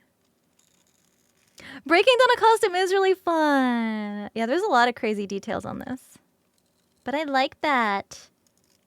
The tedious work is what really, you know, makes the cosplay. Makes it impressive. Snip, snip. Snip, snip, snip, snip.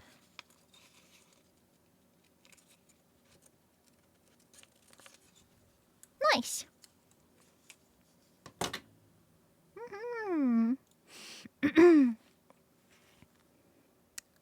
Okay.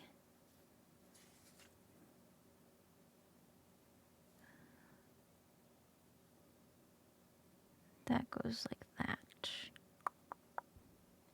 Yeah.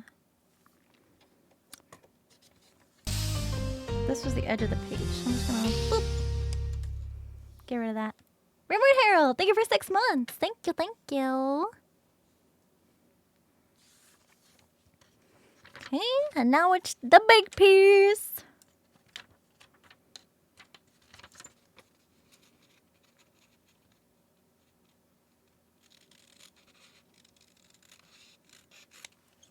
How much merch should you buy? I don't think it's a matter of how much. I think you should get what you genuinely like.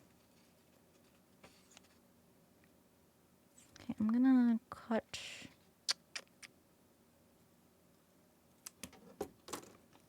Looking at all the pieces getting together seems really satisfying. Oh, it definitely is. Okay, yeah, so I'm gonna cut these here.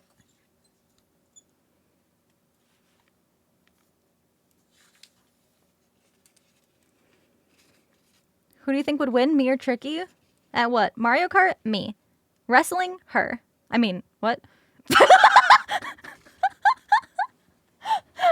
Why is it the first thing that popped into my mind?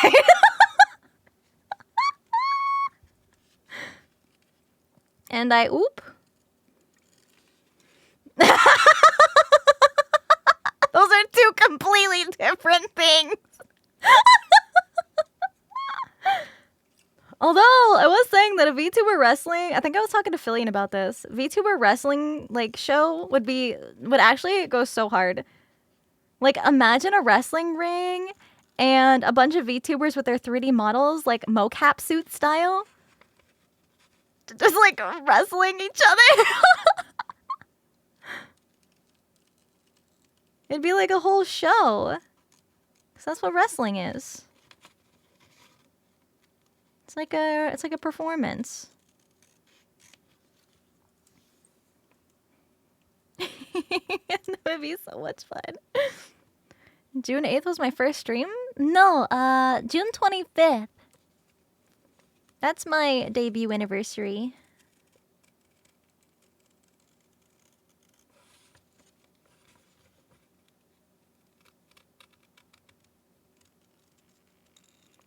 Snip. Me with the chair, not the metal folding chair.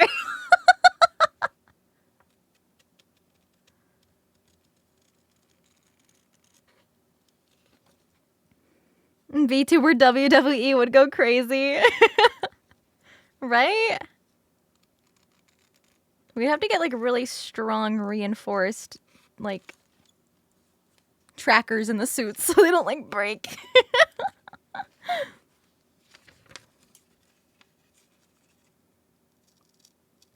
That would be so much fun.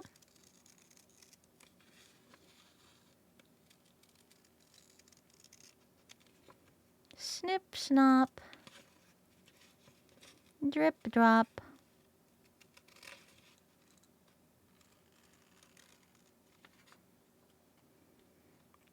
How do you not break those things? I don't know. I think Fillion's only broken like a couple.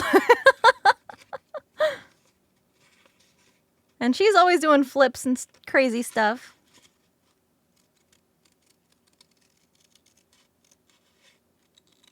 So whatever she uses.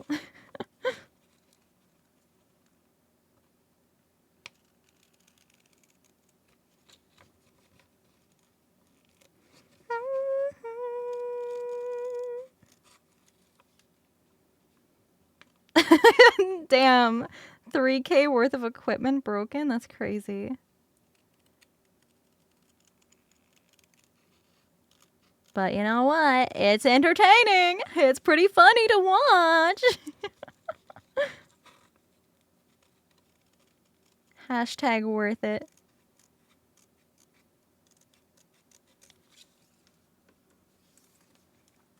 Okay, time to tape.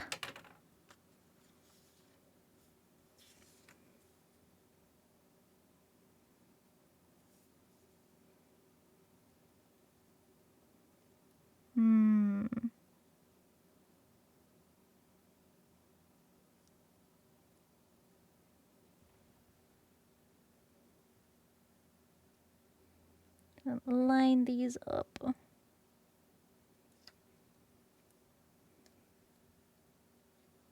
That's good. Tape.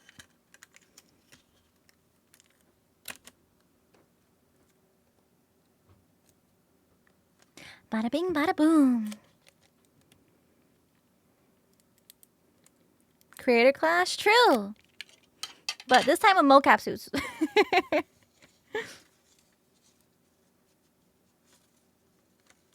Dum bum bum.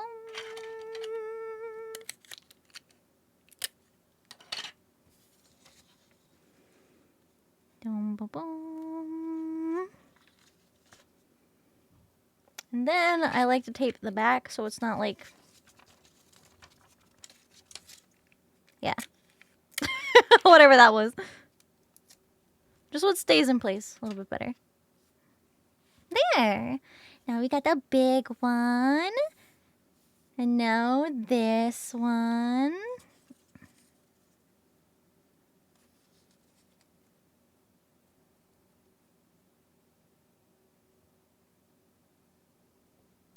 Let me get the tape first.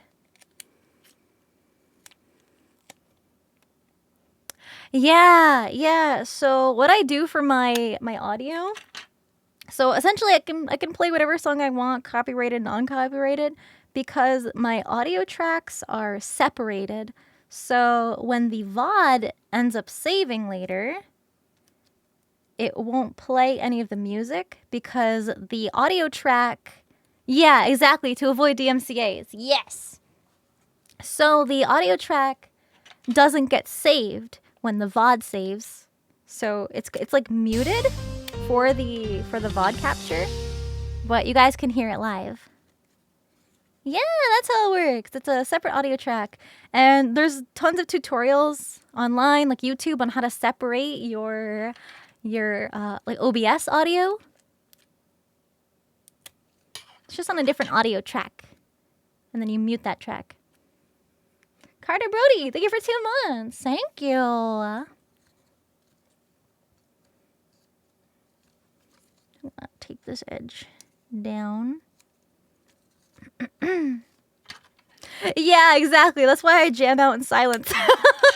And some of the VODs.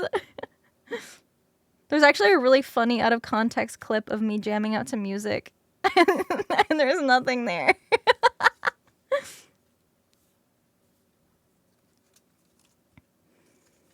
Okay, I think I'm gonna cut this actually.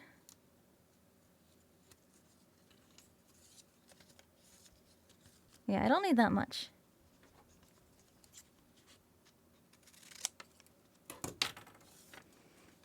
It helps to line it up, but you don't actually need it to stay.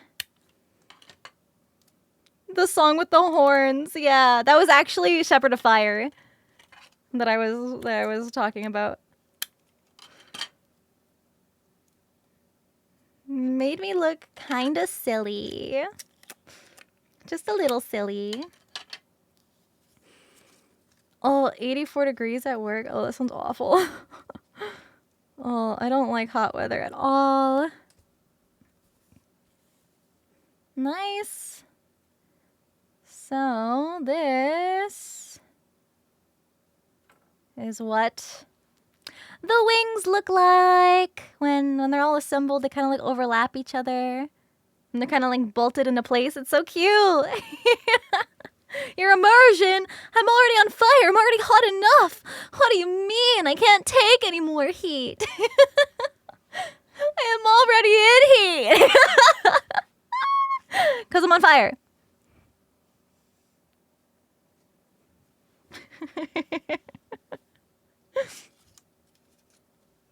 Now these stack nicely.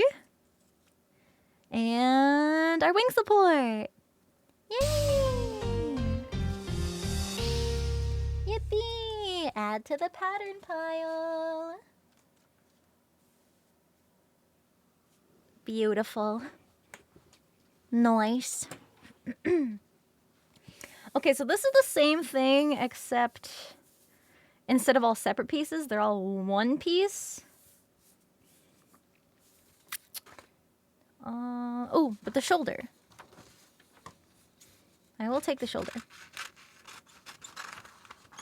For now. I just don't know if cutting this all out is gonna fit on my desk.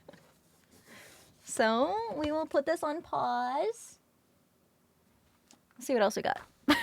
We still have this many patterns. Okay, that's the inner cannon. It's at like a 3/4 angle, but we don't need that right now. Oh, this is the leg, leg, leg, leg. And then I'm pretty sure all of these is just the side pieces of the dragon. All these pages. Top jaw, bottom jaw, the other side jaw, the little spiky fins on the dragons, like on the top, the little sticky outy sharp fins, and then also the patterns for the inner jaw. Like there's the red jaw on the inside that have like teeth, like they got fucking teeth, like little like animal teethies. Like it's just kind of freaky looking. So that's like it's a whole separate layer that lines the inside of the shell of the cannon that looks like the dragons. Yeah, I am cosplaying her. That's what we're making. So all of these are that. We'll do those after the leg pieces. Nader, thank you for 9 months. Happy sub, baby. Delta, thank you for the 5 gift subs. Thank you so much. Thank you. Alrighty. Well, I'm glad I figured out the leg pieces. Okay, so this is top and bottom of the leg. And then this is the little side piece. So this is going to be separate. And then these connect. So this is the shin armor. And then this is the outside. This is the inside, and this is the outside. This bit goes on the top, but on the outside. And this little inner structure is the same. Oh, that's so much. It's so much. So we got shoulder. Josh, thank you for the biddies. Good designer and artist. Well, not really making art. I guess you could consider cosplay an art. It's more of like a craft, like a. It's a little different. It's a little different. Ba-da-bum, ba-da-bum, ba-da-bum. Guess what this song is from? Guess. Guess. Yeah, it's One Piece. Of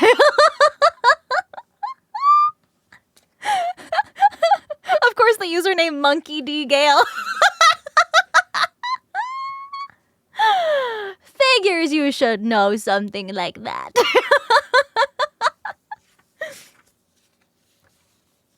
That's so good. Yeah, this is a battle track from One Piece. Kind of badass, right? Kind of makes you want to watch it, right?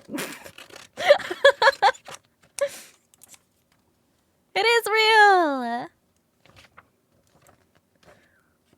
The One Piece! I am a One Piece fan.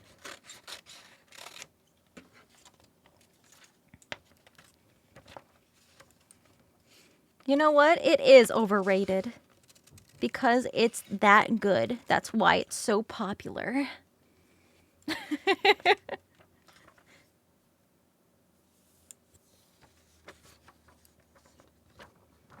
I don't think it would be popular if it wasn't good.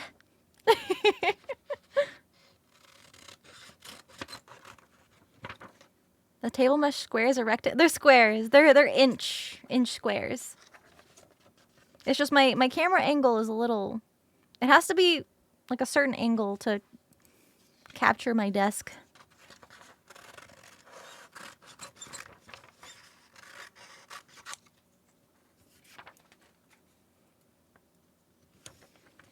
Who's got time for One Piece? Well, when you've been caught up on every episode every week. Even I have time.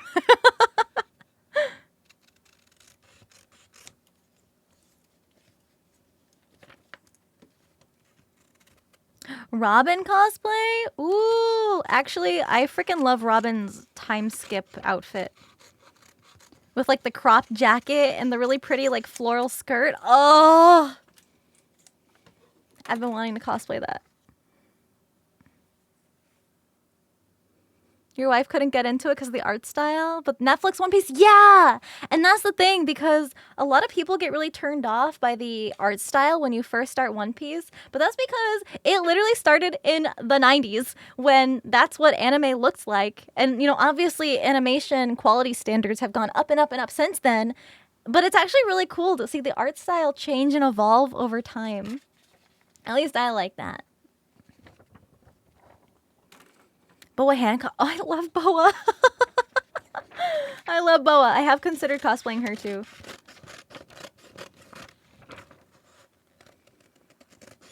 Yo, the animation in Wano was so crazy. The Gear 5 stuff? Holy shit. So good. No spoilers, but so good. But yeah, I definitely think the One Piece live action, it was executed really, really well. Like, it was genuinely a really good live action. And I feel like it would be a great segue for viewers who are kind of turned off by the art style to get a feel of what the story is like. And then, you know, if they can get past the art and just kind of focus on what's happening in the story, I think they would, you know, really enjoy it. Yeah, the features are really exaggerated. They've got like giant feet and giant hands, and it's kind of goofy. But it does get better. And to be honest, you kind of get used to the art style. And you get so used to the art style that it's like you don't realize it's changing. It's so crazy. Like the transition is so like subtle.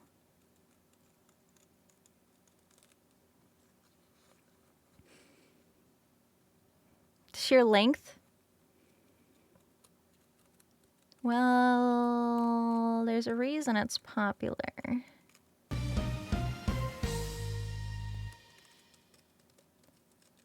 I rewatched a One Piece during the shutdown, the lockdown. Silver, thank you for the tip. Thank you so much. I really, really appreciate that. Thank you for the kind message. I'm sorry text-to speech is still broken. It's on Stream Elements side. So I guess they haven't fixed it yet. Yeah, honestly, like you don't see that. Like not every, you know, story is able to carry itself like that for so long and still retain like insane quality with the story writing. So it's really cool to see. It's ironic because people end up wanting the adventure to never end, right? And One Piece is approximately 2/3 of the way done. And we're at 1,100 episodes.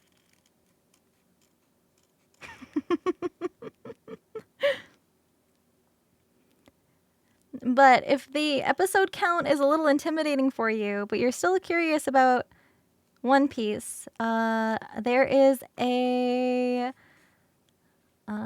site called One Pace, and One Pace cuts out every second of filler. Not just the filler episodes, but if there's like a cutscene, like if there's B-roll going on for too long, they'll cut that shit down too. And it drastically reduces the amount of watch time. You're in Punk Hazard? Ooh! I'm sorry. I loved Punk Hazard because of Law's eye candy. I just like him a lot. I like Law. Listen. I would feel sick every day with him around. Yeah, and the recaps. There's so many recap episodes. Yeah, Arlong Park. No, you just started. I hope you're liking it. Debating on getting his tattoos? Yo, Law's got a lot of tattoos.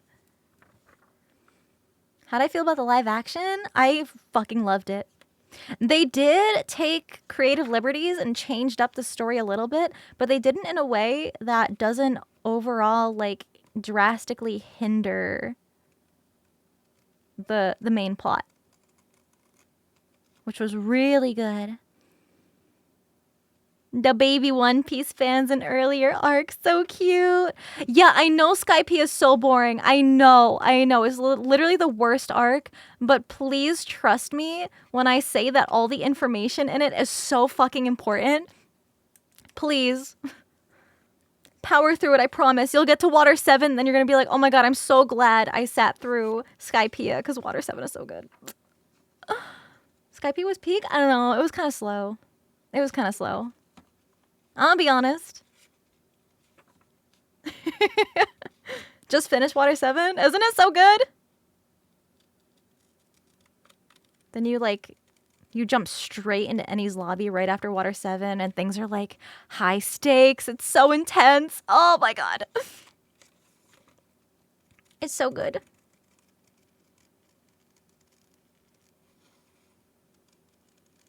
And then you get to Impel Down. Impel Down's my favorite arc. Oh wait, and Thriller Bark. A lot of people don't like Thriller Bark, but I liked it because it's like Halloween Spooky Island. Yeah. Chaotix Rage, thank you for 7 months. Thank you. Thriller Bark was so much fun. It was just so goofy. I'm sure a lot of you guys have seen the GIF, but there's this like really iconic moment because it's like Spooky Halloween Island, right? And there's like zombies coming to life and like popping out of their graves in the ground. And there's a zombie that pops his head out of the grave like right in front of Luffy. And Luffy just like pushes the zombie's head back into the ground. It's so funny.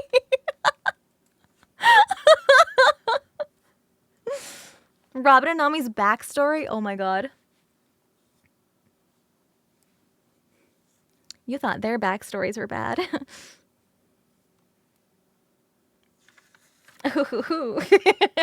Buckle up, buddy.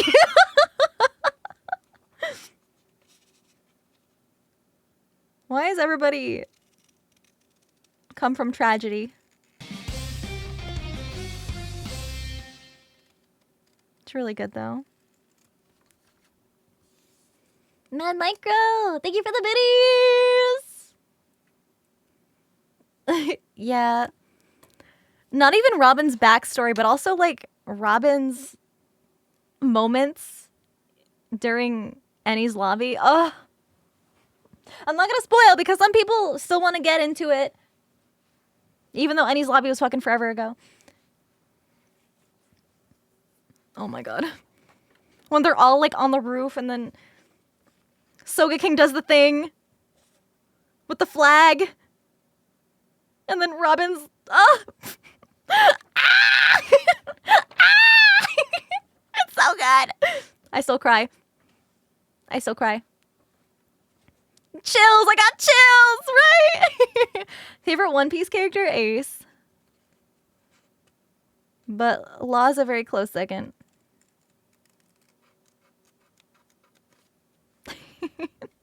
He does a triple backflip and then T-poses. Poofy, why you gotta spoil it? Then Robin cries.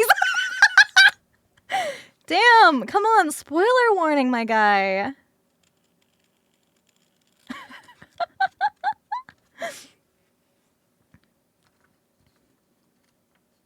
They all looked peak cool. So true. Nothing got you to cry till Marineford? Oh my god. There's this one edit. It's like a fucking AMV, except it's like, I don't know, 7 minutes long. And it's like Luffy's whole journey up until Marineford. And the music is just like Pirates of the Caribbean soundtrack. But it's so good. It's the best anime edit I've ever seen.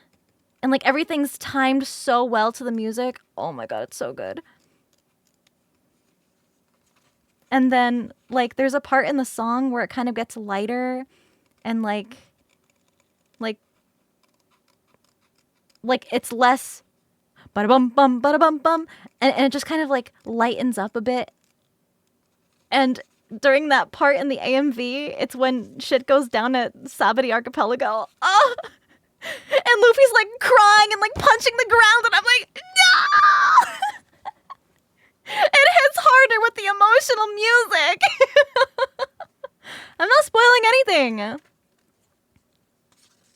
That wasn't spoiling anything.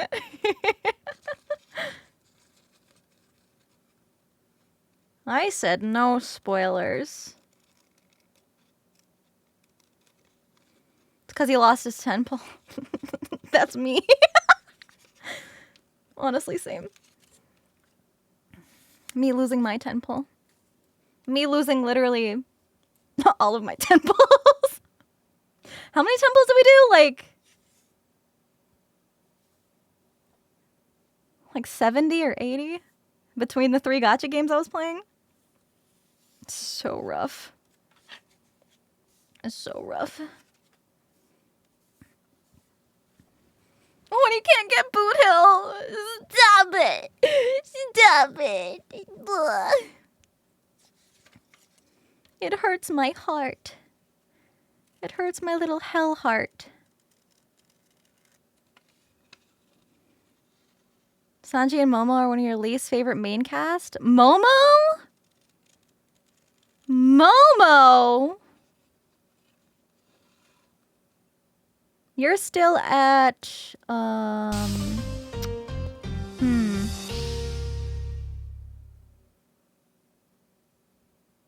Who? Momonosuke! Momonosuke.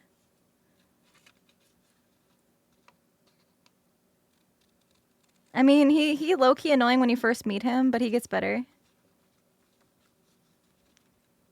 Trust. Trust me.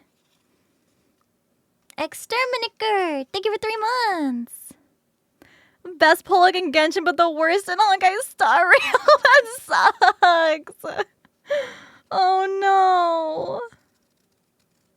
I've had bad gacha luck all around lately.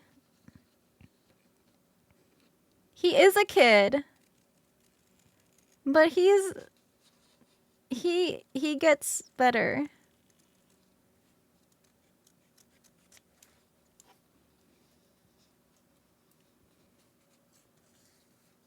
His story arc was Dragon.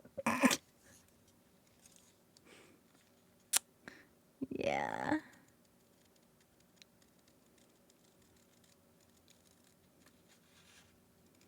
But his introduction is kind of important lore-wise. If we're just talking One Piece. I could talk about One Piece forever. But I know it's not everybody's cup of tea. I'm sorry. I'm sorry.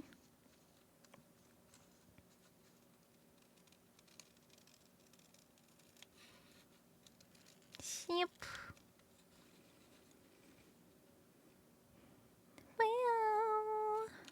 All this Momonosuke slander. He's precious. Precious baby boy.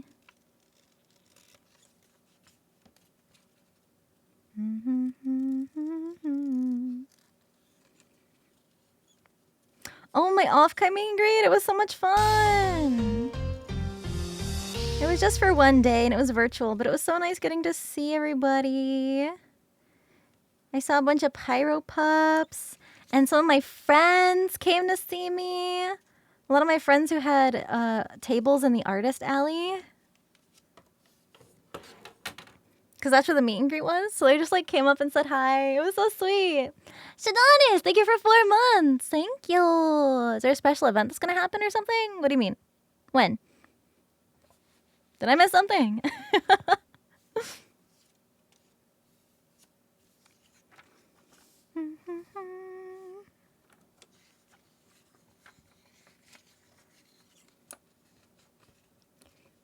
Snip, snop. Come on. Get. There we go. Just tuned in. Welcome. We're just crafting today.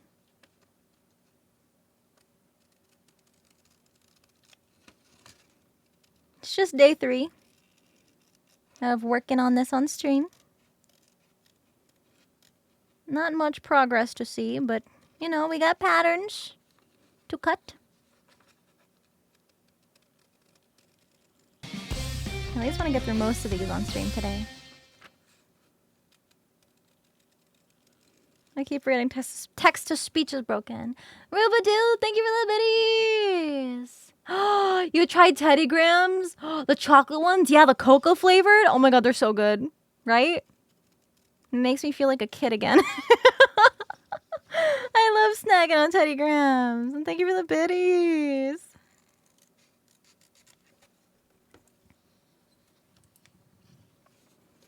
Fascinating to watch. Ever made cosplay before?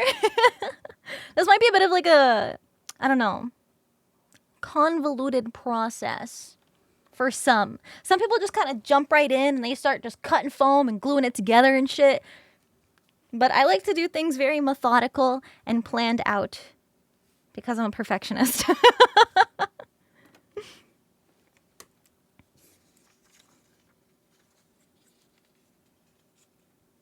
Yeah, armor crafting. It is a craft. My ability to talk with you guys and cut straight lines. I've just, you know, I've cut out a lot of patterns like this during my time. And straight lines are easier for me to cut than curvy lines. Oh no, you were force-fed Teddy Grahams. Oh no. No, I haven't played Infinite Craft. I have seen some pretty funny stuff come out of it, though.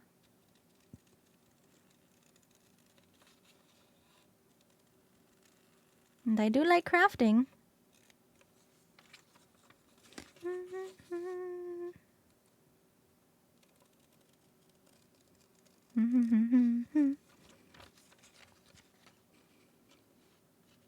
You're gonna download Honkai Star Rail and not play?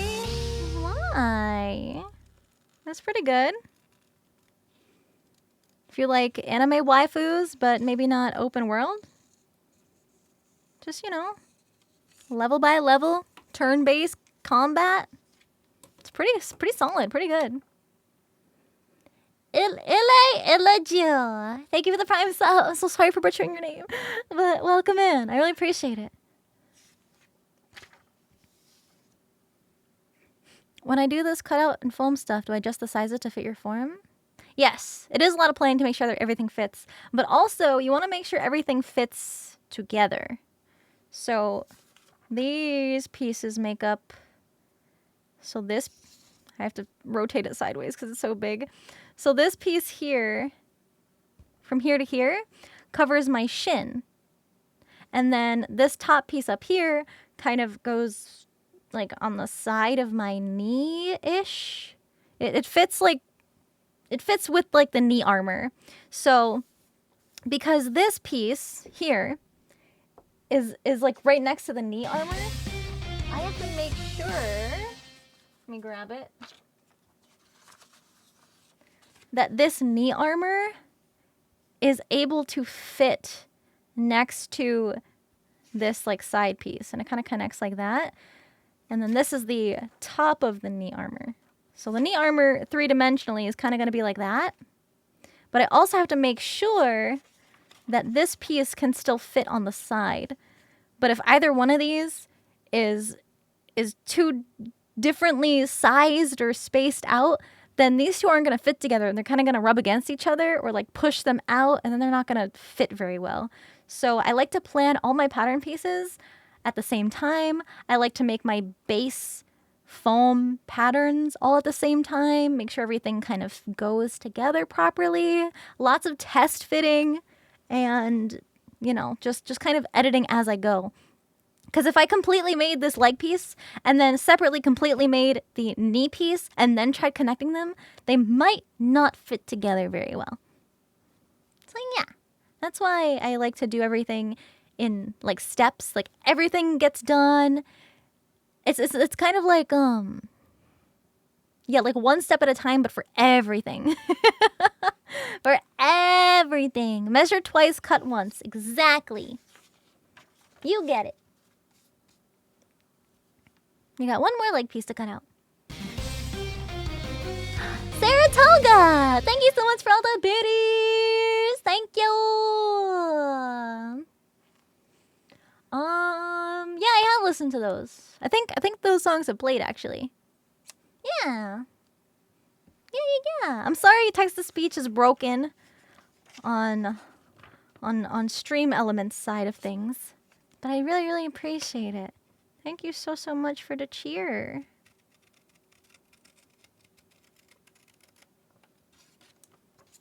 Measure twice, cut once, curse, and repeat. You're so real for that.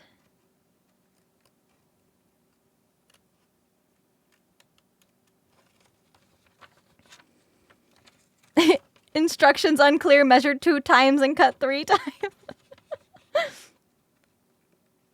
know what happens.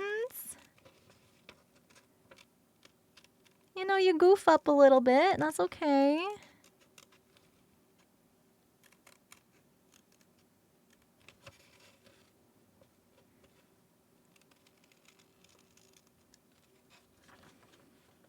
Best way to save material. I try to save as much material as I can. I hate being wasteful.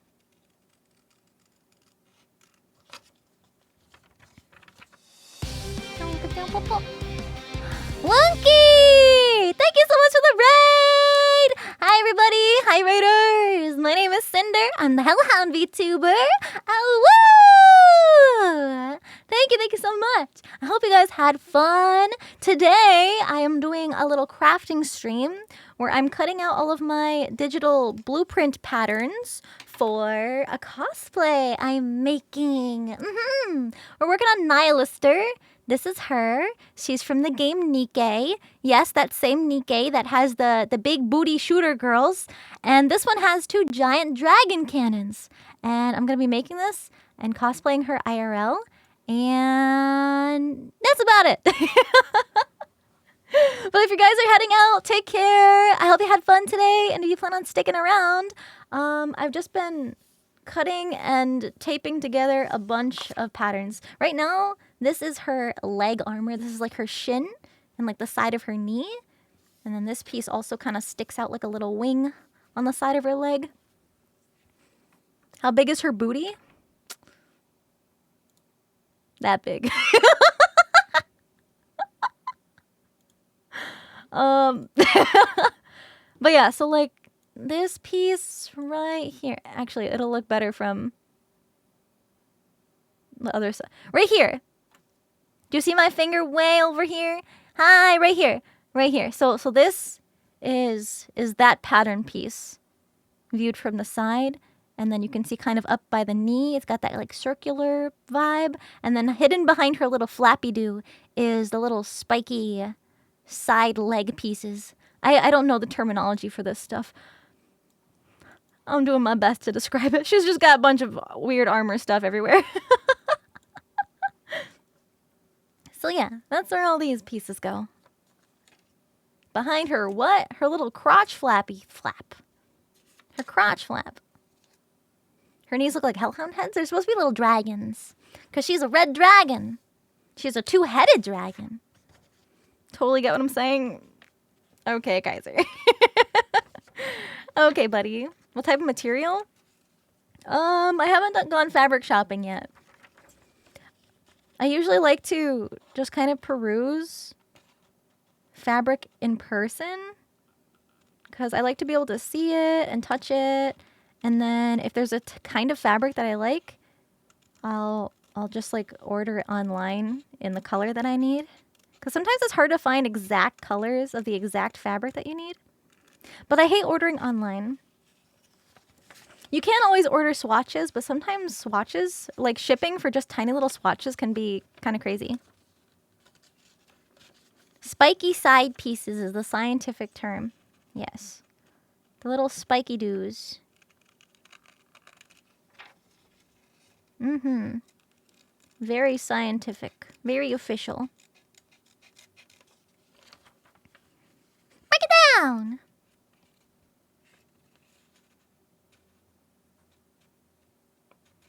Blah!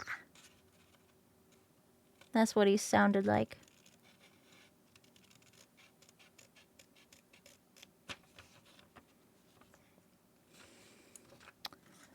Okay. So now I need to decide on where I cut. I'm just gonna pull up a really big picture of her on my monitor.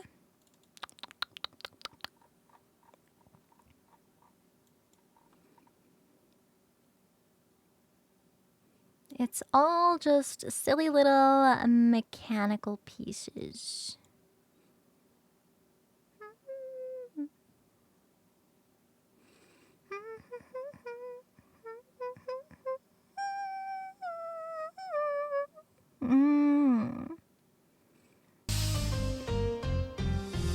Looks like it kind of goes.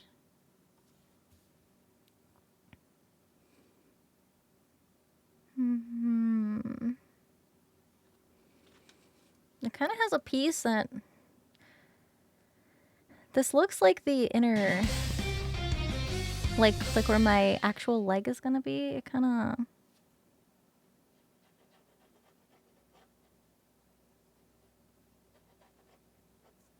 Kind of goes like that.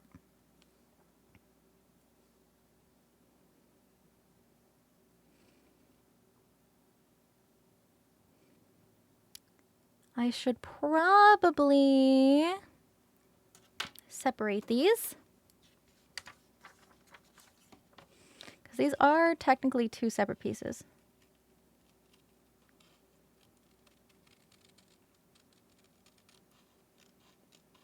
Carefully.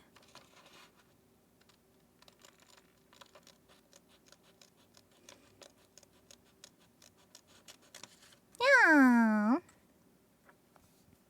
Okay. And then this one's gonna get cut like this.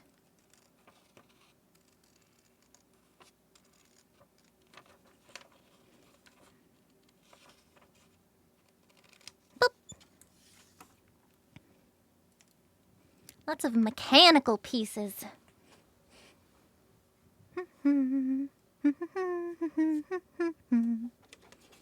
Yeah, glory hammer.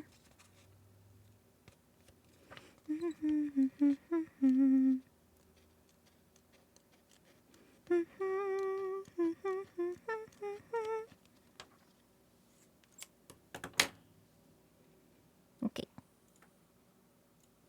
Put away my reference. Holy jams! Truing.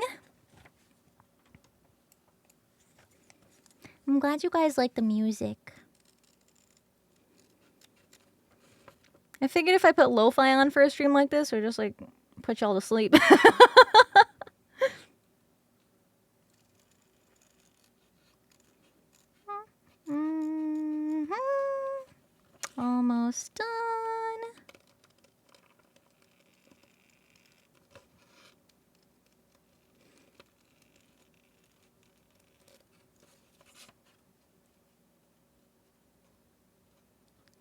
here we go.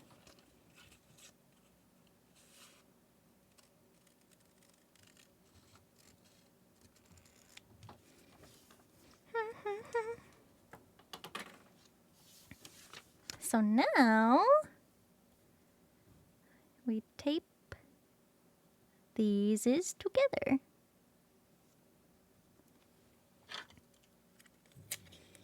Five hours almost. Oh, my tummy just rumbled. I had an early lunch today because I started my stream at 11.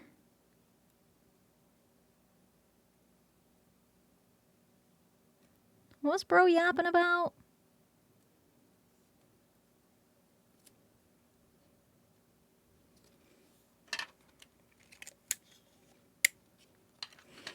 But you guys know what's after the leg pieces, don't you?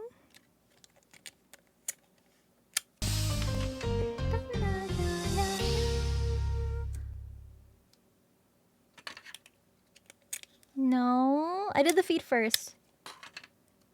That one was off stream, just to make sure my pieces were the right size and stuff. The cannons. The cannons. So there's the leg piece all assembled. I am just gonna remove some of this bulk back here. And a holy cosmic frost. Your pal Tina! Yo, what's up, Tina? Thank you so much for the raid! Hold on, sorry. Whoop. Hi, Raiders! Welcome in. Hi, hi. My name is Sinder. I'm the Hellhound VTuber. Awoo! I hope you guys had a fun time today. If you are heading out, I hope you have a good one. And if you plan on sticking around, I'm doing a little bit of cosplay crafting. I'm building Nihilister from Nikkei, this waifu down here in the corner. And we're just cutting out these blueprints that I made. This is day 3. Days 1 and 2 were me making these blueprints on stream. And now I'm cutting them all out, which is a very time-consuming process. But you know what? I gotta do it anyway, so I figured I would just stream it. So these are all leg pieces that all assemble. This is the other side. This is the outside. This is the inside. And this is the shoulder piece, just kind of chilling. But now, you guys arrived just in time to see me cut out the most intimidating part of this build. But honestly, it's the part I'm most excited for. So we have approximately this many pages for just the dragon cannons, the guns, the headliner. Yeah. So that's what we're gonna be doing. Nasudia, thank you for 5 months. Thank you so much. The guns. Yeah. So, okay, these are a little out of order. Hold on.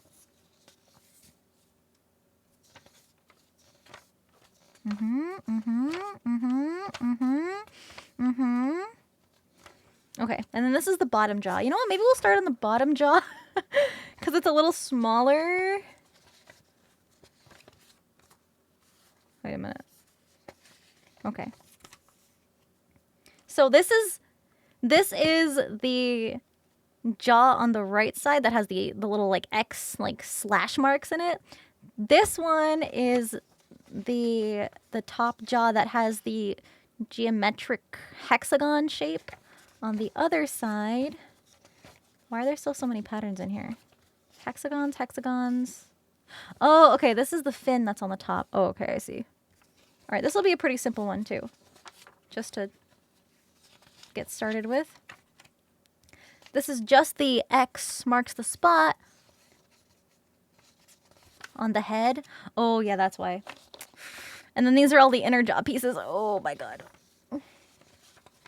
Yep, that seems about right. Okay. All right. Come here. So with the X, so I just kind of like roughed it out, like super, super rough. I just wanted to get a general, down here. I just wanted to get a general size on how big this X would be. But pretty much what it actually is if you enhance, here, let me show you. I've studied this girl so much. So not only is it an X, but it looks like something ripped it up. So I'm not actually going to cut these out of the foam. I'm going to cut like a normal X shape and then peel back the sides of the foam and just kind of like hack it up. So that way it's still kind of raised a bit, because you can see like towards the bottom and off to the side here, it's like torn up pieces of metal. So when I make it out of foam, I'm just going to bend the foam backwards and just like slash it up and mess it up. And it's going to look fun and cool. But I wanted a template for approximately how big, like height and width.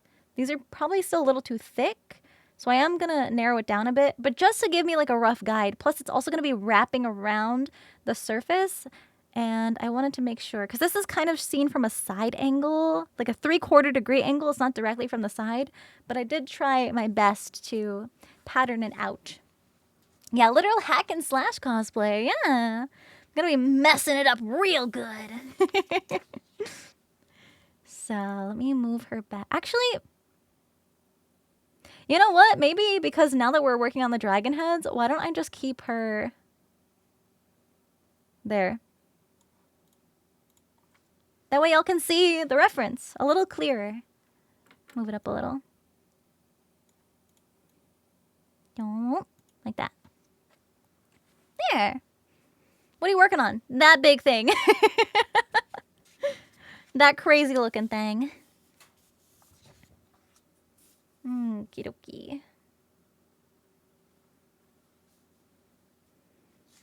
Right pile is still pretty big? Yeah. Yeah. It's been 5 hours. That's so crazy. Thank you guys for sticking around hanging out with me.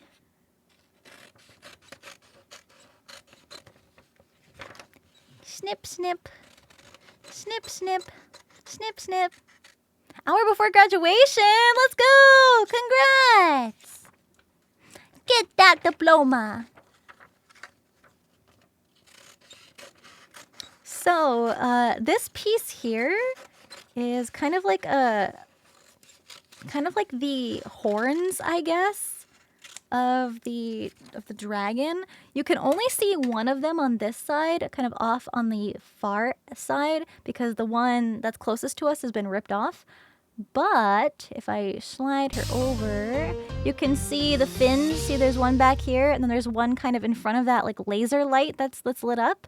So that is the current pattern piece that I am cutting out right now. The little fin on the side. It's really cool how this one is like super beat up. I really love that.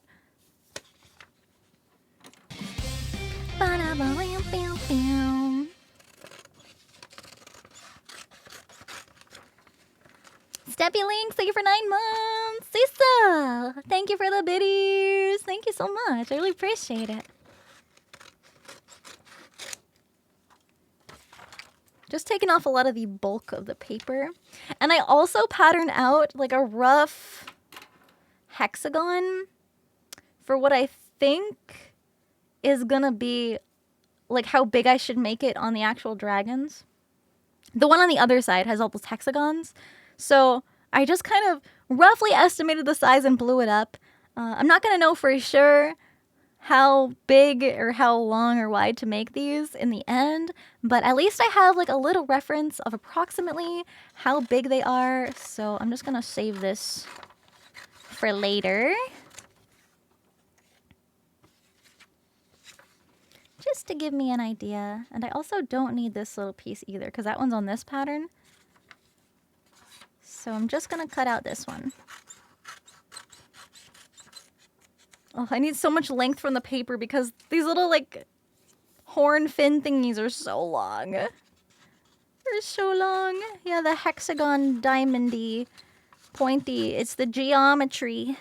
That one geometric shape. So, if we were to line these up... Oh my god, it's not even all gonna fit on my screen. That's so big! Hold on. Pause, champ. Pause. Pause.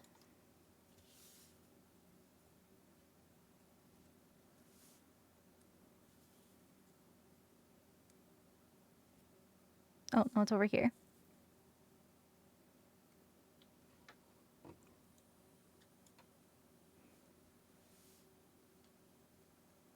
That's one long boy. That's just one of the accent pieces on this dragon head. It's gonna be so big, but it's gonna be like rotated like this. It's gonna be like that. Oh my goodness. It's so big. So yeah, I'm gonna cut it out now. Let's pull her back up. Nihilister.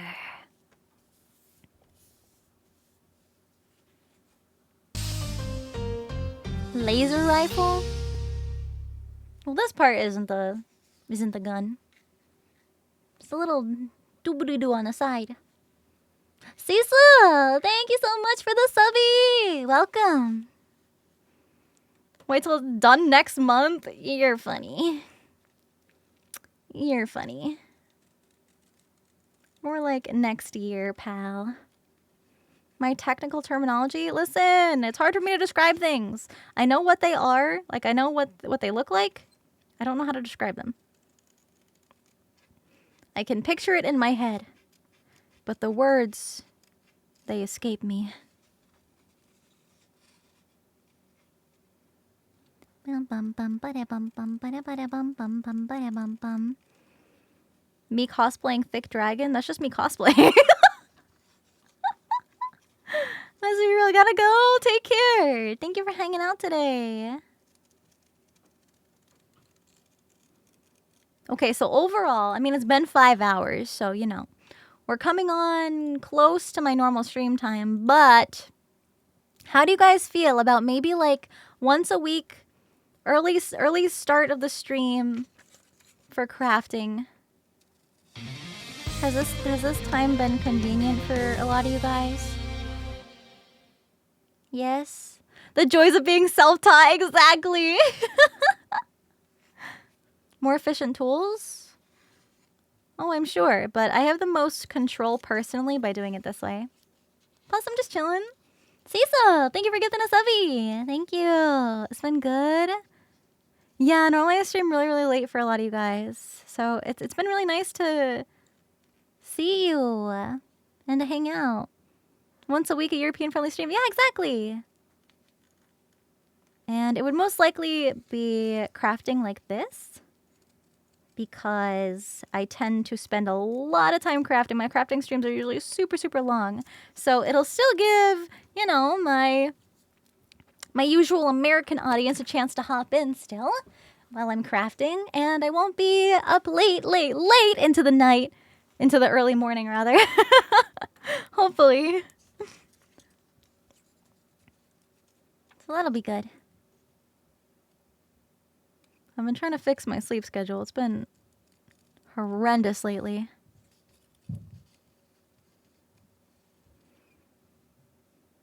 Work better for Shelly. Work better for Shelly to jump in. I love that. Hell yeah. Words are hard. Do I wake up late? Yes, because I go to bed late.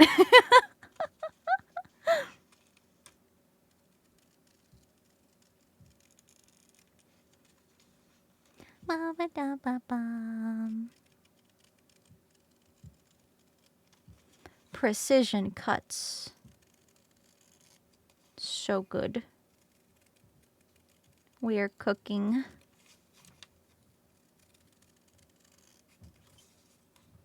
I'm the Cookmaster 9000. You've had 6 hours and 3 days. Boy, get some more sleepies. Go back to bed.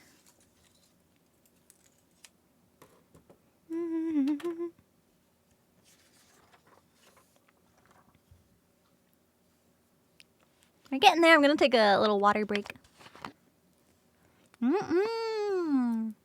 Not the streamer sleep debuff. No.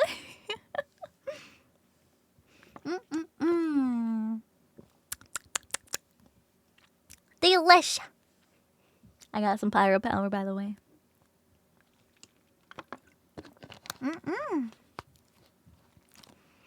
In the 90s? Oh, that's so hot. I know a lot of my EU peeps are still around, though. What is that in Celsius? I don't even know. I'm not good at mathing.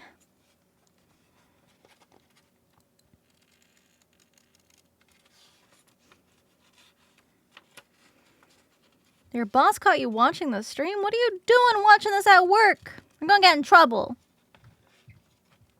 Get back to work.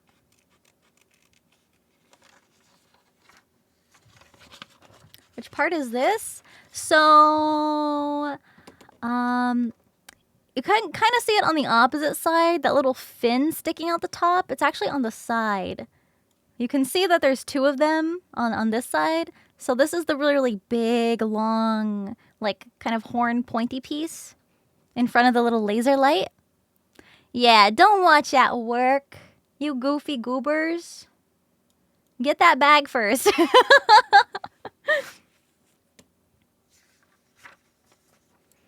Impressive how clean your cuts look.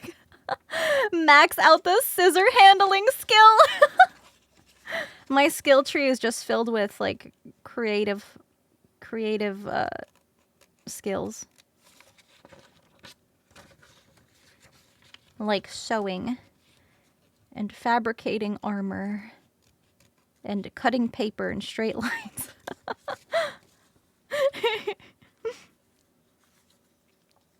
90 Fahrenheit is 32 Celsius? That's so crazy because 32 in Fahrenheit is literally freezing. Like, that's the freezing point. Like, wow. Freezing point of water. That's so crazy. That's so different. It's like so vastly different. Demon Slayer, thank you for the biddies. 107 degrees. Oh my goodness, working outside. I hope you can go cool down. Have a nice, cool, refreshing beverage. Or go get some ice cream. Celsius scale is just Kelvins plus 273.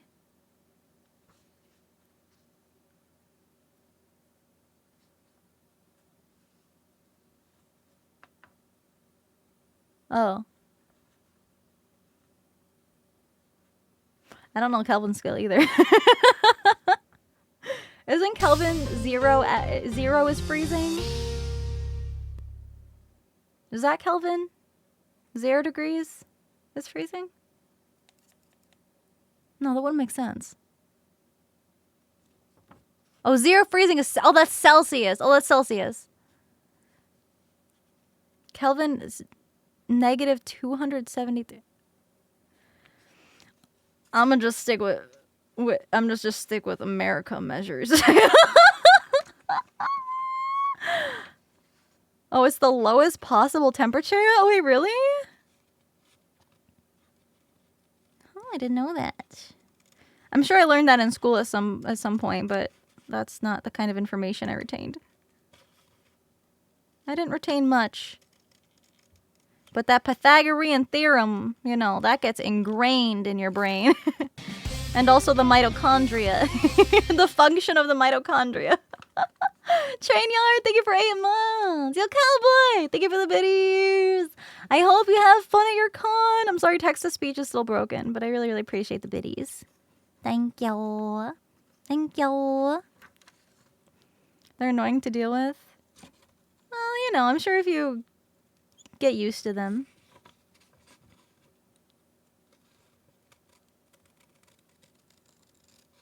Anything gets easier when you study them or, you know, just actively experience them.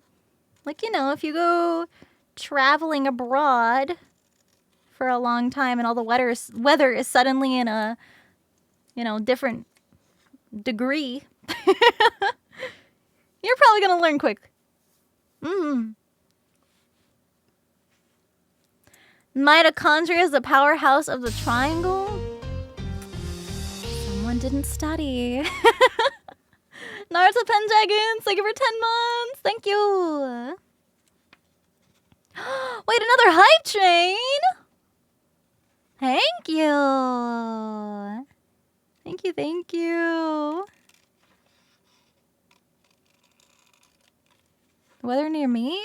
It has warmed up quite substantially, but I'm kind of a baby when it comes to hot weather, so as soon as I start sweating when I step outside, I turn on the AC.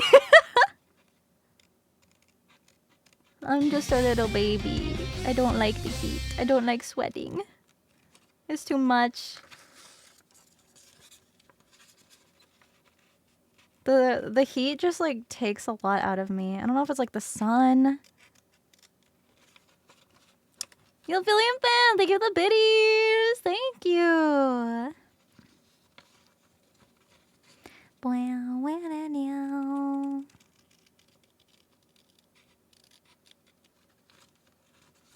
AC isn't common. I would not be alive. I would have succumbed to the melted puddle that I would have become. Come on, come on, get in there. Here we go.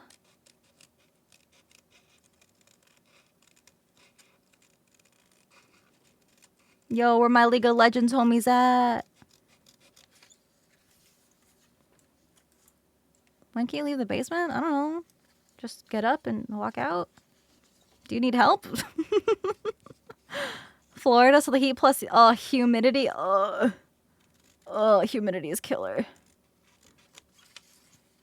It's not hot. It's the humidity. Crunchy's always fast. When League is mentioned, he's the first chatter.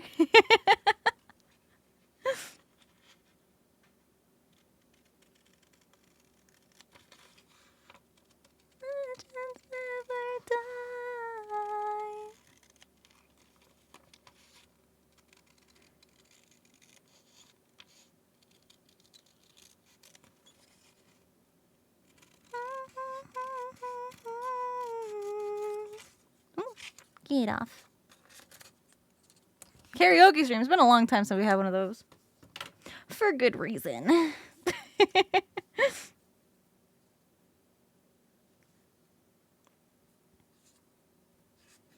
One last piece to cut out. Or Valorant, true. Luca, thank you for the Prime sub. Welcome. Thank you. Honestly, it's been hard to top KDA. Like, Heartsteel was good, but KDA just hits so good. Come on, there we go. Oh, there we go.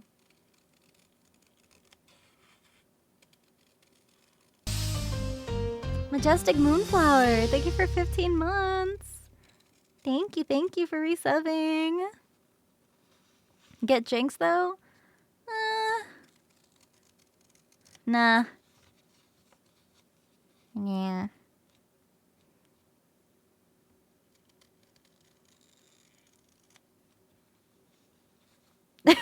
Straight up villain.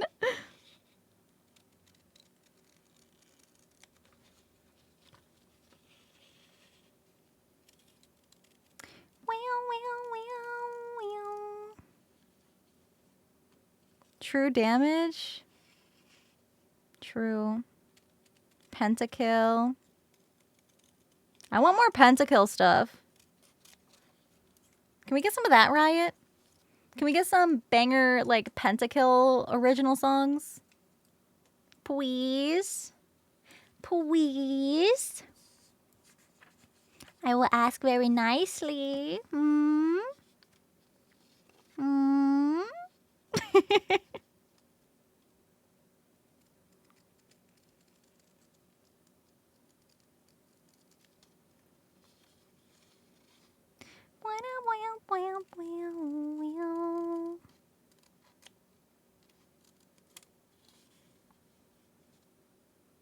Porter Robinson song he did for League was really good. Which one was that? I don't follow his work very closely. The Nightcore version. Yo, stormtroopers! Stormtroopers!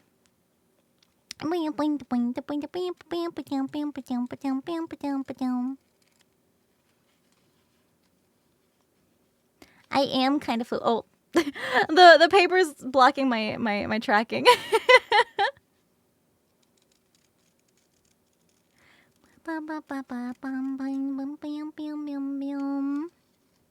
Pet the mods? Hell yeah, we love the mods here. Hell yeah. Yeah, I'm not a big Star Wars fan, but this song goes hard.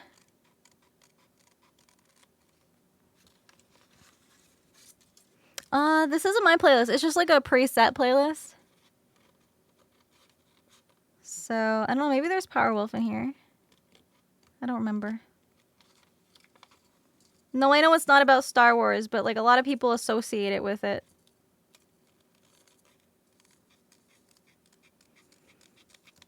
Because if I mention Stormtroopers in any other context, all the Star Wars fans come out and be like, oh my god!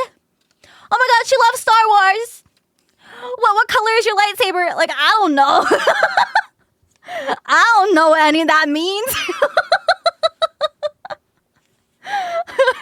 So I feel like I gotta put out that disclaimer. Okay, we're talking about the Stormtroopers song by Sabaton that is playing right now. I'd have red. I mean, I think that's a cool color.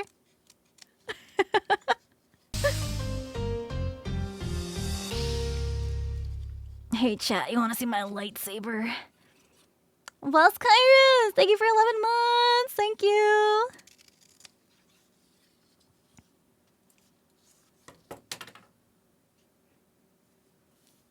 Okay. Assemble. No disassemble. No disassemble number 5. Do any of y'all know that movie, or do I sound crazy? I said that all the time as a kid. No disassemble. Maya, thank you for the gift sub. You seen that movie? Yeah. Short Circuit, a little Robo. Wouldn't you like to be a pepper too?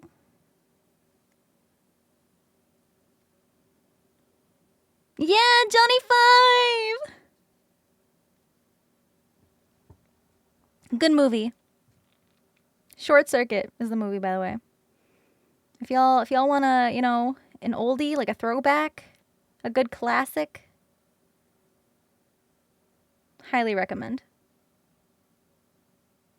It's a cute little robo. Cute little sentient robo.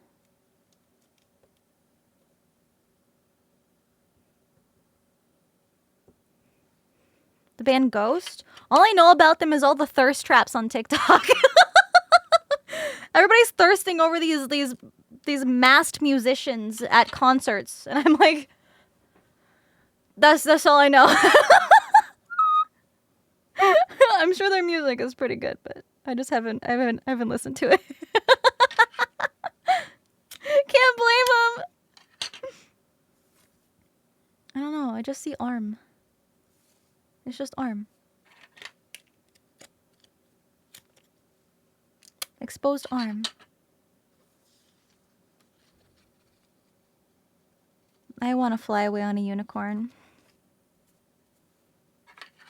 Ain't that a mood?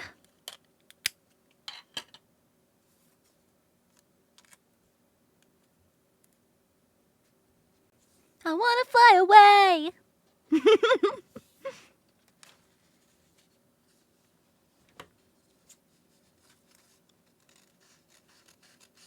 Snip, snip, snip, snip.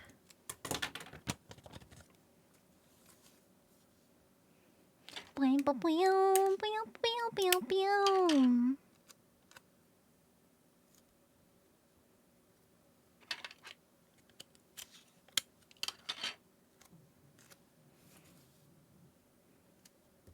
Boom. Look at that.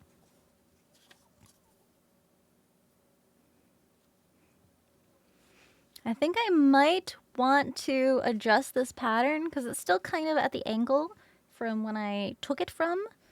So I think I'm going to try to warp it that way a little. But at least I know exactly how long to make it.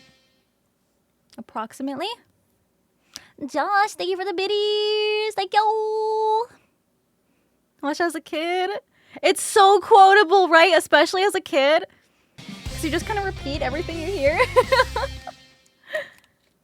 Thank you for the bit slinger. Thank you. And Shadow Fox, thank you for 2 months. You're a bit confused. About what? We're just jamming out today.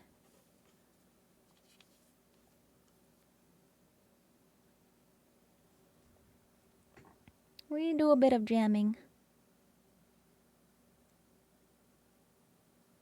Wanna fly away to a unicorn. I love unicorns. I wanna fly away.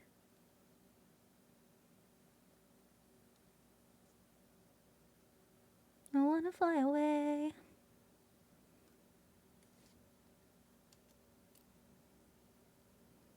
Boom. Perfect.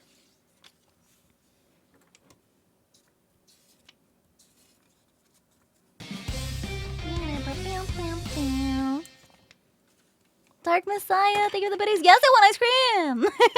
Thank you. I'm sorry, Ty's speech is broken. I'm sorry. Pew. Bada bing, bada boom.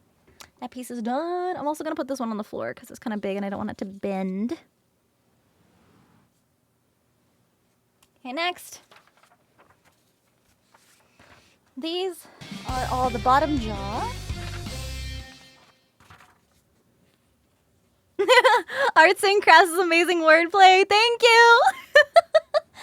I came up with that one myself. I thought it was stupid at first, and I was like, no. My name is also a play on words, so it's fitting. 1, 2, 3. Thank you for the biddies. Thank you. Okay, so this is the bottom jaw. It's assembled like so. So this is the jaw, like the you know when you're mewing. Yeah, this is what happens when you mew. It's so fucking stupid.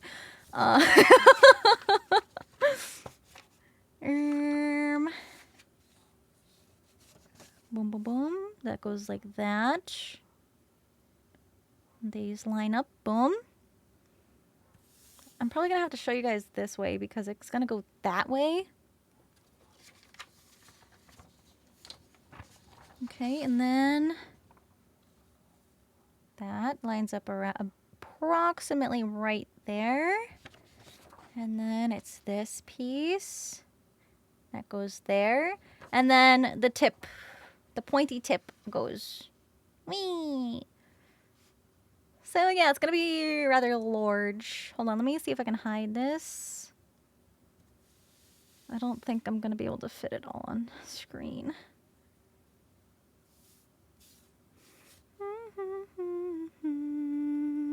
Oh, maybe, hold on. Pause. Pause, champ. Pause, champ. Not quite. Almost. That's how big it's gonna be. This is goofy as fuck. So yeah, sliding these all down. This is what the pointy tip of the jaw looks like.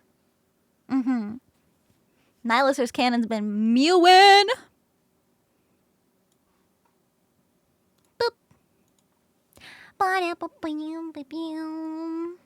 Accurate proportions.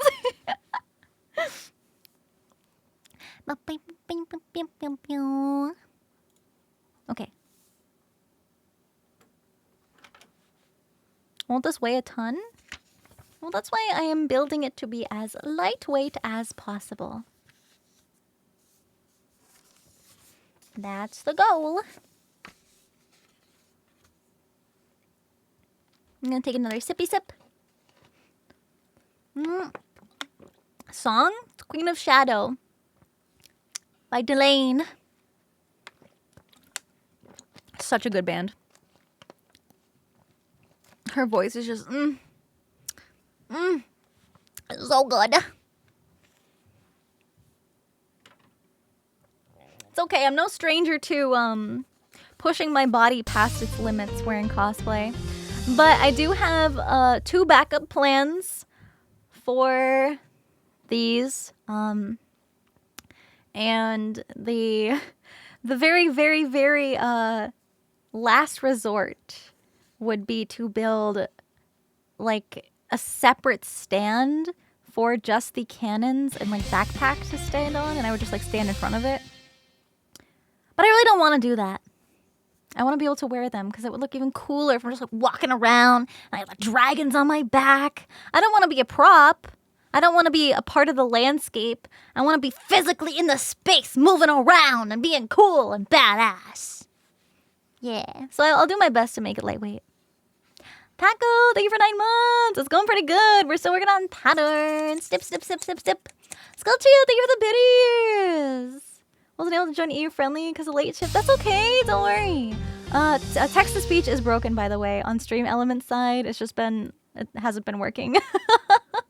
So I apologize, but I do appreciate the biddies. But welcome in. Chicken Hug, thank you for 2 months. How to balance them? Well, they are already kind of self-balancing because they're on either side of my body.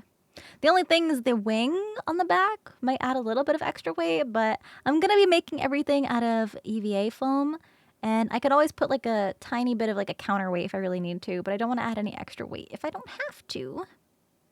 Yeah.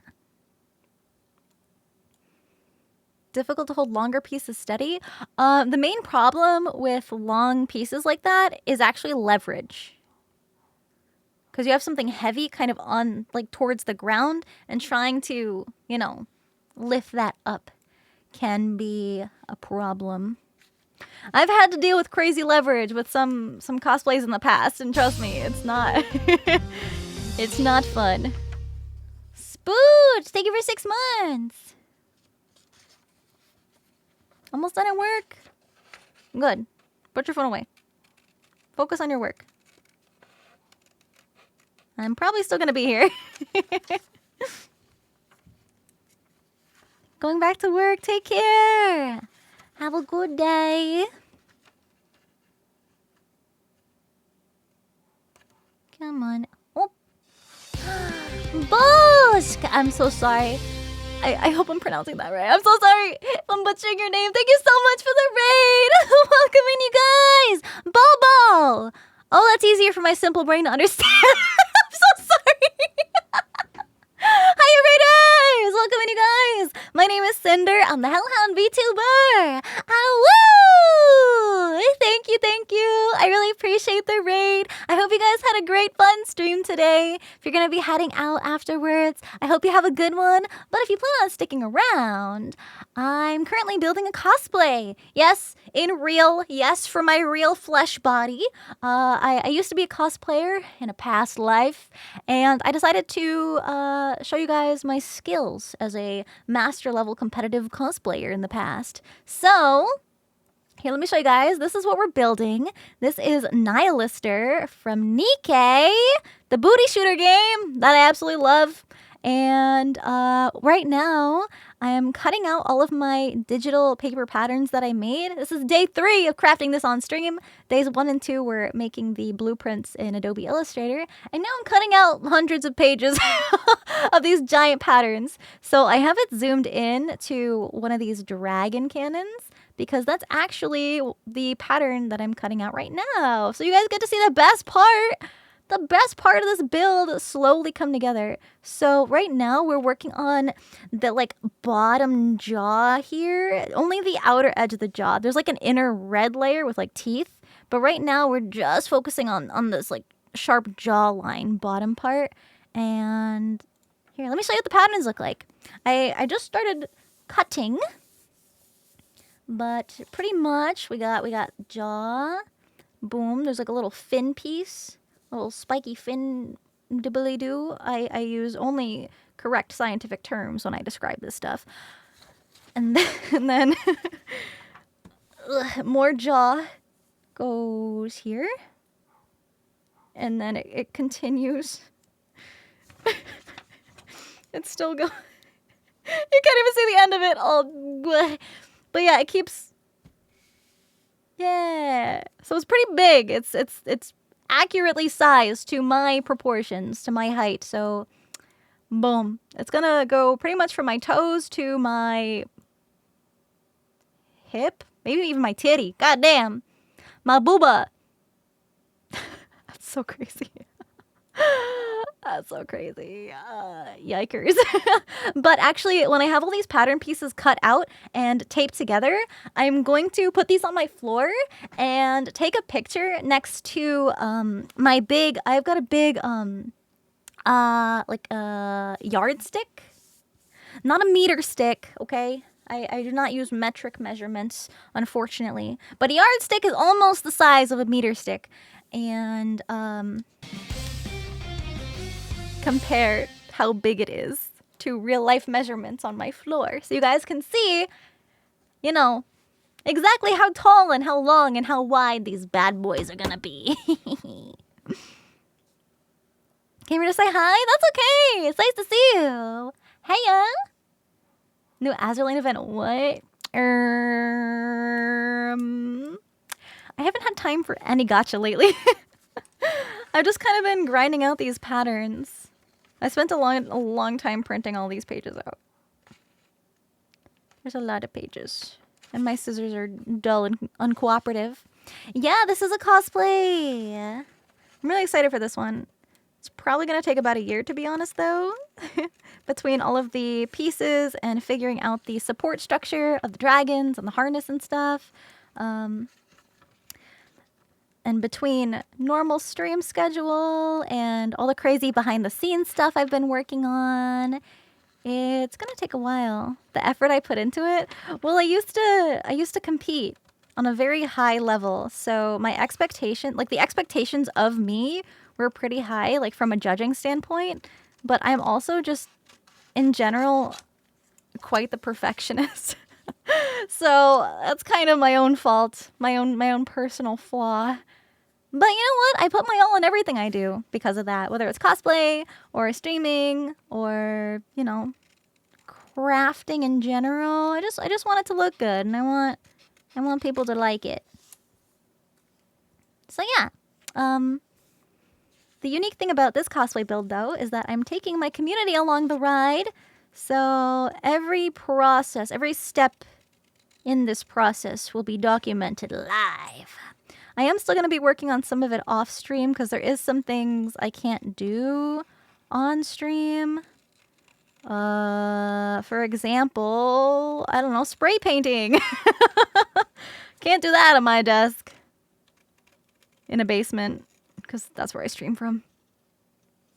A really long live documentary. Yeah. Exactly.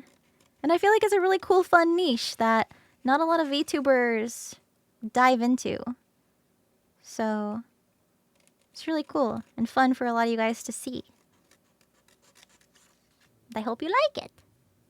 Or at least learn something.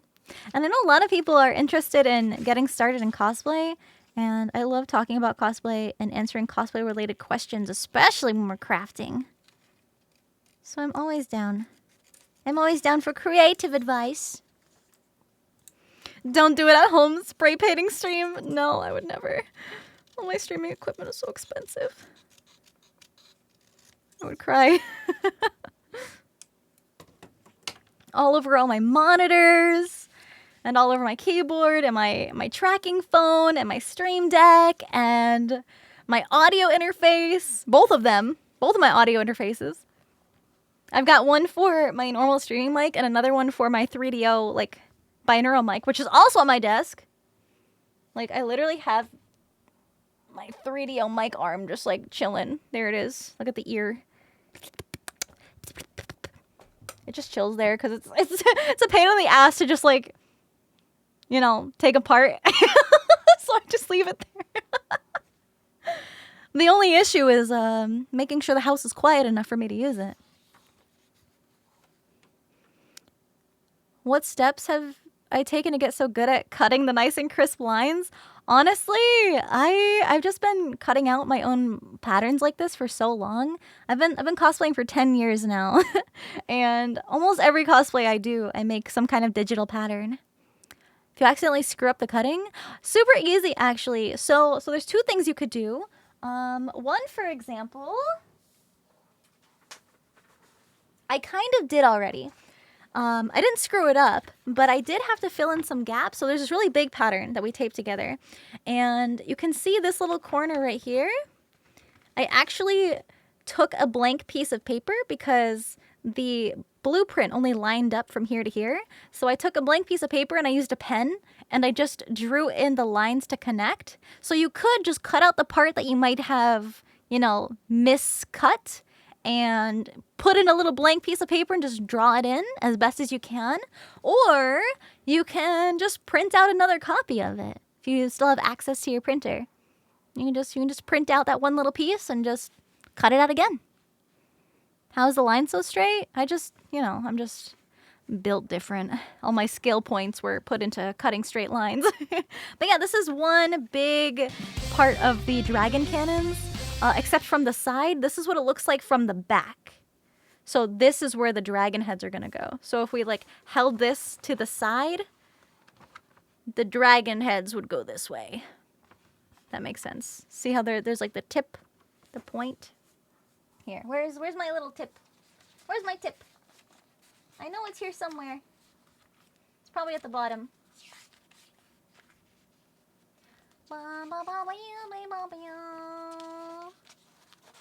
There it is. So like this is the tip of this dragon head. So this would line up like that.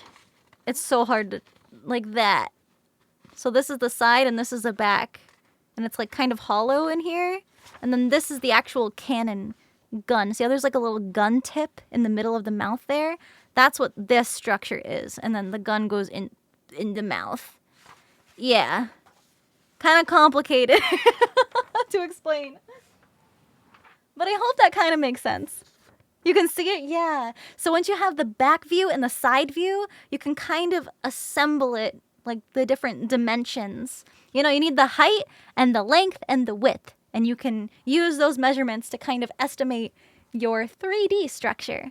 And that's pretty much what I do with my patterns. You can see it? Yeah. And for example, it's all coming full circle. So this pattern here is the jaw piece, right? The edge of the jaw. But there's like this little fin, this like little shark fin on the bottom. And that is from the same back piece, like from head on, looking at the back. And that lines up right in here. You see that? You see that? Isn't that cute? I think it actually goes here. Yeah, that makes more sense. Yeah. So this is shown like straight back.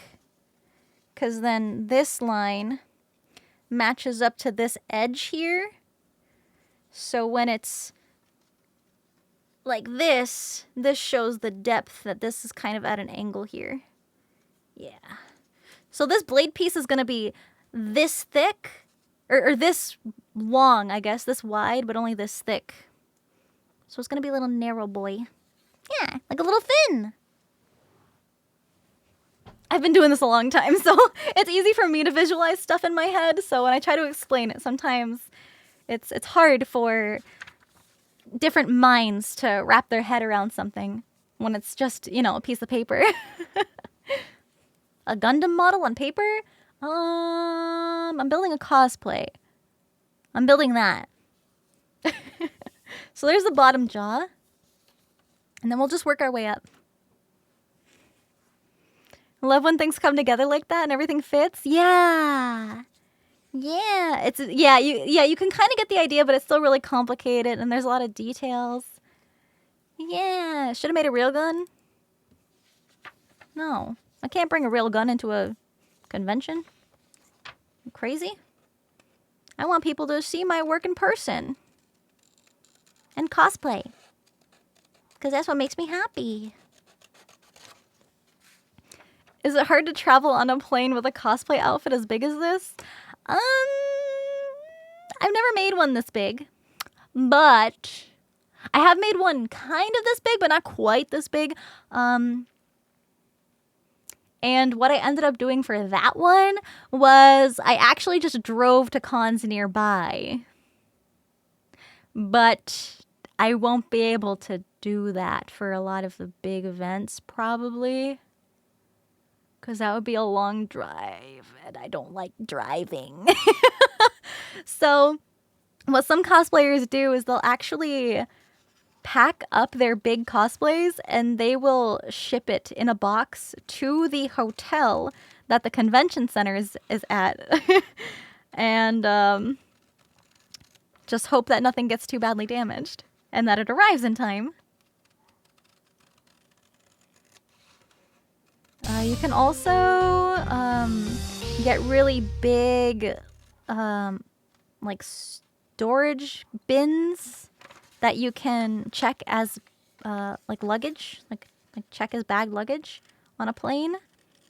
But there is a size limit, and I do not think that this full head, the furthest you've drove is 8 hours away for a con. It's so funny because I know exactly what con that is. But anyways, I would not be able to drive that far. I would not. So having something this long, normally when you have a prop that's really big, you want to build it in a way that can be disassembled. But because this is one big structure and there's no like really obvious places to take it apart and then put back together that's like well hidden, it might just be SOL. But I might be able to detach the bottom jaw, and I'm definitely going to have the actual dragon heads detach from the tubing, so that way the heads will be separate, the tubes will be separate, the backpack is separate, and then all the armor bits. I mean, I might be able to have the little fins on the side, like these. I might be able to have those, like, on really strong magnets.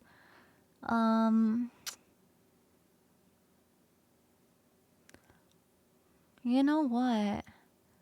I think very, very last resort, I could build it so that way this segment, like where the little geometry part starts with the little orange underlayer, I might be able to find a way to separate that and have the separation hidden among the geometric shapes.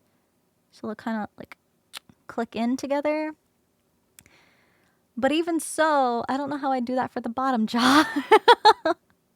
To have that separated into two pieces. I could also hide it in the, like, in the battle damage of the X on the other side. But still, you drove from New York to Texas for WeebCon? Oh my goodness. That's such a long drive. Radioactive Spike, thank you for 3 months. Thank you. Thank you. VTuber can't do math? I don't know. I used to be a bank teller, so it'd kind of be bad if I couldn't do math.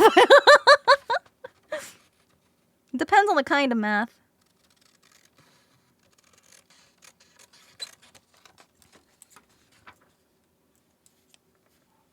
AX is so close. Oh my goodness, it's literally in a month. That's kind of crazy.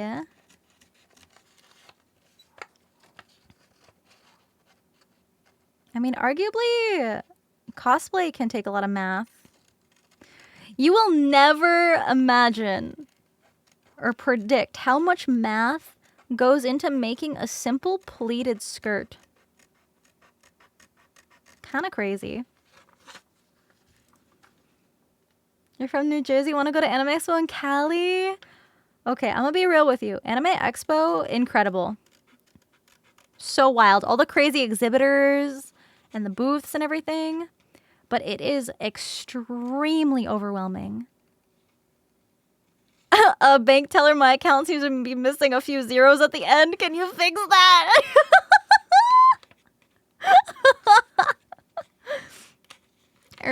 That's not a part of my job description. They actually have a bunch of like systems and like safety measures in place where you can't just like do that. It's actually it's pretty good. Although there was this one time where there was this elderly gentleman who had a very large deposit that was mistakenly deposited in his account. This happens sometimes when somebody might accidentally flip around 2 numbers in their account number and it happens to go in somebody else's account. He didn't question it. So this old man used all the money that he got in. He didn't know where it came from. And then they ended up finding the account that the money was actually deposited into was the wrong account because, you know, obviously this person who was supposed to have the money is looking for it, like, where the heck is the money? And then when they contacted this gentleman and he said he spent it all, the bank was like, well, that wasn't your money to spend. So then his account was in the negative for so long and they had to, like, take out portions of his paycheck in order for him to, like, slowly get this paid back. It was crazy. So never just assume that random money that shows up in your account is yours. Sometimes it's user error. You know, sometimes silly little things happen. Please be careful. Please question what goes on in your bank account when it is not the usual. I don't want anybody having that kind of experience. It's going to be so stressful. Miri, thank you for the sub. Welcome. The bank should be held accountable for the error. It's not always the bank error. It could have been the person, you know, if the person's giving, you know, this third-party company their account number and they accidentally, you know, mix up the numbers. Usually there's systems in place to help prevent this. Usually everything is scanned to make sure everything matches up. But sometimes it doesn't always.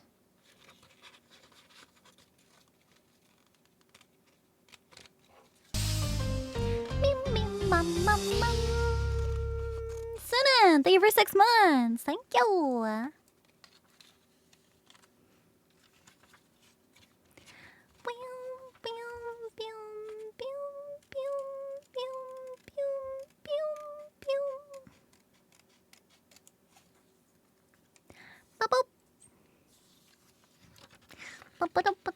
We're almost done with this piece. Laser focused. Come on, there we go. This song is so pretty.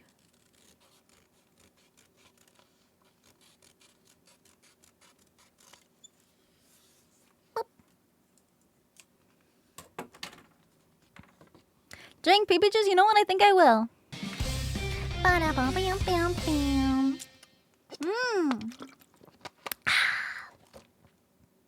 So good. And Zero, thank you for the biddies. Thank you. Anime Expo 2016. Like I was saying, AX is very, very overwhelming, especially if it's one of your first cons and you're not really used to the convention scene.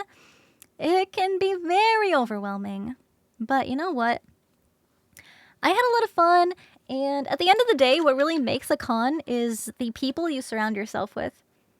And there is always a convention chat in my Discord server where you can link up with your fellow Pyro Pups and hang out at the con. You guys are always more than welcome to use that chat to meet new people and your fellow Pyro Pups at cons. I know, social anxiety, yeah. But I'm not, like, not even exaggerating. When you walk, well, I guess when I walked into the artist alley, I shouldn't say when you walk in general, because sometimes it'll be busier, sometimes it'll be, you know, less busy. But I think this was day 1, Friday. As soon as I stepped into the artist alley, it was literally like sardines. And I know a lot of people use that as, like, you know, an over-exaggeration. But I was physically shoulder to shoulder, back to chest with the crowd. And you had to shuffle your feet like this to move forward. Or else you'd step on somebody's heels trying to walk through it. And because there's so many people, you can't even see the art booths. You can only see, like, above the heads of the crowd. There's a lot of people. Those pictures that you see online aren't just, like, the main, you know, like, entry room. It's the whole cons like that. That's why I'm a little hesitant to do meet and greets at Anime Expo. Because I feel like it's going to be crazy busy. With so many people around. And it's like, where do I put a line? Because my meet and greet lines usually go kind of crazy. Where's that line going to go? I don't want to block any paths.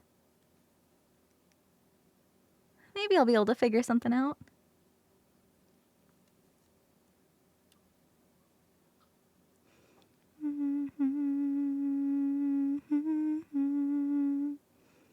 Just trying to line these up perfectly.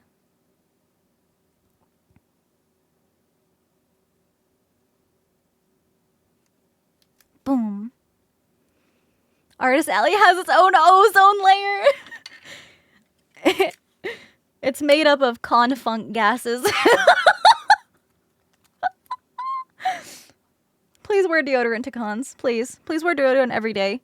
Please reapply deodorant if you're getting a little too steamy, a little too sticky, okay?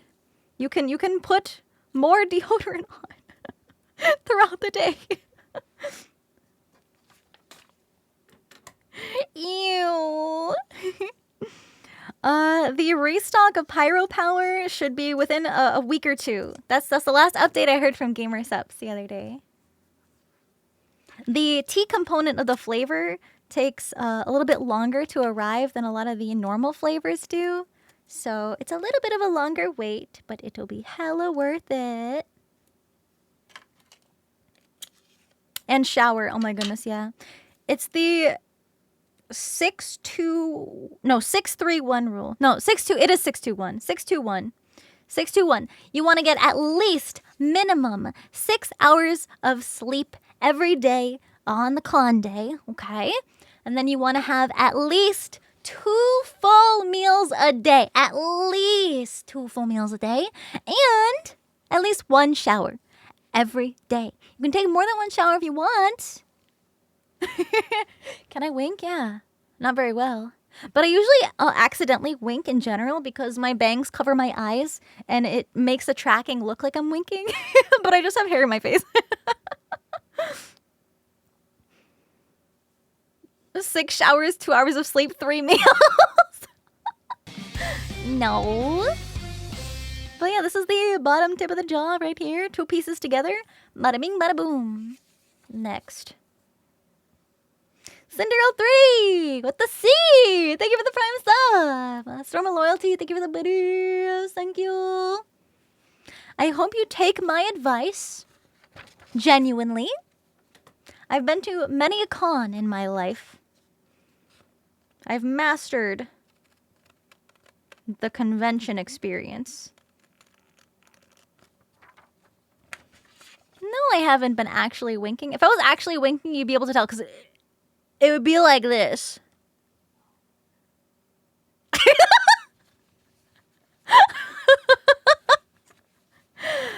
my ultimate riz. But yeah, if y'all are going to be going to conventions soon, I am always happy, 100% down to offer up con advice. The Rizzler is real. Is the Rizzler in the room with us? You sure about that, buddy? But yeah, in general with cons, especially if you're traveling, always, I know it's a bigger chunk out of your wallet, but if it is financially possible, I always recommend arriving at least a day early before the con. Ultimate Riz is that gorgeous succubus model. Oh my goodness. Oh, I look so good in Mitsu's art, man. Elemental Titan, thank you for 8 months. Thank you. Thank you. But yeah, definitely, if you can, try to arrive at least a day early. Because, hear me out. Let's say the con starts on Friday, okay? So you arrive on Friday. And then you realize you have to wait in line just to get your badge. Anime Expo doesn't have this problem because they mail your badges to you. But typically, you have to wait in line to get your badge. And if that's on Friday, and if there's a panel like at noon that you want to go see, and you're stuck waiting in line for a couple hours, you're going to miss out on a lot of stuff. Also, if there's possible travel delays, if your flight gets delayed or canceled, or if you hit a lot of traffic when you're driving, or I don't know, if there's like some kind of crazy construction work going on, or a really big detour, you never really know. But yeah, it is really awesome that Anime Expo mails the badges, probably because it would be way too busy to individually hand every attendee their badge at the con, which is smart of them. Assassin King, thank you for the bits. Thank you. Hi, Mitsu. She heard us talking about her. Mitsu, my friends were just saying about how beautiful the succubus model looks. And I said that you made me look really pretty. Speak of the devil. Well, look who we have here.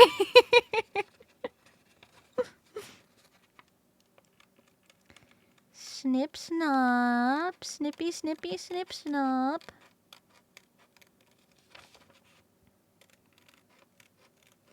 Got quiet. You're not Mitsu Sue. Are you guys being mean to Mitsu again? You owe her a Patreon sub. Tier 4 right now. That's your payment. I'm glad your friends like you as a succubus. It's not like that. It's not like that. Chungus Humongous, thank you for the Prime sub. Thank you. Big Chungus. Big Chungus. Ooh, good song. Succubi are one of your favorite. Ooh. Nick.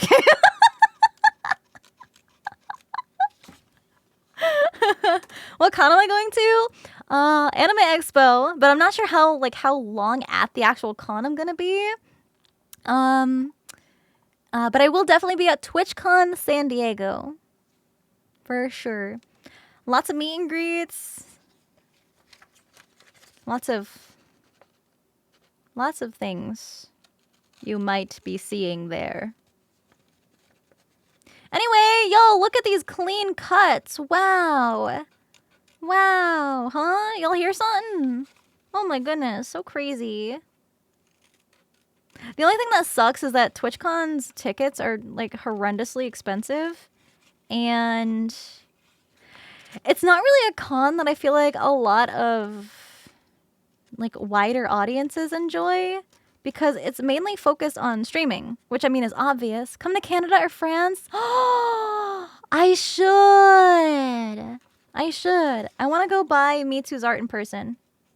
Did you guys know? Pyropups, listen up, listen up. If you're in Canada or France, Mitsu's gonna be going to some conventions, actually.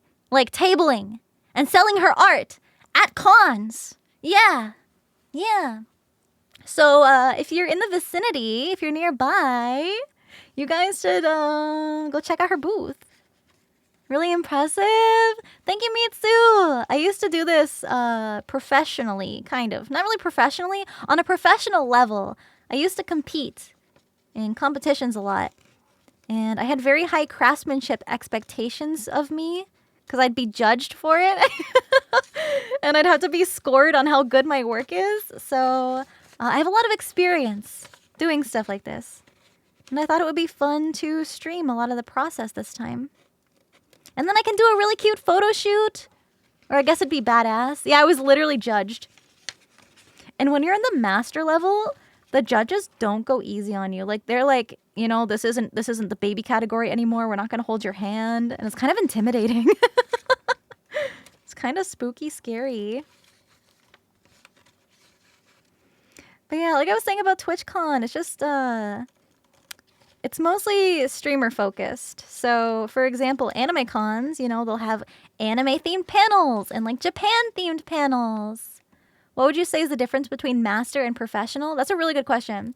So, I would say I base this off the actual definition of a professional because I was curious about this. So, a professional, when you're a professional in any kind of like, you know, scene, any kind of work, if you make the majority of your income doing said work, then you are a professional.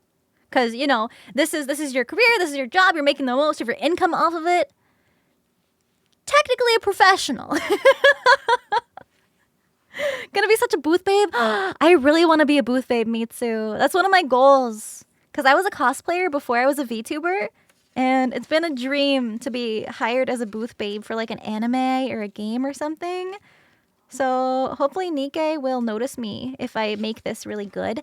And then they'll want me as a booth babe. If it's in your profession, yeah. You know? Like, that's just how I see it. Because, I mean, what really constitutes a professional? Like that you're a master at something? Or you're really good at something, but what defines really good, you know? Because, like, all doctors are professionals, but all doctors also make most of their income off of being doctors. I'm my own booth babe? Yeah, shucks. I'll have my own booth. By that logic, retail is your profession? Still, you can be a professional retailer. You can be a professional at anything. Your booth. Ooh, do I cosplay the succubus? I wouldn't. I'm too shy. I'm too shy. Don't even get that idea in your head, chat. Professional idiot? Yo, you make your money off of being an idiot? Yo, you got like a Jackass show? Where can I watch? Oh, I gotta cut that.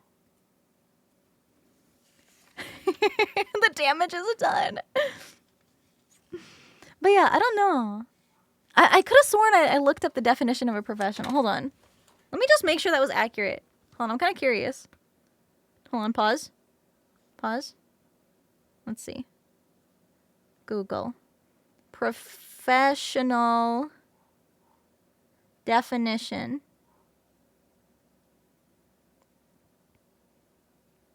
Yeah, the definition. Engage in a specified activity as one's main paid occupation rather than a pastime. Yeah. Or a person who is qualified for something, like a lawyer or, you know, a doctor. So as long as you know, it's like your main income. Yeah. You can master something and not be a professional? Exactly. Yeah, of course. Like me, you know, I was a master, well, I am a master level cosplayer. Just because I don't compete anymore doesn't mean I'm no longer a master, because you can't go back down. If you're rusty and you haven't built a cosplay for, you know, a certain amount of years, once you have that master award, you can't go back down. And the crazy thing with me is that I competed in the division below master when I won my first master award. They were literally like, yeah, so we thought you were really good. So I know this isn't the award for your division. This is a higher award. So now from now on, you have to compete in the master division because you've won a master award. And I was like, yeah, I am certified master level. I've won master level cosplay awards in competitions. Even before I was technically qualified to, because I wasn't, entered novice 1 intermediate. Yeah, isn't that crazy? I actually ended up bumping myself up a little early because I didn't want to, I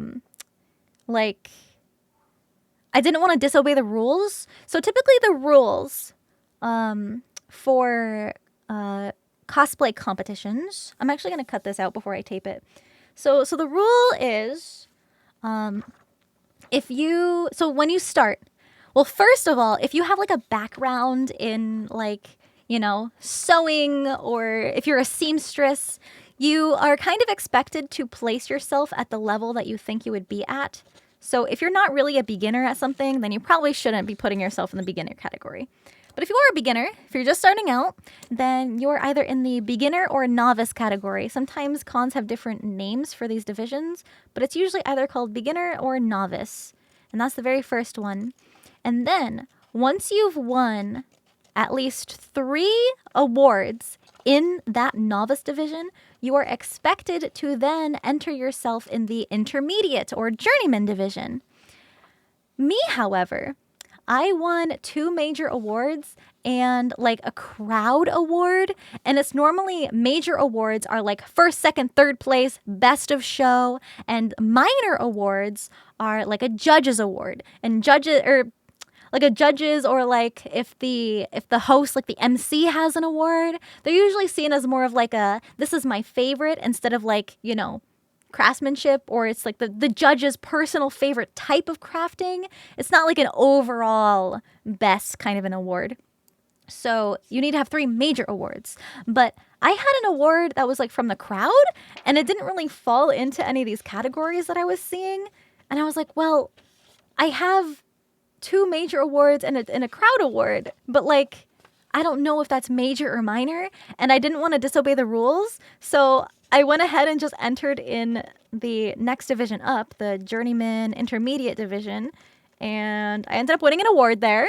My first time competing in the middle level. There's 3 levels: novice, intermediate, and masters.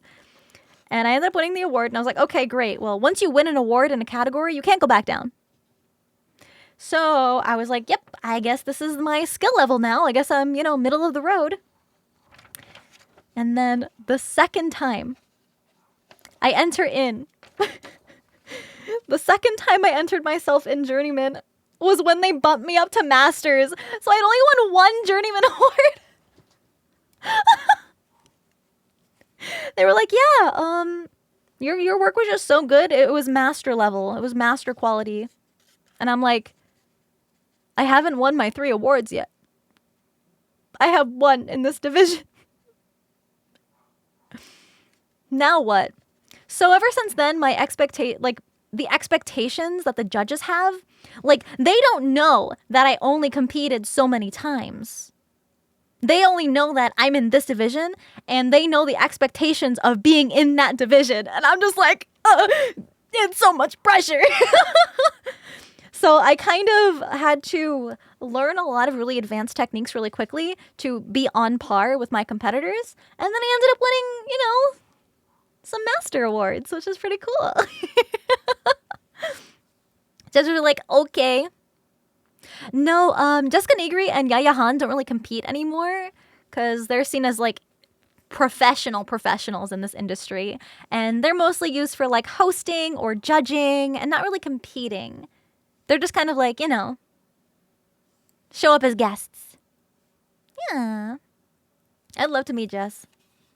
I did meet Yaya Han at one con, though. I met Yaya Han at... I went to KatsuCon. Yeah, I think it was KatsuCon. Where I met Yaya Han. Oh my gosh, she was so pretty. I even told her that. I was like, oh my god, you're so beautiful. And she was like, thank you, you're so sweet. And I was like, ah! And this was when, like, I had gotten changed out of my cosplay, and I was just, like, in my kigu. Like, I had, like, messy wig hair, and, like, my makeup wasn't matching because I didn't have my cosplay on. So I had this, like, big flashy anime makeup and my messy hair from being under a wig, and I was in a kigurumi, just, like, bumming it the rest of the con, and I met, like, one of the most influential cosplayers ever. And I took a picture, and I look like a, I look like a little baby next to this beautiful woman. Already master level and I didn't learn master techniques yet? Yeah. So there was a lot of pressure on me. So that's why I just hold myself to an incredibly high standard now. And it's like, it's not like I'm competing in this, but just for my own sake, because it's been so long since I competed, I really want to build this as if I was going to compete. Just so you know, my skills aren't fading. Plus, I don't like half-assing anything. Yeah, you never know. You really never know with cons. Can be kind of crazy. Sounds like an anime plot. I know.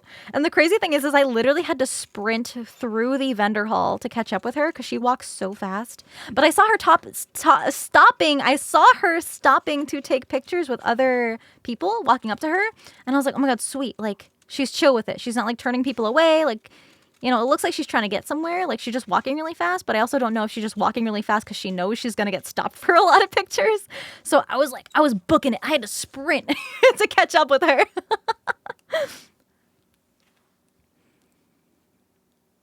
Trust me, chat, she didn't need Shelly to do her cosplay, but I'm super glad she did reach out both times. Yeah. That's Nick on the Percy Love account. So Nick and Shelly are the duo of Percy Love Creative, Percy Love Cosplay. And Shelly is the master craftsman behind the two, and Nick is the support who models Shelly's crazy cosplays alongside her. And they're literally the sweetest. But I wanted to reach out to somebody I knew I could trust to make my cosplay that I knew from the convention scene, because I am just so busy. So busy. And if I wanted to make a cosplay of myself, sure, I could, but we would be here for a very long time. Because I'm always so busy with streams and behind the scenes stuff. And like, even this process has been taken a long time. And I would not have been able to have 2 cosplays of myself if I didn't have a little bit of help. Your emotional support husbando and honorary goober. I love that title. I love that. You guys should go check out their work, by the way. Percy Love. You should go check them out because I think you guys would really like the stuff they've done in the past. They've done really insane Final Fantasy cosplays. They've done really insane Zelda cosplays. We're talking Breath of the Wild, Zelda, and Link, and Ganon. Weapons and props included. Those are insane. Those are freaking awesome.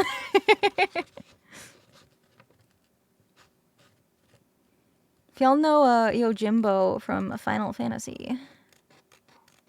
Holy moly. Yeah, she made that.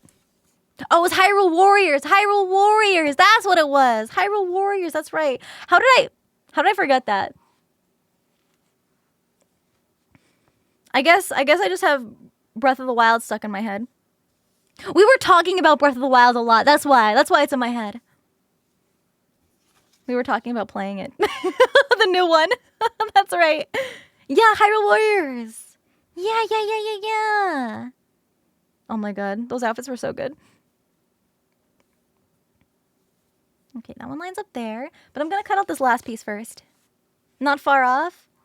It's Zelda. It's Zoldo. Y'all know Zoldo when you see Zoldo.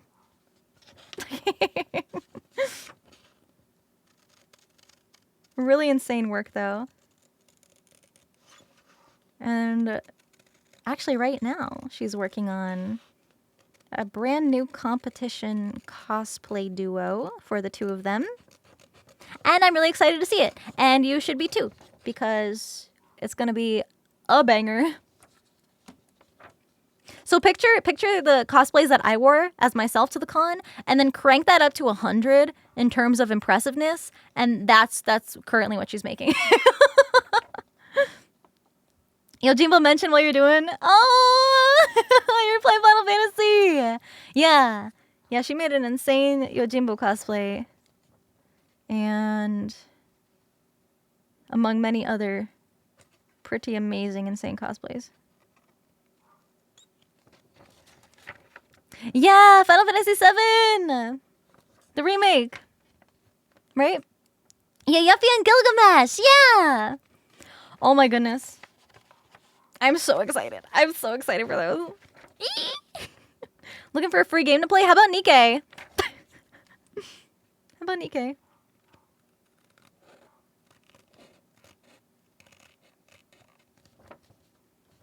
Stream for over 6 hours? It honestly doesn't feel like that because I'm just having so much fun cutting paper right now. Riot makes free-to-play games. Oop. And oop. Oop, oop, oop. Listen, I'm just making a Nikkei cosplay, okay? Can you blame me for recommending Nikkei? Do you blame me?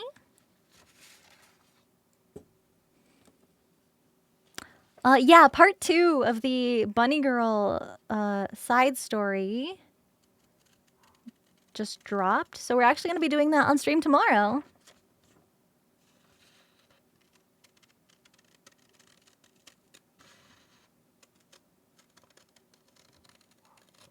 Snip, snip.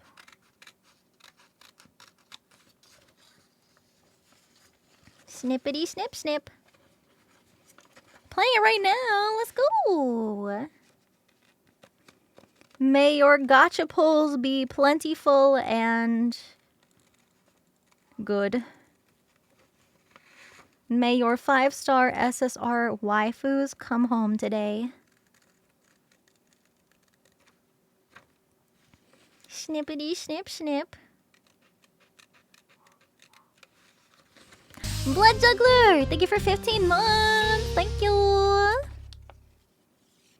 Thank you so much. I appreciate that. Thank you. It makes me happy.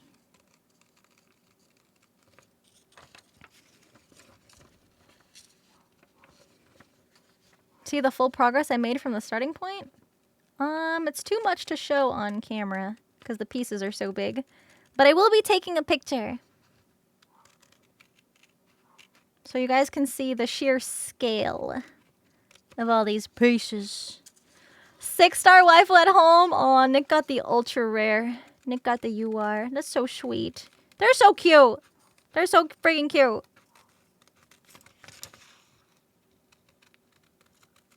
Literally like the nicest people you will ever meet, I swear to God. Damn, I want a 6-star waifu. Dragon Force? It's... Oh, what is this? Pagefire and Craig. Is Craig the lead singer of Dragon Force?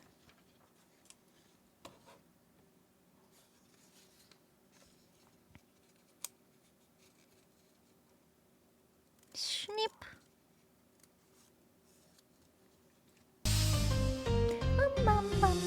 Physics, thank you for 5 months. Thank you.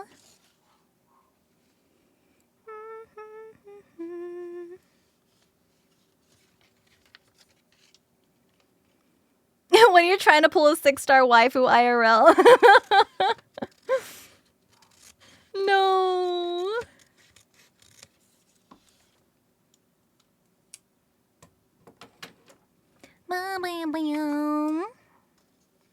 Alrighty, so.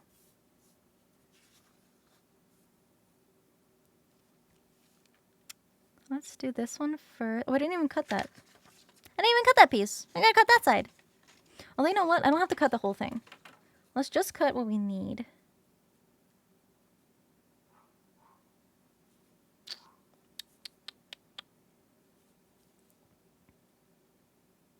Like right about there.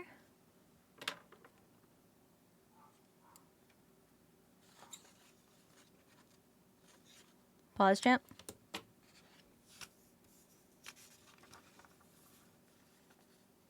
Okay. That connects.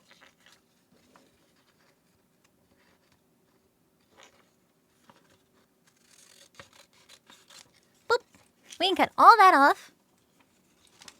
And then we cut this. And this. I'm probably going to be cutting this off after, but just so I have an easier time lining everything up, I will cut this. Riker Thorn, thank you for 15 months. Thank you. All right.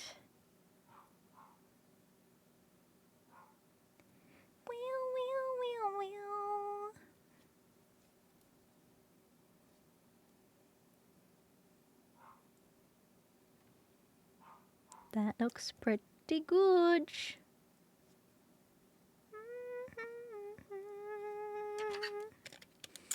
How much longer will the stream be? I don't know. Till I feel like it. I'm vibing. Plus, this is the kind of work I'd be getting done off stream anyway, just like cutting stuff and taping it together. So, it's just extra nice to be able to have some company. That's you. You're my company. Bad, bad company. Till the day I die. No, I'm just kidding. I'm just kidding. You guys are good company. You're good company. Rabbits, thank you for 5 months. Thank you. Okay, so now I can cut like all of this. Yeah, pretty much. Hell yeah. Just wanted to line up that little fin piece.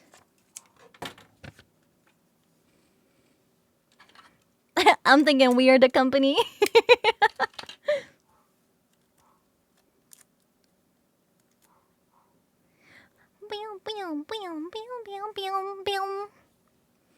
Look at that jaw. Damn. You're my company when I'm working? Aww. That's so sweet. It's honestly so awesome to hear like different projects you guys are working on while I'm crafting. It's like we're all working on stuff together.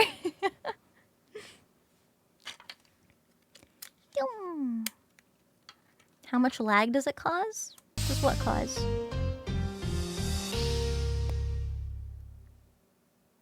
I got no lag.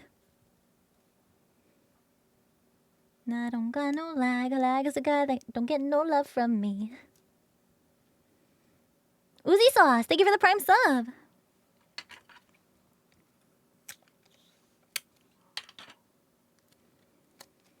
I am putting in work. It's worth it though.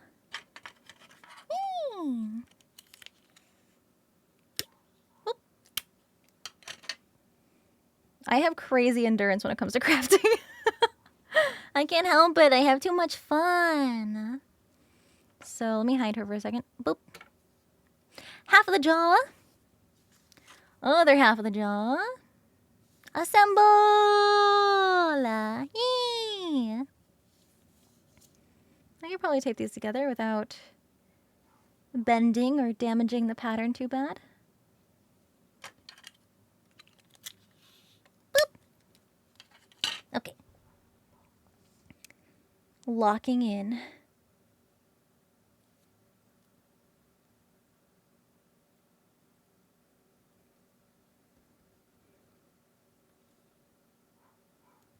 Looks pretty good. Looks cool, thank you.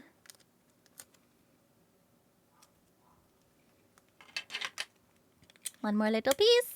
How do you get Nihilister? Whoop. So, it's kind of a process. First, you have to beat Chapter 20. Did you beat Chapter 20 yet?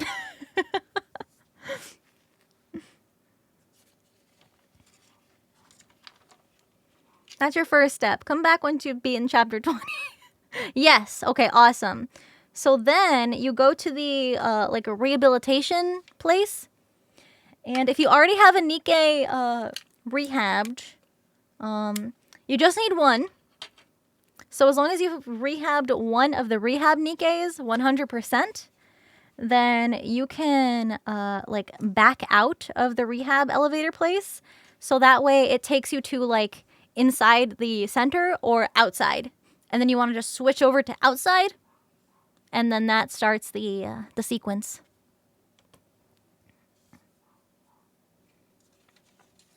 Bum, bum, bum. Bum, bum, bum. Still to do Quincy? Aw. She was my first rehab Nikkei too. I love her. She's so freaking cute.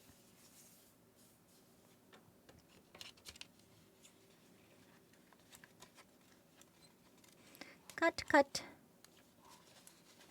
Come on. Cut, cut, cut, cut. Sorry, I know I'm blocking it. It's kind of at an awkward angle. Okay. So now I tape the back so it doesn't bend weirdly. It is nice if you leave the back not taped down, because then you can sometimes like bend the pieces. Like if you fold it on the edge, if it's a pretty straight fold, then you can kind of bend it over like this and have your pieces fold in half. But since these pieces are so oddly shaped, I'd rather just keep them straight.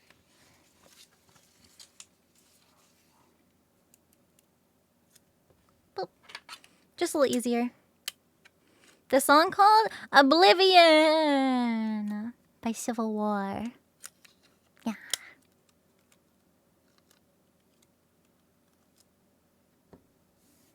Any advice for first-time cosplayers? Yes. When you cosplay for the first time, make sure you pick a character that you resonate with the most, that you genuinely really enjoy. Because if you just pick a character because you think it's cool or trendy and you don't really have like your whole heart in it, then you're not going to have as good of a time. Look at this. Look at the jaw. Wow. Wow, look at the jaw. That's just the bottom jaw. The top jaw's way bigger. But now that we have this jaw piece, let me move out of the way a little.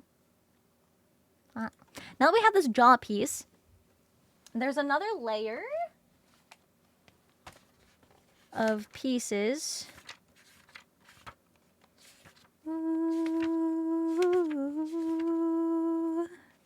Right here.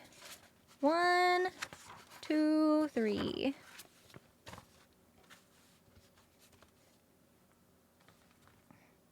So, this is the inner little thingy. This is the inner part of the jaw with like the teeth. This goes up here a little more. A little stuck. Yeah, that goes like in here. You see it? You see it coming together? Oh, the spooky teeth. The spooky, scary teeth. The low-key, realistic, animalistic teeth.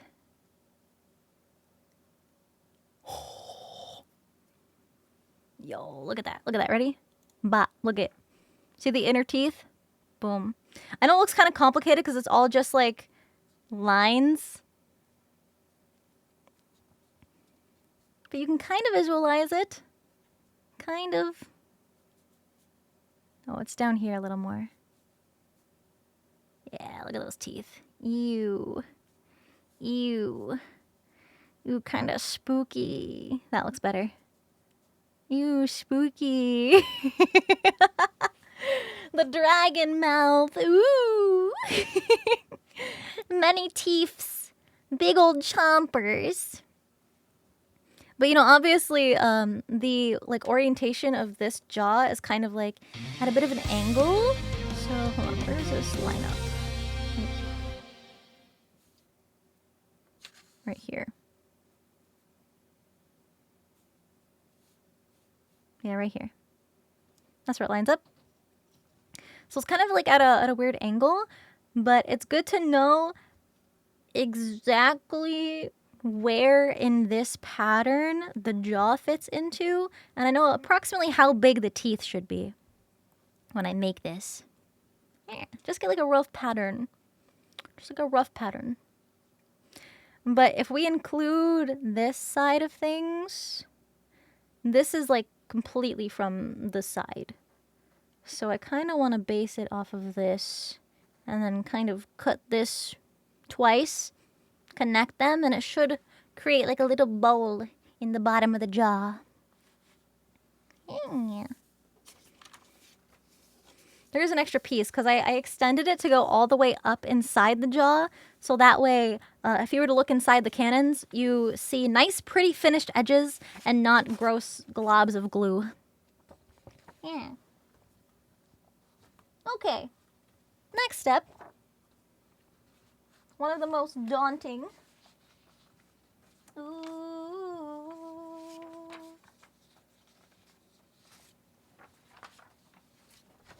The top of the jaw. So, say goodbye to the bottom jaw. Whee! Oh wait, let me tape this down. Don't say goodbye yet. I lied. Don't say goodbye yet. She's still here. Okay. Triangle. Okay. There goes the bottom jaw. Oh, also, I figured I should mention. Hold on. It's not going away yet. I figured I should mention. Another handy dandy way to make sure everything is placed specifically, because these little nubs, they don't look like much on this pattern. But if you look closely, there's little wires that get inserted into the bottom jaw. And this marks the position of where those wires go. Mm-hmm. Plot twist.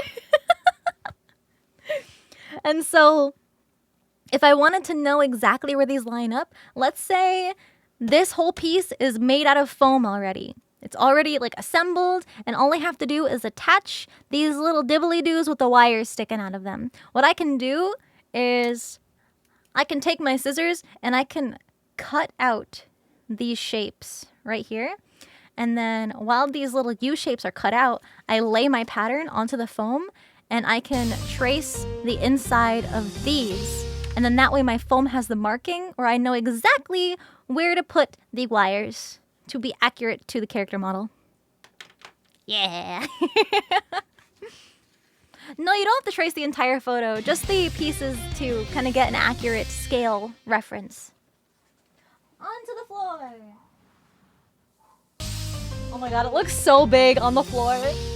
Like from a distance, it's kind of intimidating. Oh my god, this is gonna be so cool! Jopex, thank you for the gift sub. Curse Rate, thank you for 2 months. Inverted Destiny, thank you for the biddies. I hope you're doing well. Zelia, thank you for 7 months. Thank you. Okay, what made me choose this character? I'm gonna be real with you guys. It's been a long time since I've made a full big crazy competition cosplay from scratch. Long time. And I was kind of burnt out from crafting for a long time and, you know, overwhelmed because I have a lot to do as a VTuber, and, you know, life is very busy, always trying to plan content and work on stuff behind the scenes and stream, you know, several times a week because I miss you guys. And nothing has really interested me enough to like completely make from scratch that's like super crazy like I used to do until I saw Nihilister. Like literally day one of me playing Nikke, I saw her in the Nikkepedia and I was like, oh, who's she? But of course, you know, I still thought that idea probably never would have come to fruition. Until I was like, wait a minute, I'm big dummy dum head. Why don't I make cosplay on stream? And so I kind of just barely dabbled in some crafting here and there. Until one day I was like, you know what? Let's just fucking do it. Like, this is the one character I've been itching to create from the ground up, completely from scratch, and I feel very motivated to do it. And that's a big part of cosplay, is that you have to find a character, pick a character that really resonates with you, that gets you excited and happy and inspired to want to make something cool. And that's Nihilister for me.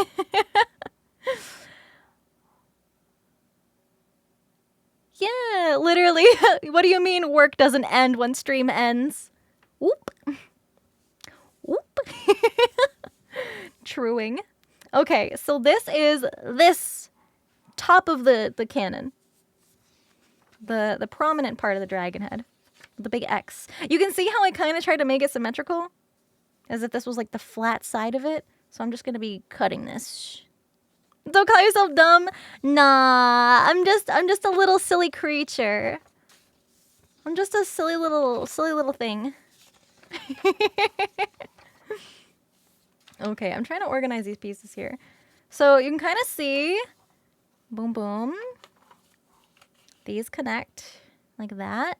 And then this is the pointy part. And then this is that little fin like way off to the side, right above the jaw. And there's this like ladder pattern because that's what's behind the little eyeball, not the eyeball, the LED kind of laser, the laser sight. Yeah, everybody a little ooped sometimes. Everybody just has a little wacky thought every once in a while. So yeah, those pieces go together like that. And then this connects like that. So this piece is that entire side piece right above the jaw here. A little side piece. And then, just trying to get reoriented here. These pieces. Oh, this is just the length. Yeah, okay. I see. The length. And the top of the X. Side of the X. And these two pieces go.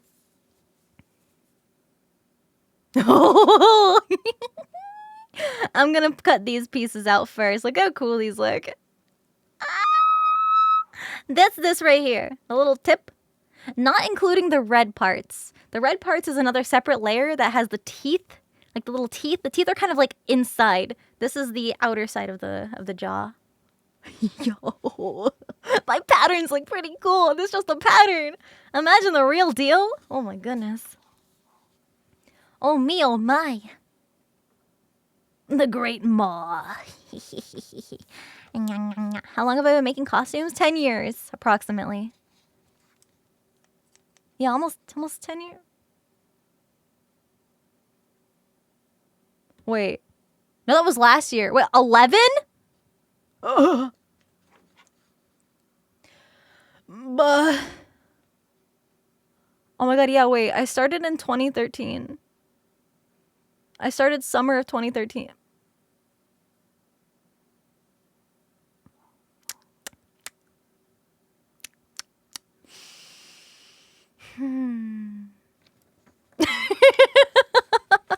Well, I got another year under my belt, I suppose. And I oof. Sorry, my hair's just getting in my mouth. Kind of gross. Get away. Get away. Oh, I need a haircut. Accomplishments, true. Old! Yeah. 11 years ago is when I cosplayed Ace. I didn't make everything from scratch for him, but I literally made as much as I could. Like his dagger, I made from scratch. His little pouch around his leg, I made from scratch. His bracelet and his log pose, I made from scratch.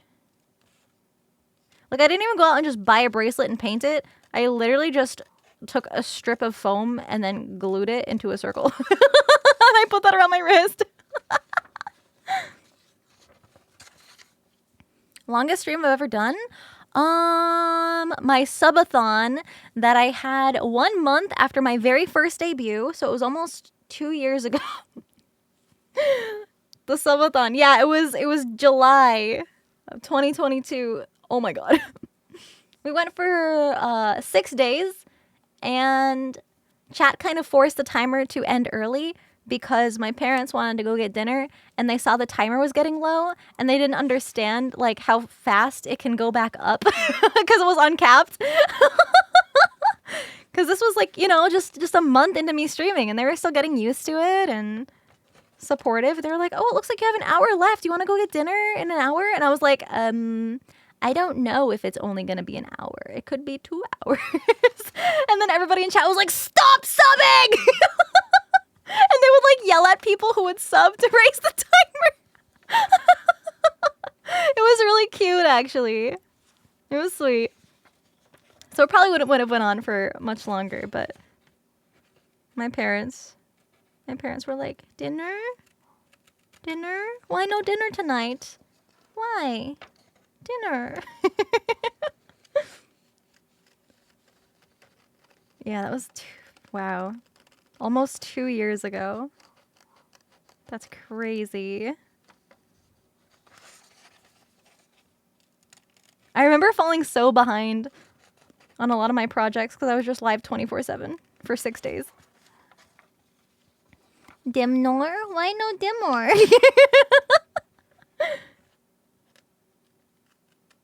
That's how it sounded in my head.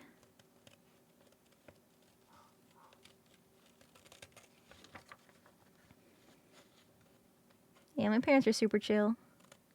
They were like, oh my goodness, you've been live for like a week? Non-stop? That's crazy. We miss you. We haven't seen you in like a week. 24/7 for 6 days? Yeah. I did have to start and stop stream a couple times though, because to give my PC a break. But pretty much, yeah. I left the stream on when I was sleeping. And you guys are having like little sleepy parties. Just hanging out.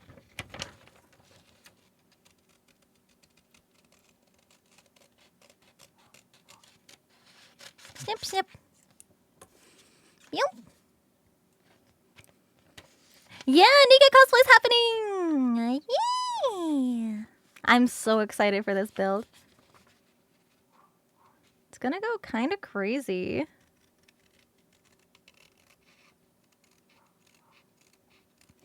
We do a little dabbling in crazy crafting.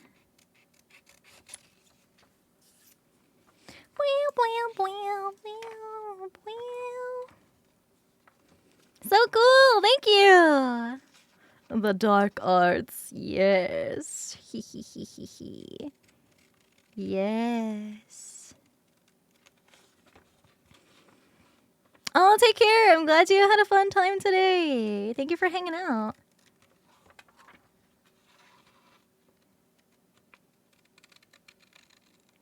Precision cutting. Hold on, I'm locked in. Locked in.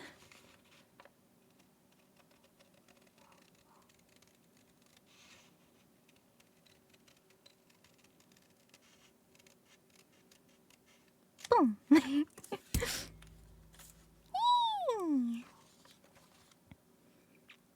Might hit 8 hours? It's almost 7. That's crazy. Ah, drink, drink, drink with the gods.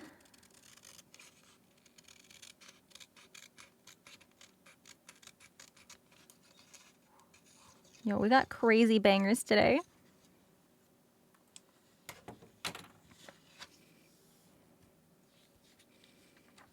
Bam, ba, bam, ba, bam.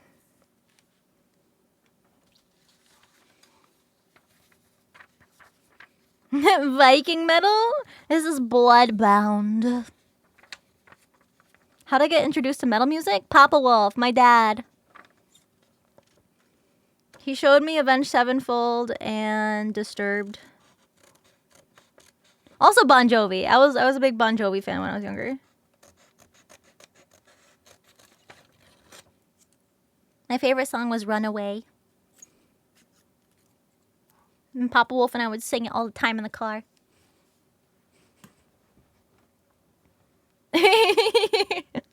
I know Bon Jovi isn't metal, but... yeah, Disturbed, Avenged Sevenfold.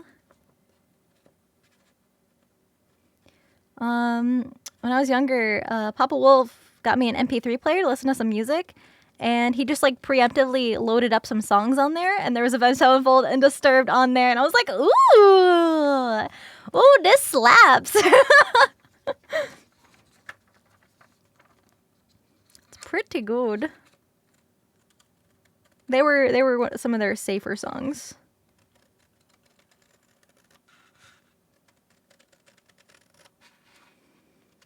And I remember one day he put on Nightmare in the car, and it was the uncensored version, and he's like, "Don't tell your mom you're listening to this."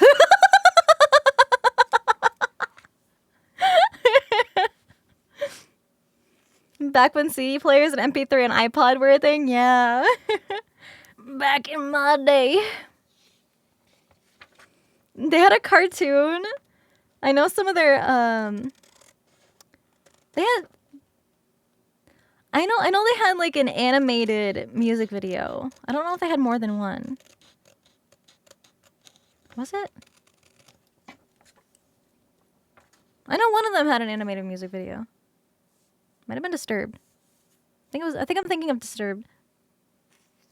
The Walkman, yo! Shadow Love, thank you for 8 months. Thank you, thank you.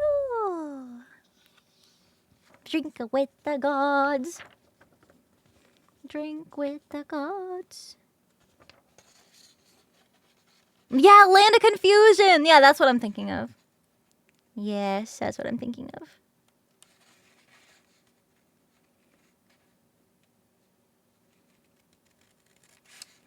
Not much love to go around. Cassette players? Yuppers. Yuppers. With the back of the pens and you wind them up. How'd I guess go to drawing? Well, these patterns were just traced off the official art. I didn't like draw these freehand. But I did take a lot of art classes in school. Just because I was pretty good at it.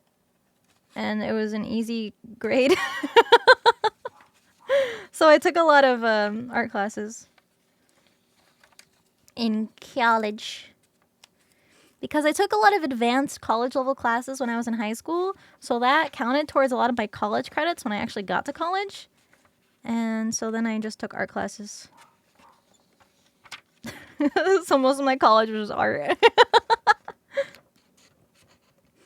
I'm mostly I guess my forte is like hand drawn stuff. I'm not too good at digital art. I just haven't gotten a good grasp on like the tablet drawing.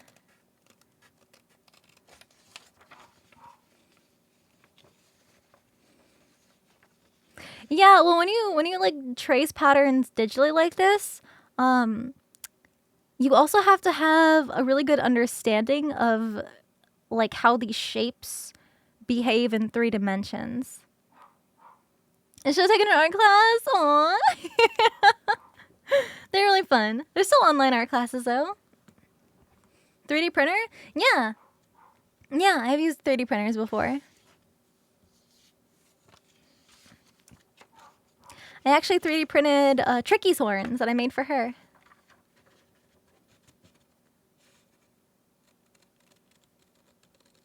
Sneep.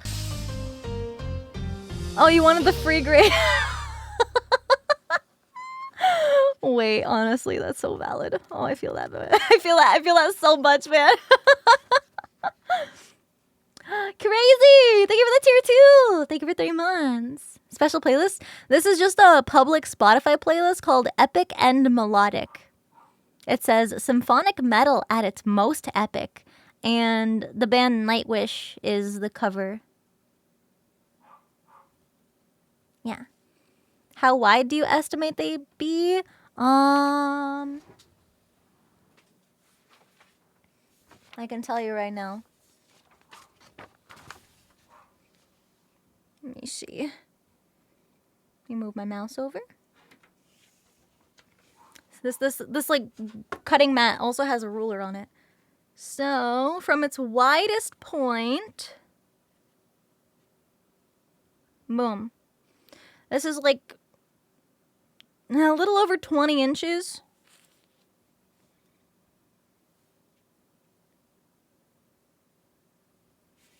What's that in banana scale? I'd say about 3 bananas.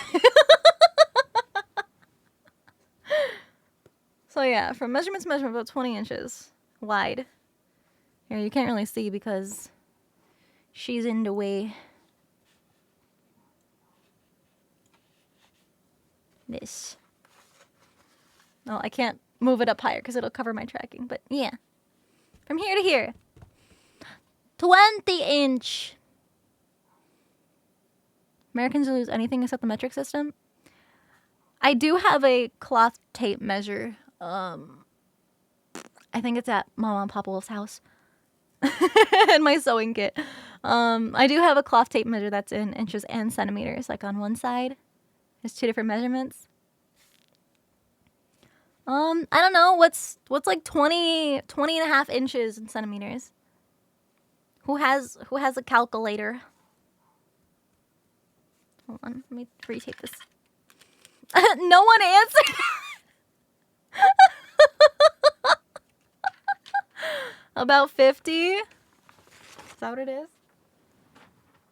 Am I getting one guide? 51? Dench.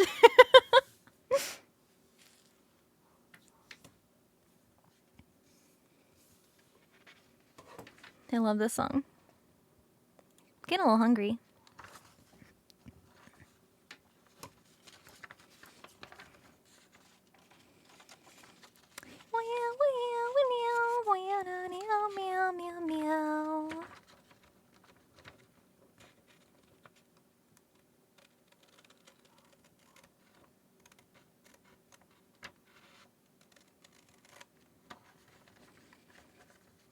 About 3 bald eagle.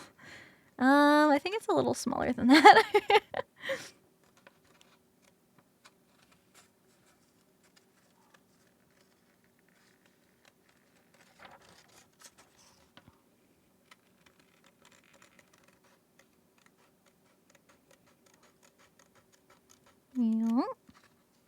This is Reincarnation by Beyond the Black. I love this song. Reincarnation. Locking in. These are complicated shapes.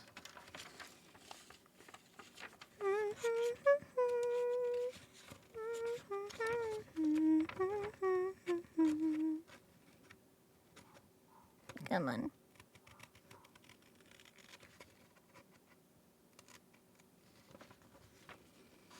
Don't use a hobby knife. I get straighter, cleaner cuts personally using scissors on paper.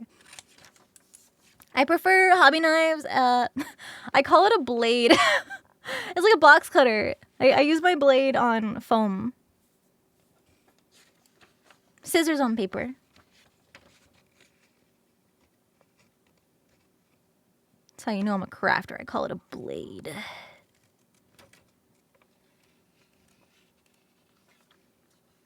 My blade. Yeah, hobby knife, box cutter. The big beefy blades. The ones that are like trapezoid shaped. Yeah, I like those.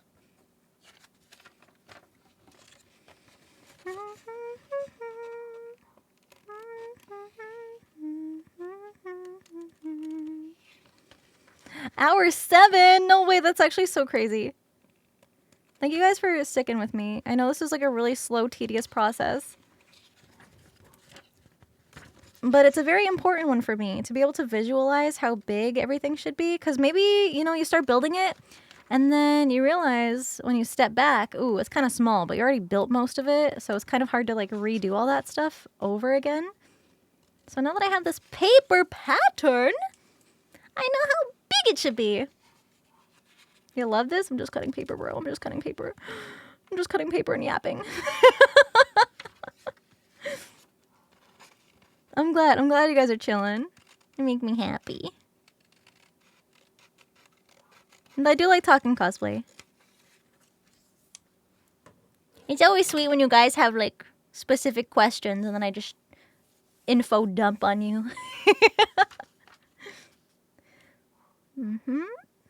Yo, that looks pretty cool.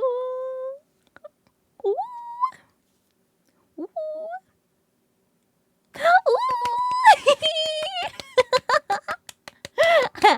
I'm like a caveman energy. I align 2 pieces of paper. Happy. Happy chemicals. I use these cutouts to visualize life size, how big they should be. And I actually use a lot of these patterns to also trace around onto some foam. And then I put them together. Trade offer. Pieces align, neuron activation. Me right now. But because this is a very, very big pattern, this is mostly just all pattern. I barely have to cut anything out of this page. I have to cut here. Hold on. Pause, champ. Pause, champ. Pause, champ.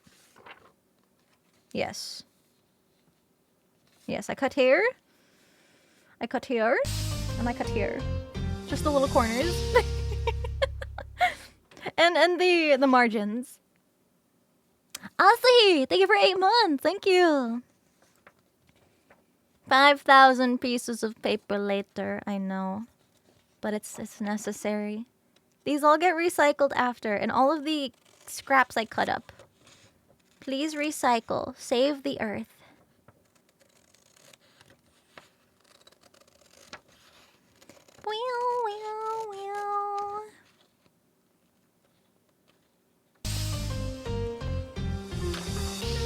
Elite Fate, thank you for 9 months. Happy sub, baby. Thank you.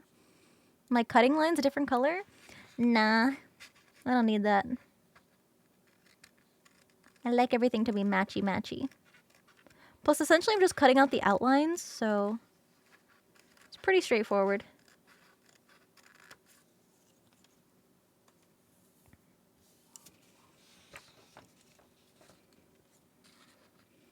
Let me cut these. Try to make it straight as possible so I don't have any wonky lines afterward. How long have I been working on that for? 7 hours. Actually, no, a little less. We were chatting for a bit before I switched over to crafting.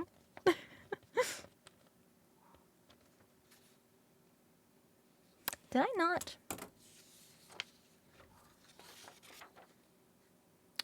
I guess I didn't. I'm just gonna make a little deep-a-deep-a-deep-a-deep-a-deep. Deep-a-deep-a-deep-a-deep-a-deep. Right there. Can be our vibes? Hell yeah! Can we make a day? Crunchy. Crunchy, why don't you go play some Valorant?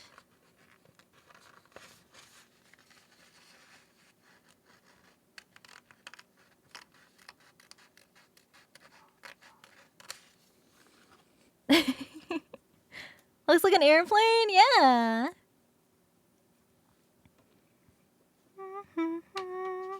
Valorant mention. You look tired. You look tired. Go have some fun.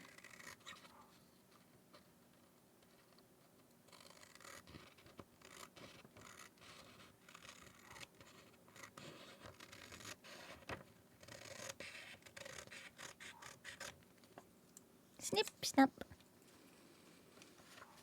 Val Hooga Booga.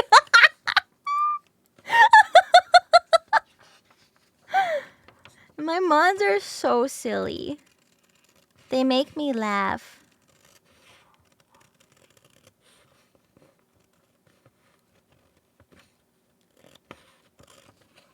Sneep, sneep, sneep, sneep, sneep, sneep, sneep.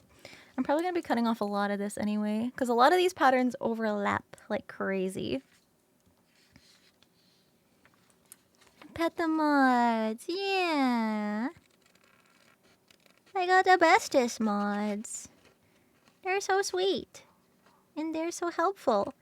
And they keep my community and chat safe and comfy and cozy.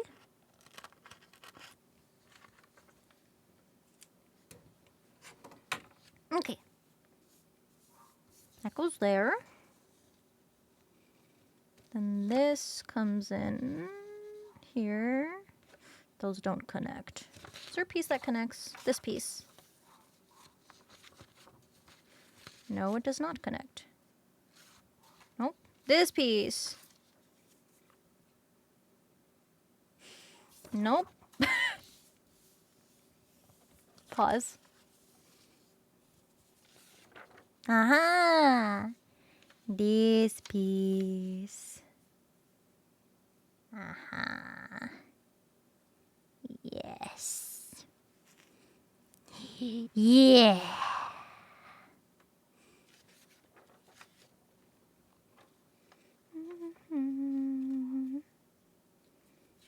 Okay. I think I'm gonna cut these two. Yeah. I don't know why I started. Oh no, I started from the bottom. Oh. Oh, that's why I got confused. That's okay. We'll just go on and cut these all out. This is the top. This is the little finny fin. It's so big. Hold on, let me pull her back up again for you guys. You wish I had my type of skill? I'm just cutting paper. I'm just doing simple little silly little things. I'm just crafting. It's so big. That's this piece. That's. I can't point to it. You see it though, right? You see it though? Where the ladder part is, that's where the little like sight is, the little laser. And then the X is right here. This is next to that. The geometric piece. Yeah. Just a silly little crafting stream. Nodders. Catherine after PC. Well, why'd you let him do that? I can't believe I never ended up putting... I guess it doesn't matter, because... Oh, no, it does matter. Hold on, pause. Let me pull it up on my other monitor. Pause, champ. Pause, champ.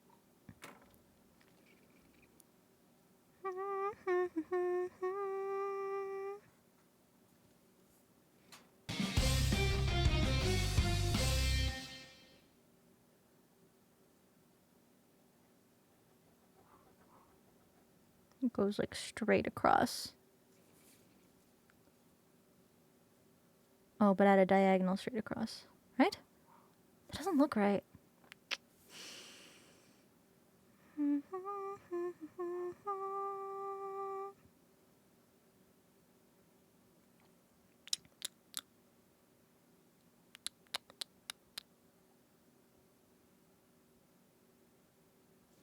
I'm gonna just cut it straight.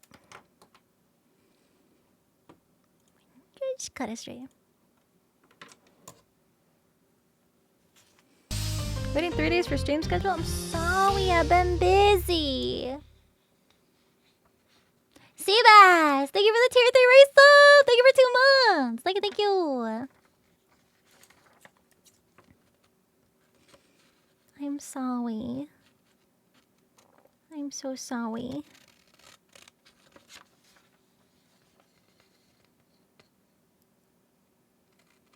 Oh my god, this is the song that sounds like fruit!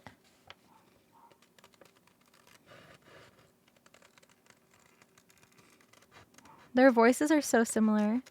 She would slay any song from this band. Holy moly. This is Windrunner, by the way. This song is Charcoal.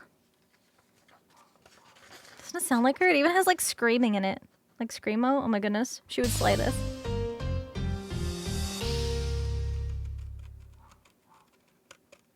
I should send it to her.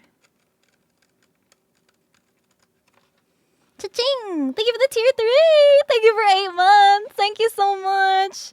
Doesn't it? Hold on. I'll be quiet for a second.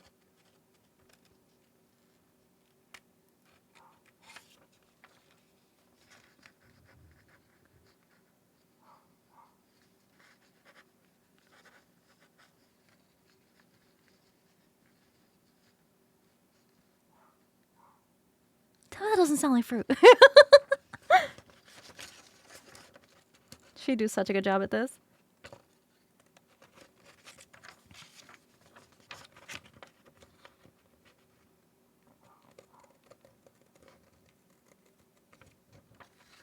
It's like 80% the way there, yeah.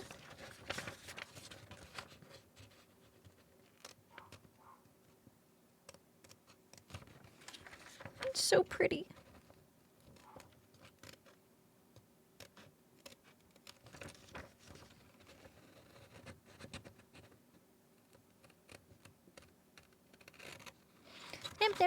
Just kind of getting this bulk out of the way. What's the song? The song is Charcoal by Windrunner.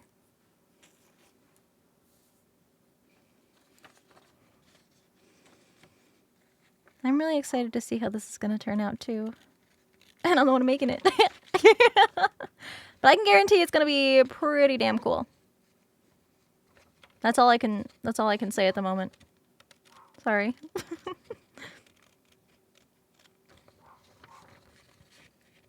Wish I could say more, but I unfortunately do not know the future.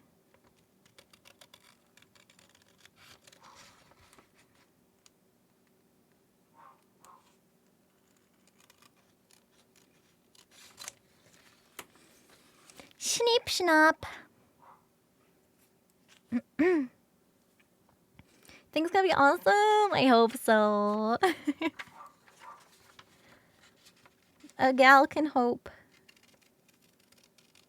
I'm just gonna trust my process, trust my ability, trust my crafting hands, my bare baby crafting hands.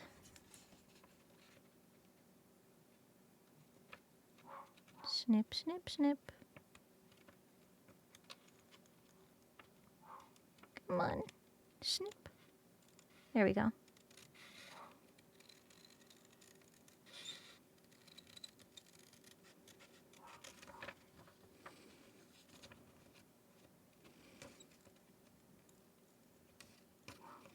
My hands feel so naked without my claws. My claws. The better to screw with, my dear. The better to grab my bowl of ice cream with, my dear.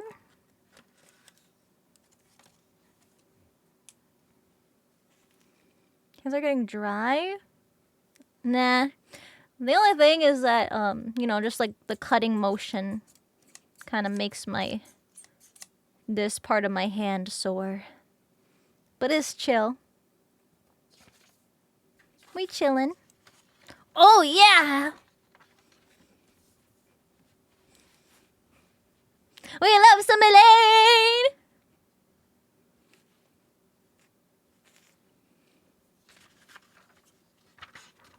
Nice. Bam. Bum, ba-dum.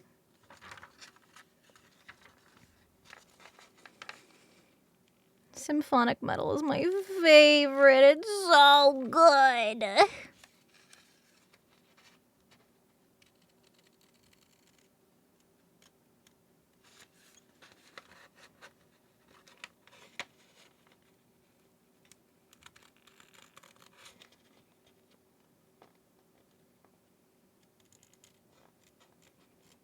Snip, snop.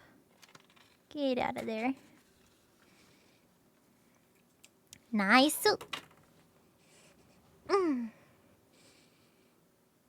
Cramp up. Tiger Balm is like icy hot, but more intense. I don't know. I've never had icy hot before. Yeah, we're just listening to Sabaton in this playlist. Why does everybody always ask me about Sabaton?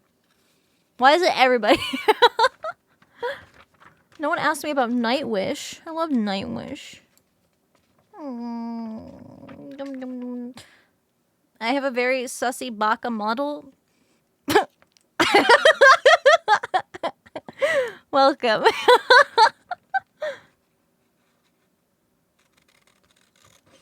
I've never heard that one before. Usually people say, oh my god, oh, that's a very nice model. Oh, big booblies. Oh my god. 88% there? What does that mean? Total? No.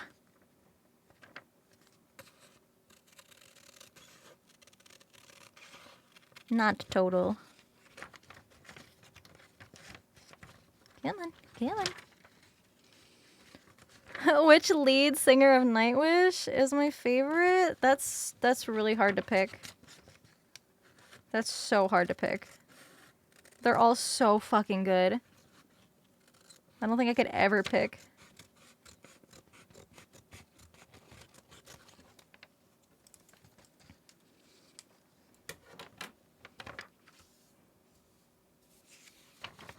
They're also good for different reasons. Exactly. Exactly. See, you get it. You get it. Okay, and then these line up like that. I'm gonna have to fill this in a little bit, but that's okay. The Hex Girls? The Hex Girls. Yes. Yes. Pattern to foam, do you trace around it? Yeah, I do. But then when you trace on a foam, you have to make sure you cut on the inside of the line instead of the outside of the line, or else your pattern dimensions are going to be off.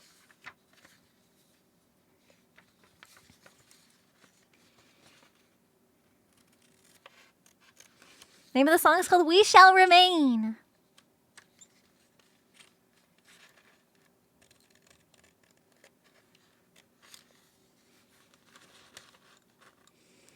Her voice is so pretty. Nightwish or Within Temptation? Ooh.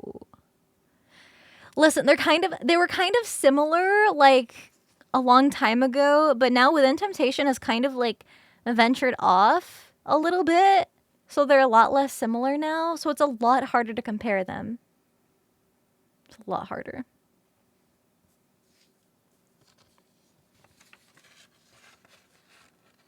I do like them both very, very much.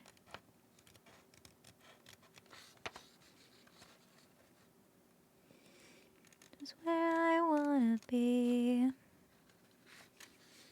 Gotta go to sleep. Take care. Thank you for hanging out today.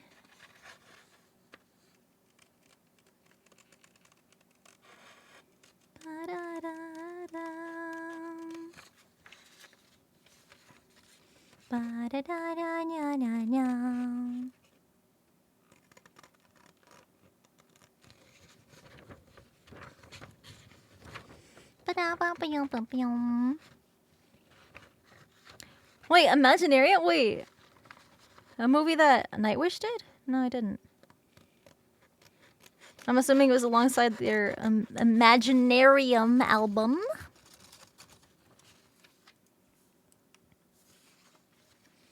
Based on the album. Wait, that's so cool. I should go check that out. Hell yeah.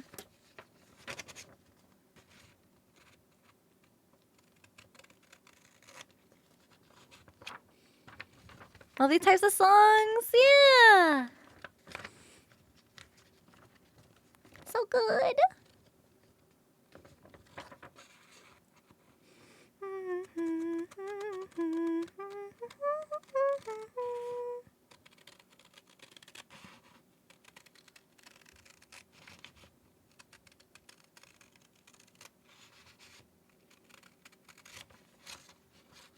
I still gotta get around to adding that Spotify integration, so it shows you guys the songs that we're listening to. Heading to work. Take care. What do I use scissors? Just for me personally, I get cleaner, straighter cuts using scissors. Because it's a lot easier to do a straight cut with a blade that's long and straight than one that's typically smaller, and there's a lot more room for error. And I don't feel like using a ruler for every cut because there's just so many extra steps when I can just cut it. But I do prefer using a blade when I cut foam. It's just easier. Plus, you get ugly scissor marks when you try to cut thick foam with scissors.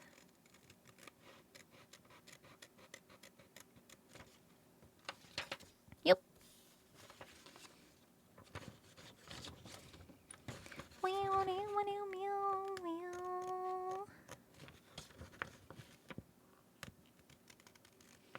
Command song? No, you wouldn't even need that because there's like a widget that you can put on screen. So you could just see it on stream.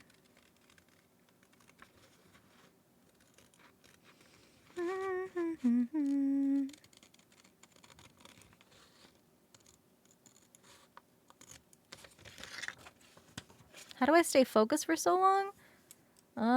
Because I'm doing something that I enjoy. You know, it's been almost 7.5 hours. How much time do you have invested in your favorite game? How many hours? How many hours in one sitting? You do not want to answer that. It's the same kind of concept, you know? You're doing something that you really, really like, and you get in the zone, and a lot of time goes by. That's all. Same concept, except this time, when I stream, I get to hang out with you guys, and we get to talk, and vibe, and listen to good music. Yeah. One sitting, 14 hours. Yeah, see, you get it. You get it. It's very easy to get immersed.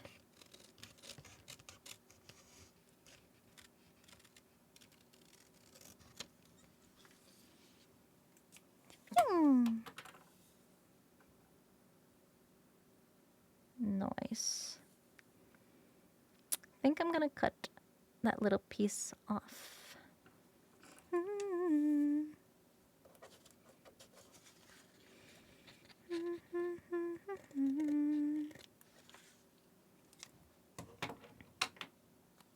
3,000 hours. It's like, you know what? Why not? If it's a game you like, you might as well play it as much as you want. Oh, is there anybody out there? Boom. Look at all these pieces lining up. I might as well tape these. Might as well. Set me free.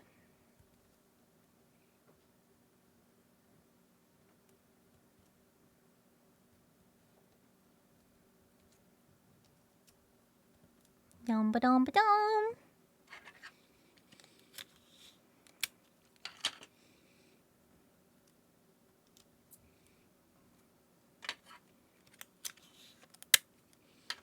Good evening. Hello. How's it going?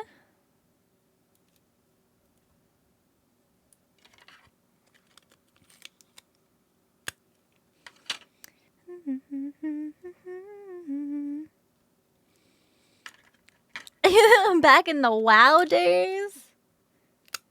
Wasn't there like a new update? An expansion or something recently?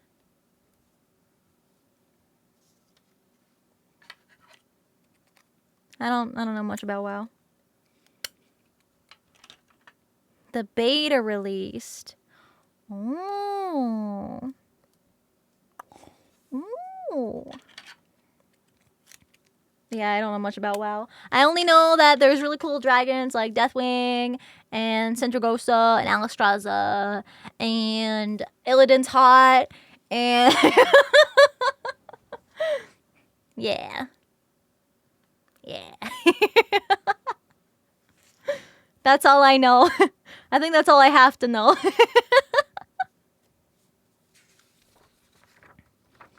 Illidan was always a dream cosplay? Hell yeah. Those horns. Kinda cool. It's coming together. Look at that. Look at that. I don't know if I need this piece because I might have more pieces that combine to connect there.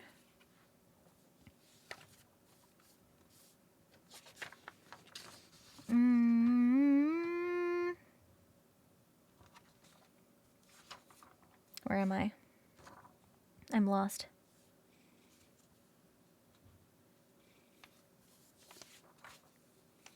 Okay. Boom. That can go there. This goes way down here. Oh, but this piece is... Oh, that piece goes here. Pause, champ. Pause, champ.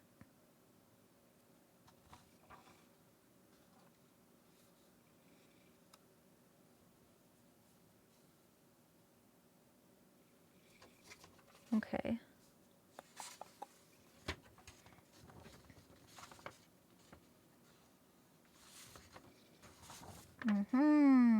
So this piece covers the long side going this way.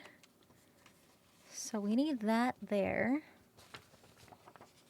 Don't think we need that piece. These are the bottom jaw pieces. And then this top piece covers from here to there. Yeah. Okay. Hold on, I'm just mapping this out. Characters from Nikkei!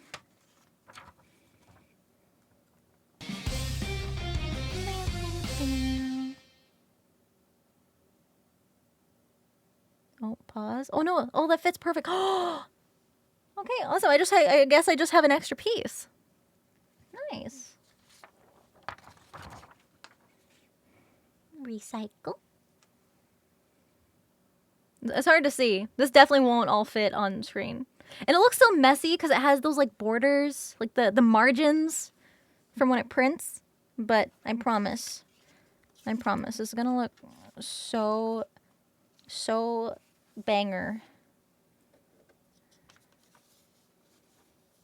You hardly even know her. Yeah, okay. So I will cut them out in this order.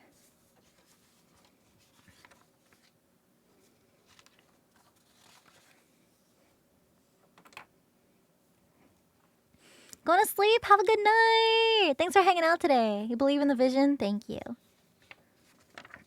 Just trust me, bro. Just trust me. Chaco! Thank you for the biddies. Sorry, text-to-speech is still broke. Actually, you know what? Let me try refreshing it just for haha funny giggle. Refresh.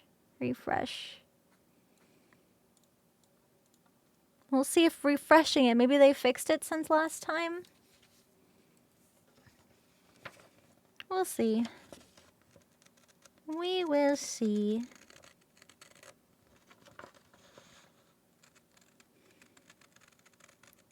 I believe soon I will be able to hear my chat's voice again. The voices of many.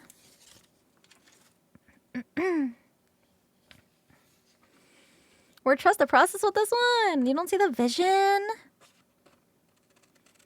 You don't see my vision?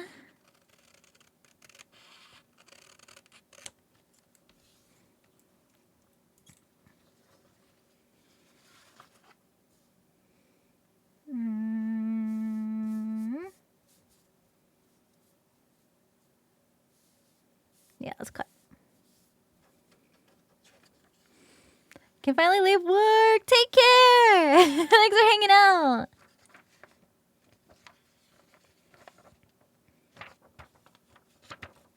Okay, let's cut this first.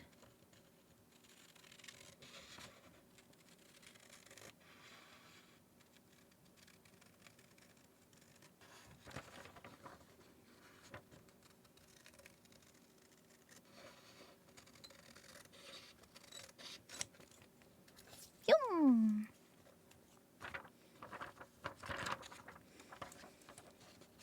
Kind of in an awkward curve.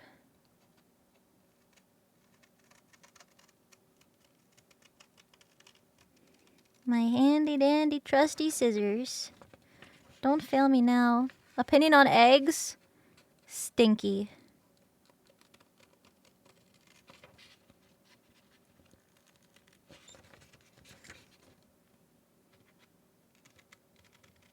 Nope. I'm going to head out. Take care. It's always nice seeing you guys.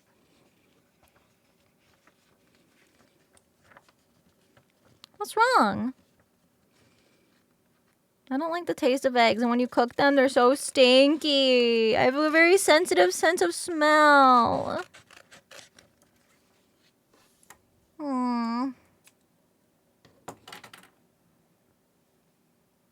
Do not like.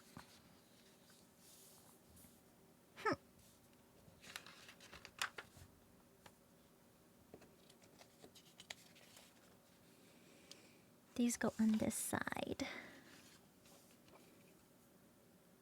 Ooh. Ooh. Oh, you can't even see that. Ooh. Ooh. Pause, champ. Ooh. Let me fix that. Ooh. Ooh. Ooh. This is gonna look pretty cool. Pretty damn cool. Just wait for when I lay all these out on the floor and I take the picture.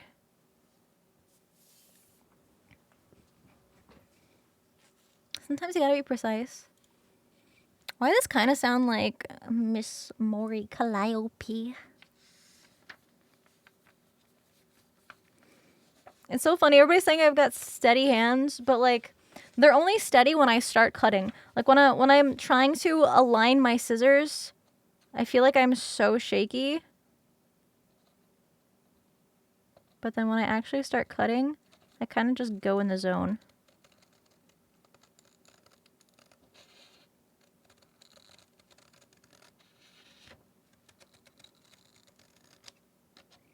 Boop.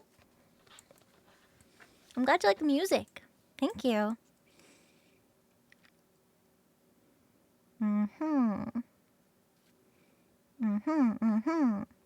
Nodders.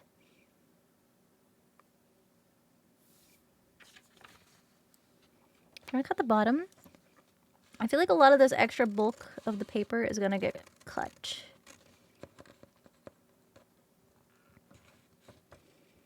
But we will see first.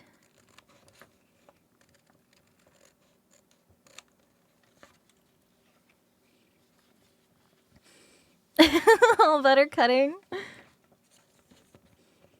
I've cut a lot of pieces of paper in my time. Over the past 11 years. 11 whole years I've waited to show off my expert paper cutting skills to a live audience.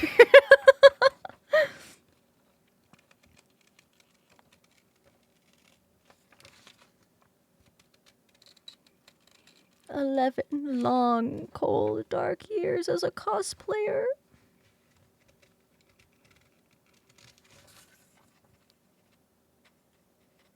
Come on, stop being shaky, stop being shaky. Stop being shaky. There we go.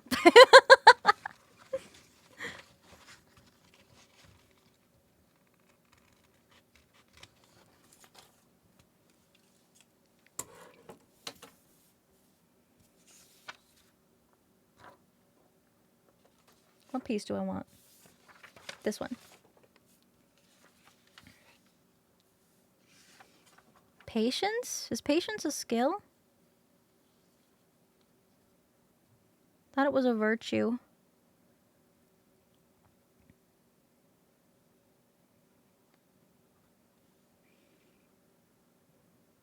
Okay. I'm gonna have to cut the top and the bottom. Bit of both? Huh. I'm a very patient wolfie. I have many a patience. I think it was a skill I acquired from working with children at one point. Kids are like, did you know that when, you know when I just, you know when I... What?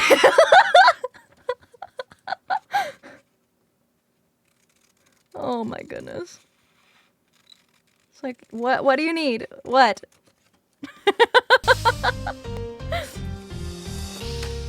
Toasted Breadmans! Thank you for 8 months! Thank you, thank you. Okay, this goes here. It's like a big puzzle.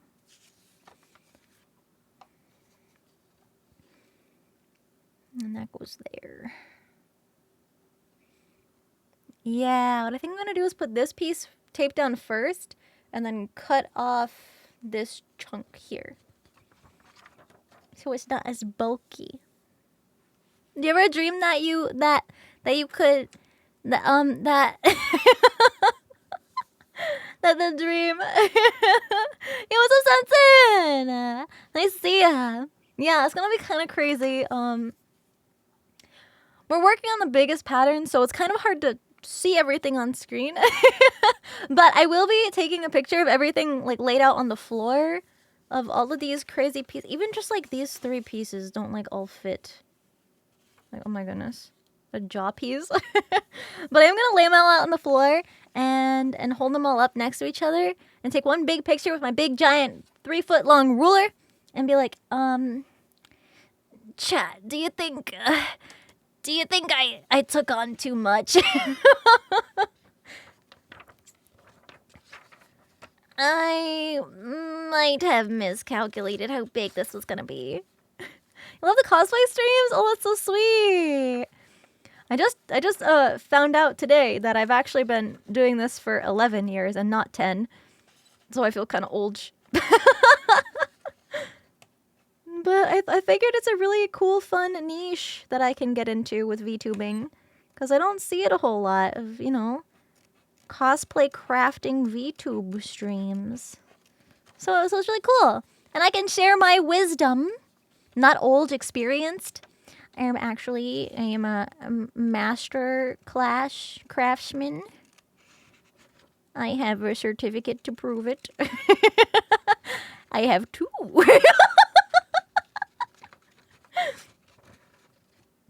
I sound young? Well, yeah, I'm only 21 in Hellhound years.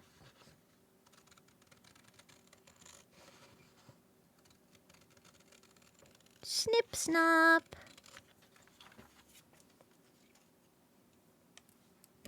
You could see kind of the pattern. So this is little X. Yeah, the little X. I have this X separate as its own pattern for me to save for later. But I just wanted to line it up on the center point to get like an accurate... Yeah, jazz hands. I'm so bad at explaining stuff. I'm so bad. So bad. But hopefully you can take away a thing or two.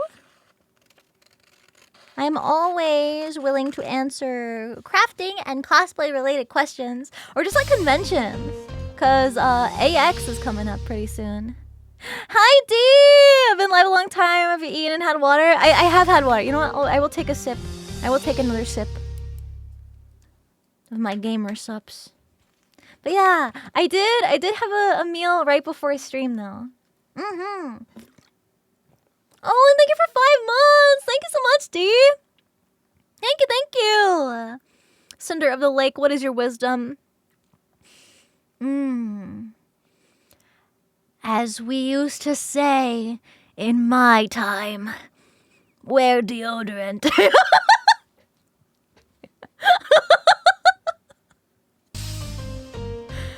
Wear deodorant to anime conventions. You should be wearing it every day.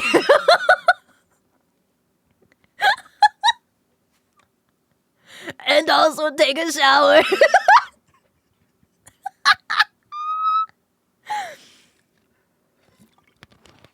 Oh my god. Wash your pits.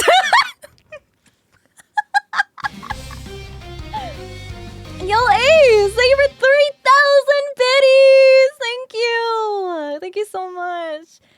Jupiter Forever, thank you for 2 months. Vessel for Pain, thank you for subbing. Welcome. Especially with Anime Expo coming up, that is a crowded con. Oh, how exactly do you get the pattern to transfer onto your medium of choice? Good question! So, let me get a less cumbersome pattern as an example here. So,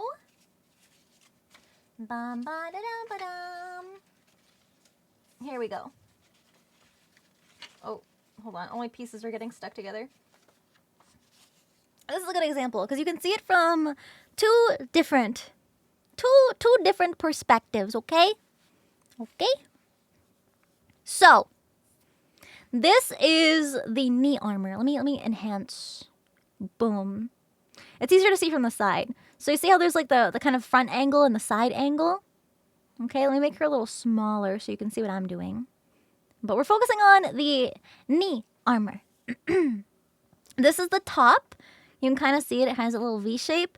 And then this is the pattern from the side that we can see on the further one, further away from me.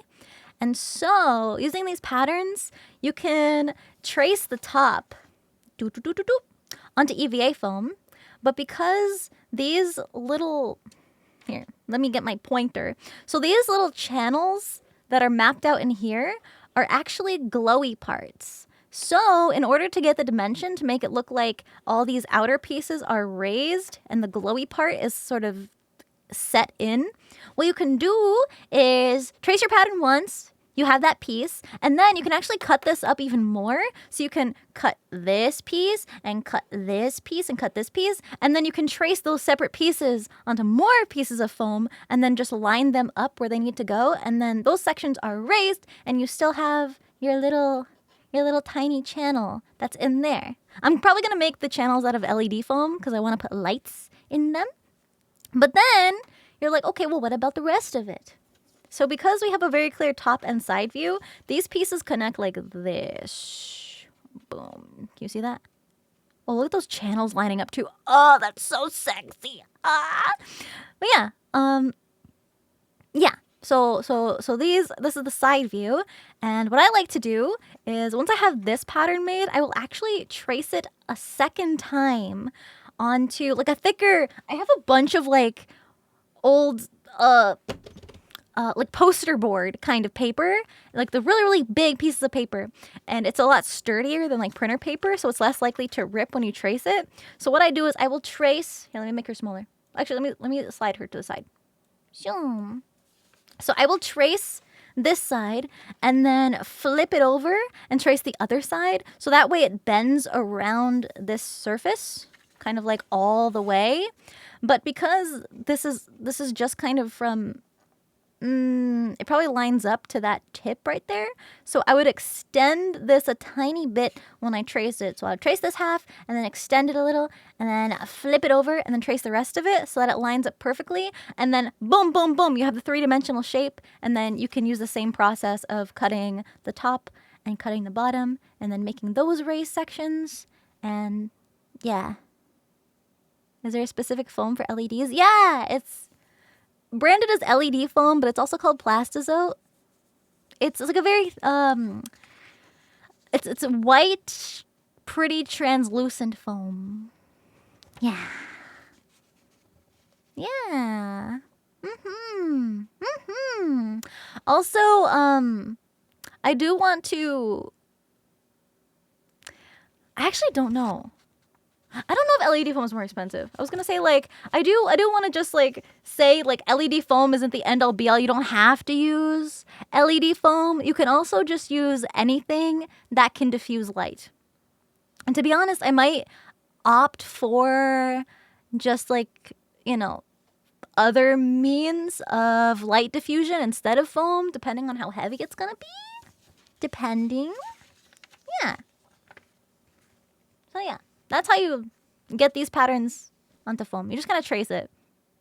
And if you use a darker color foam, you can use silver Sharpies. Those have saved my life. But yeah. Back to Big Dragon Mouth. The maw. Where was I? This piece. Thank you for the hype train! Thank you! I'm not the best at explaining all the time, but I like to do my best.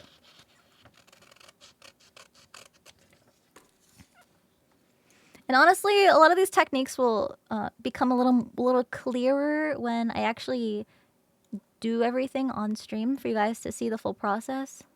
And make it bigger. Shoom. Shoom. Boop.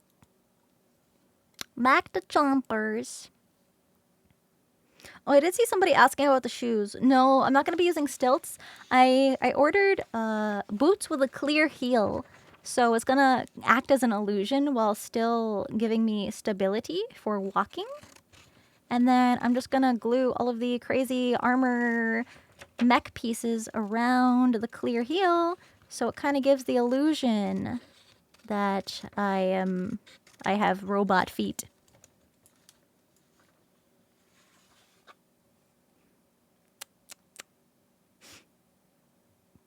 Yeah, that's good. That's good.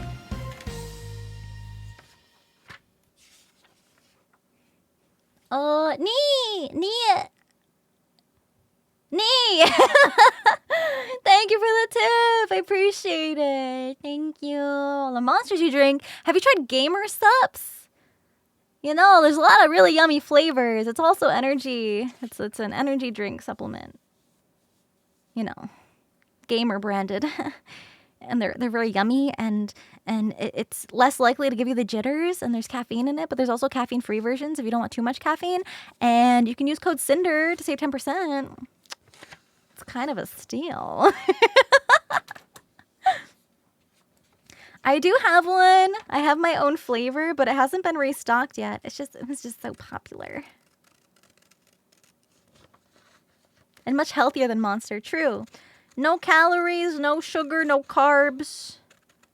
It's got the stuff that's good for you. It's got noodleotropics. For focus, for that gamer focus. That's why I'm so focused. I was drinking Gamer Subs all day. It is so good. Yeah, the restock will be within the next week or two. I probably won't enter a competition with this cosplay for privacy reasons, but it would be cool. I just don't think that's feasible.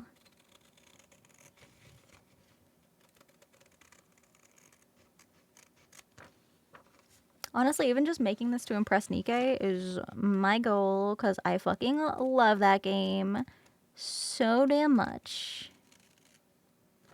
Do I need this? No, I can cut this. Boop. I'd struggle getting it there.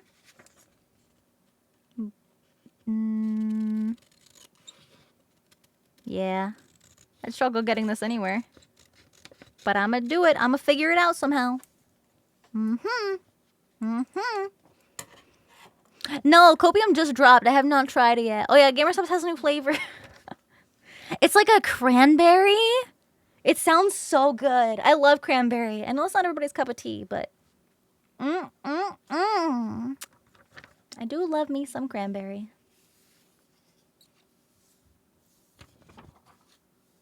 Okay.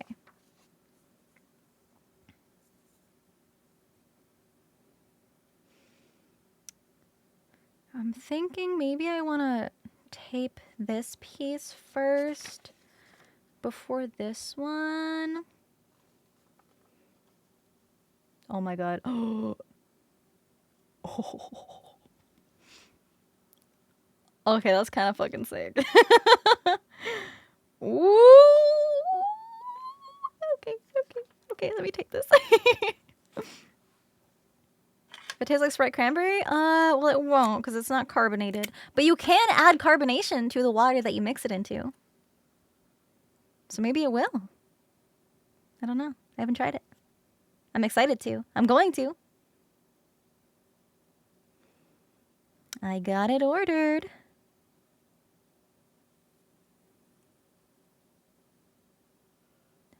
Okay, that goes there. Why are the ladder pieces not lining up?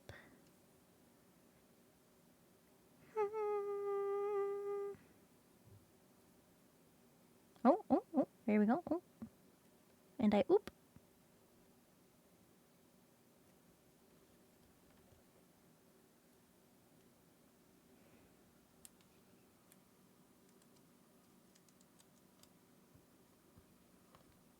Beautiful. How do I make the templates? It's a long process. I use Adobe Illustrator. I did explain this a lot in day 1 and 2 of crafting this, but I don't know if the VODs are up just yet. But I take this not life size. I take the full body art, and you can use any character as long as you have full body reference. And I make a line and I scale it to my height in Illustrator, so I match it up to the line. And then I trace around different parts of the armor and props to get a life size, or at least scaled to my height life size. But at least it'll fit my proportions. Hey. Eyes are fiery? I do have fire in my eyes. Yeah. It's all animated.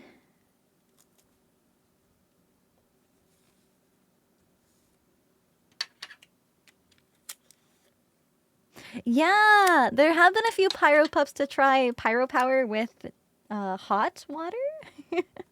And they seem to really like it. I still haven't tried it yet. I keep forgetting. I really want to though.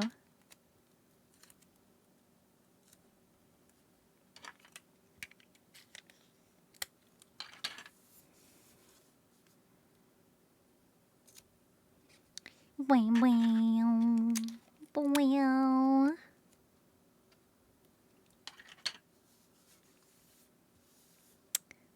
Very nice. Very nice.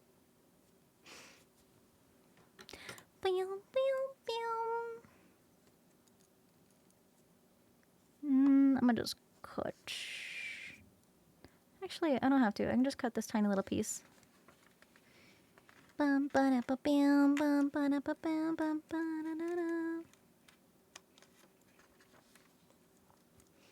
ice cube tray? Yeah! Yeah, I want to make little treats. Little ice cube treats out of gamer subs. There, that's better. Okay, now the tip. Oh, that's too high. Get out of here, little dust bunny.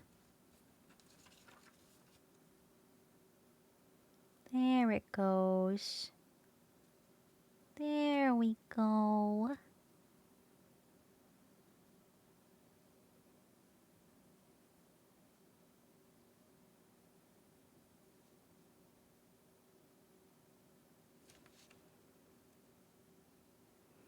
Winter is coming.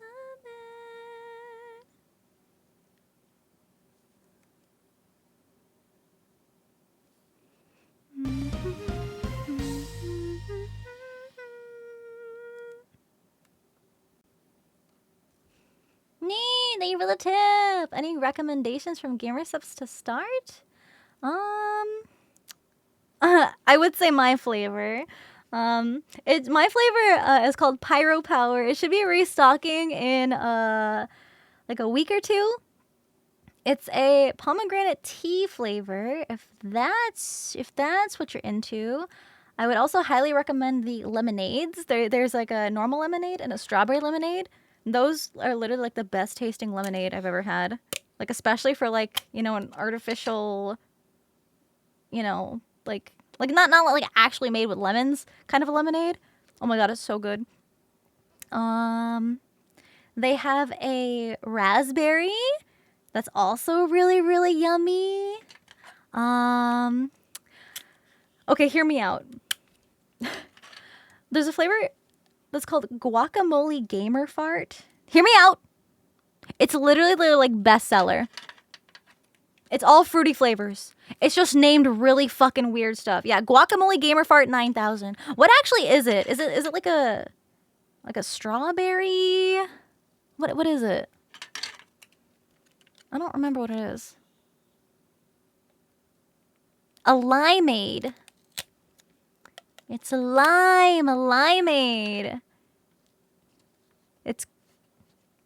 It's strawberry lime. Strawberry lime. Yeah, I swear it doesn't taste like fucking guacamole because I don't even like guacamole. So yeah, there's a guacamole gamer fire. Okay, hear me out. There's gonna be a lot more weird names coming. There's Brand Risk, which is one of my favorites. It's a peach mango. Delicious. Delicious. Yeah, there's also Titty Milk. Titty Milk is like a light creamy blue raspberry flavor. There's honestly a bunch. Typically the actual flavor types are listed on the website. But yeah, I would recommend that. There's a dragon fruit punch. That one is also so good. I love dragon fruit. So yummy. Trying to think. There's a lot of really, really good flavors. But yeah, definitely lemonades are like in my top. If you're into like really tropical flavors, there's Blowhole Blast, which is like a lime, passion fruit, coconutty. It literally tastes like you're sitting at the beach. 8 hours? That's nothing. We're almost done taping these patterns together, so do not fret. Do not fret. The strawberry lemonade sells out a lot, though. It's just so good. It's so good. How are you going to explain it when he arrives home? Just discovered waifu cups? Yo, let's go! Waifu cups usually have crazy drops. I've been trying to potentially maybe get a second one. I had one in the past, and I was like, hey, it would be kind of cool if you guys let me have a second one. Peepo shy.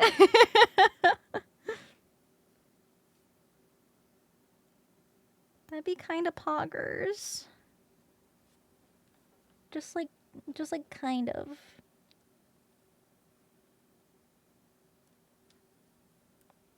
Oh, actually, I want to put this down here.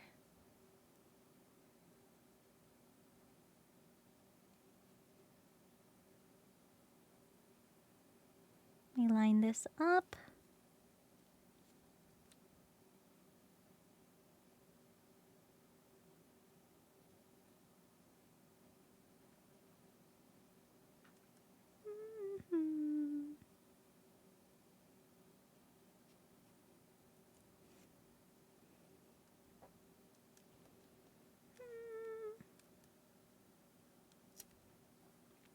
Okay.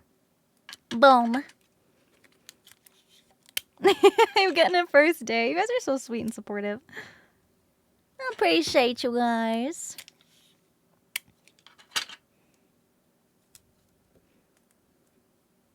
Mama and Papa are good.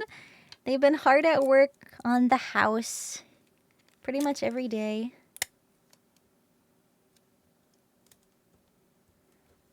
Okay. This might be kind of crazy.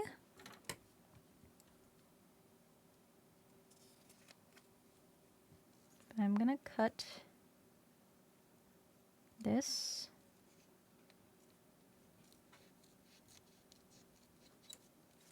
Oh my goodness, my scissors just crapped on me.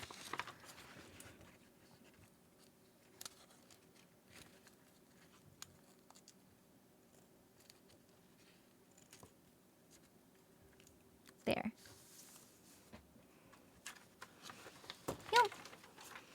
No, Nikkei is a mobile game that you can also play on PC.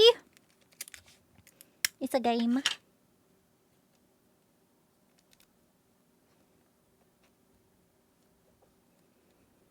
If you play through the story in the game, they do have like anime-styled cutscenes sometimes. Okay, nice. Nice.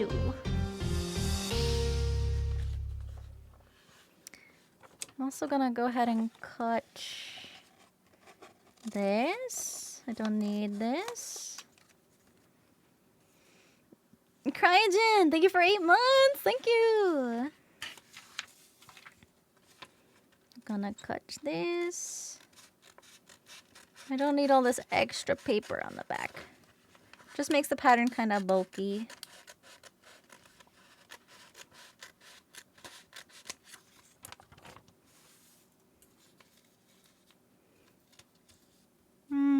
I'll leave these.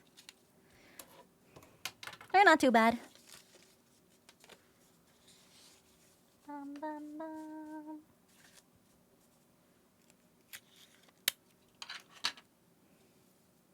No! No, don't buy from scalpers. Don't do it.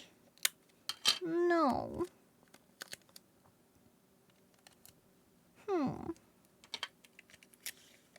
They're stinky.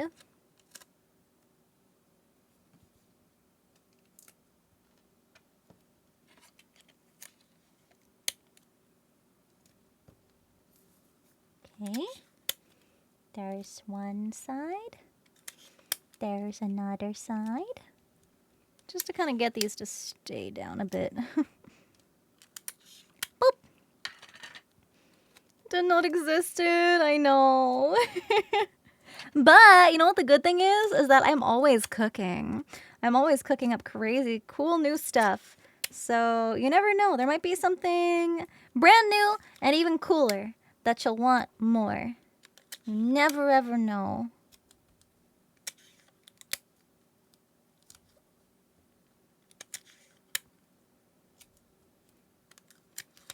You guys are gonna lose it for some of the stuff I've been cooking.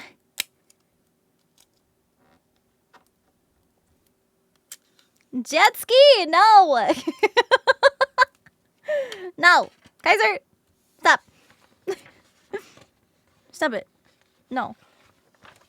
Bad. Down. Do I have a piece that covers that? Oh, I do. Oh, I do. Oh, maybe not. Oh, yes, I do. That's perfect. Nice. Cut. Sorry for leaking. The part that sucks, I feel so bad for Kaiser because usually when I have like a big fun event or like debut happening, he gets spoiled like the day or two before. I'm like, hey, be ready. There's gonna be, you know, this big thing happening and we're gonna need, you know, some clips and, you know, this kind of video. Mans gets spoiled like the day before.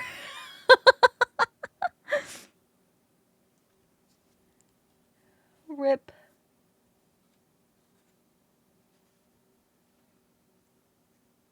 Ripperoonie. My bad. How long are the cannons? Very long. Longer than the average human lifespan. It's okay. You still think it's cool. I'm glad. I'm glad. You get a bonus just for that.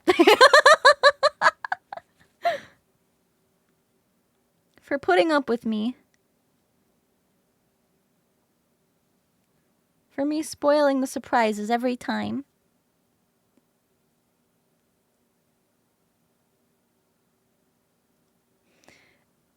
Jinshi buns!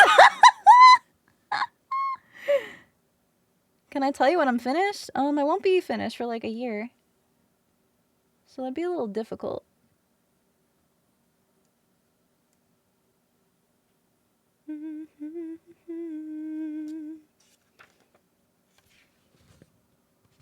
That's why it looks a little off. I need to trim this a tiny bit more. There's like a tiny sliver of white because it didn't quite cut enough of the paper when I cut the margin off. See if that's better. 1 year, yeah, me too. Building this whole project between also streaming and doing my work behind the scenes. It's probably going to be about a year. But that's really, really normal for big, intricate cosplay projects. They can take quite some time, especially if it's really, really detail-oriented.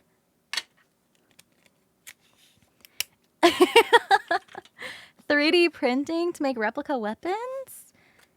I hope you've done your research. You want a good printer, because if you get like a cheap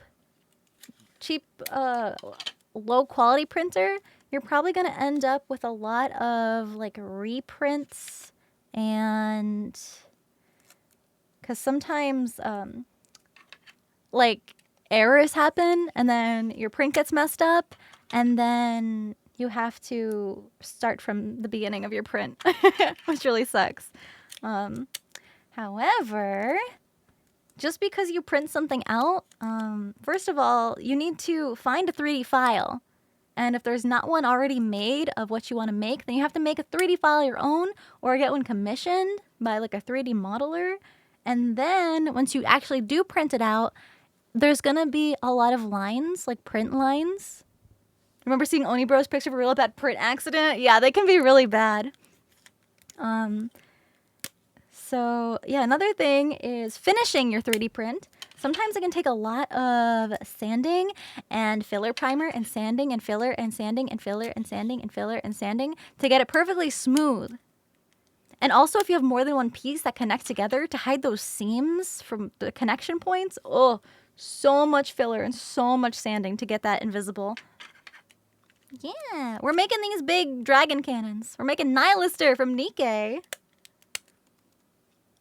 This is just her weapon that we're doing right now. Very large pattern for it. Tape. Almost. 2 more pieces left and I'm running out of desk space. I need to push this off my desk this way. It's hanging off my desk. Oh my goodness. Resin printer.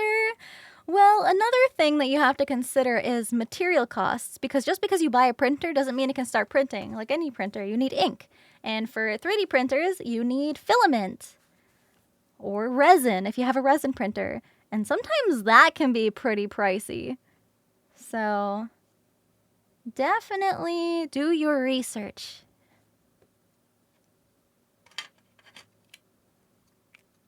I'm going into Nikkei as a new character?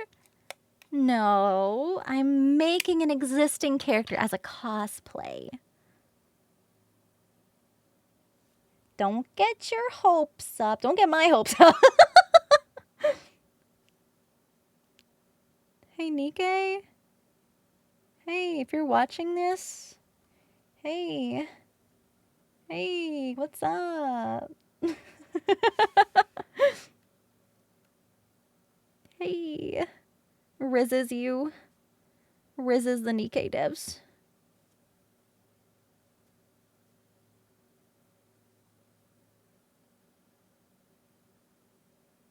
I'm trying to line this up perfectly.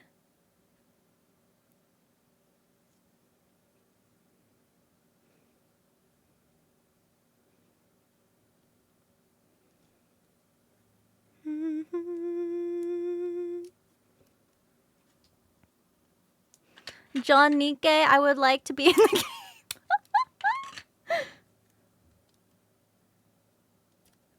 would just be cool.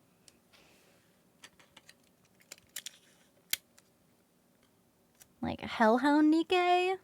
I'd go kind of hard with like mech pieces and like armor and a gun and stuff. Oh, that'd be so cool. That'd be so fucking cool.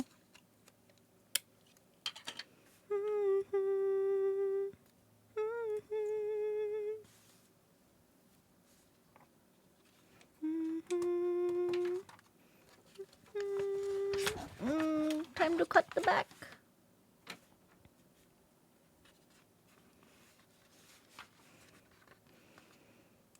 Can cut this one. Snip, snip. These are super messy cuts. It's at an angle. Oh my god. Oh, that's ugly. Don't look at that. Don't look at it. I know you're looking. Stop. Stop looking.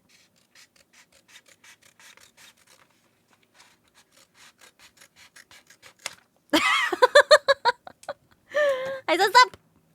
Stop it. Stop. Stop. Stop.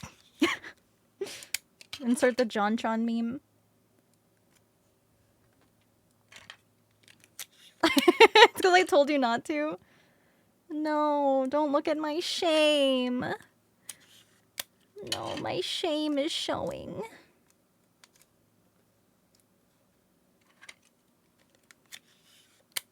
Who trusted me with real scissors?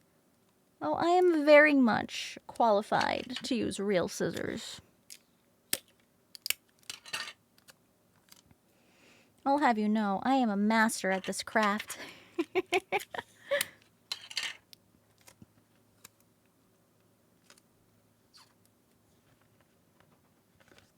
Yeah, go off. I don't know what you're saying, but yeah. Yeah! Oh, tell him. Whoa, that was a bit much.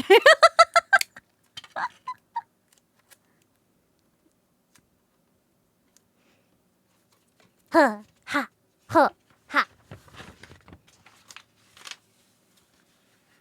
Yo, this is gonna go so hard.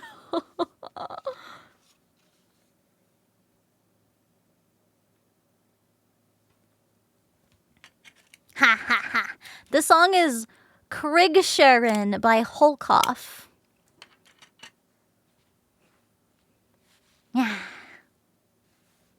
It's Swedish? No wonder I can't understand it. It's not English, but it kind of goes hard.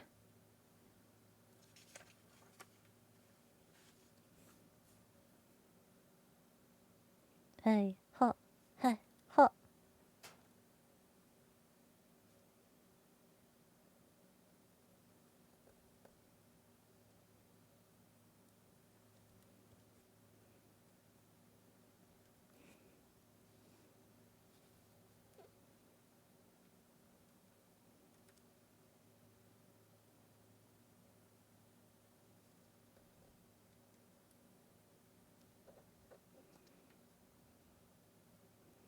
Mm-hmm.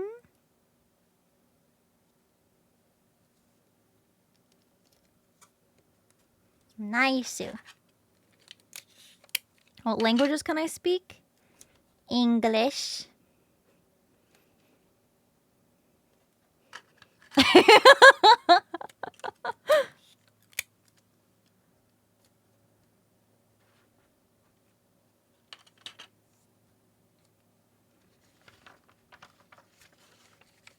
Oh boy. I don't want to rip my pattern.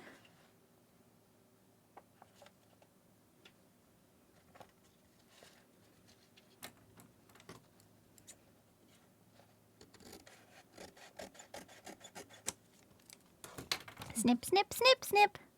Nihilisters from Nikkei.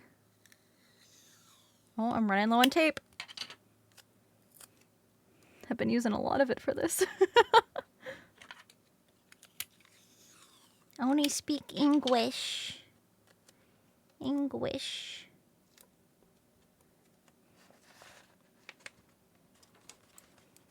Just gonna trim this a little bit.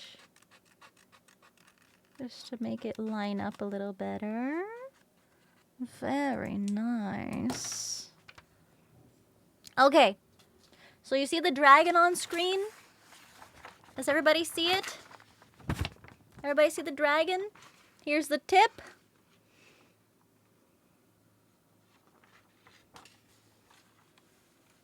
Wow. Wow.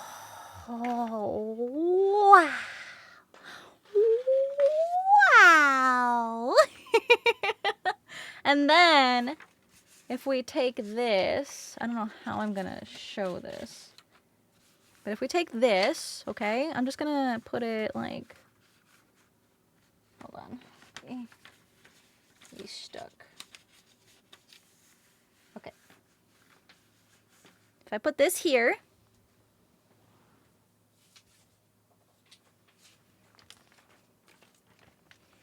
this is the bottom jaw.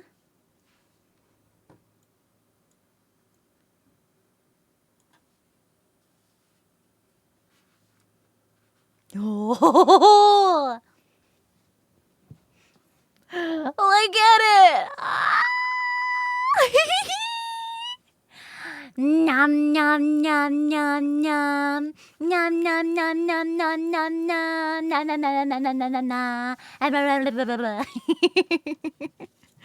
And then if we slide this down a little more, the jaw goes like that, I think. Approximately. Like, slides under there. I can't even show it. Oh my god. It's big. Yes, of course this is IRL cosplay. I may be cooking. Hold on, let me put this on the floor.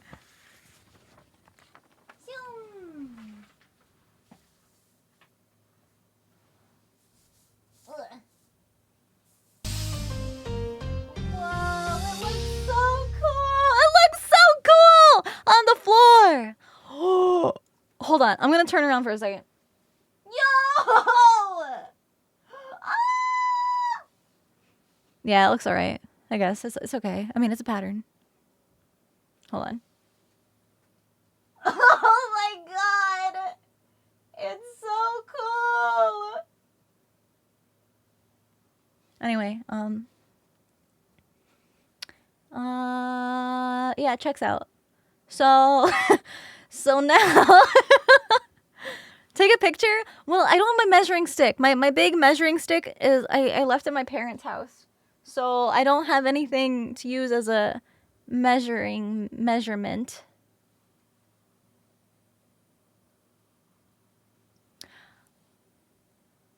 I mean, I got time. I mean, it's been 8 hours. You guys want to see what we did in 8 hours? You guys want to see?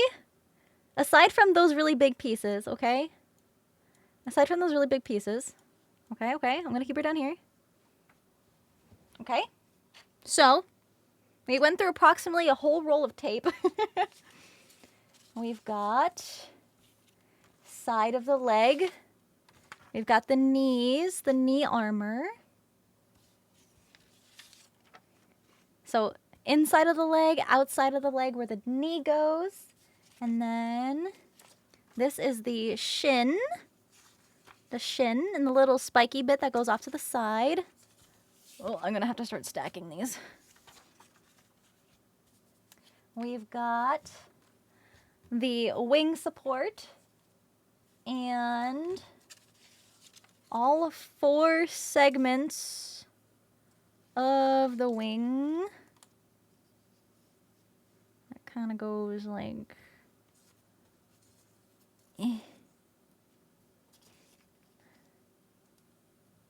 like that. That's how it's assembled. Pretty cool, pretty cool. We got the wing and all the wing pieces. Stack, stack, stack. We've got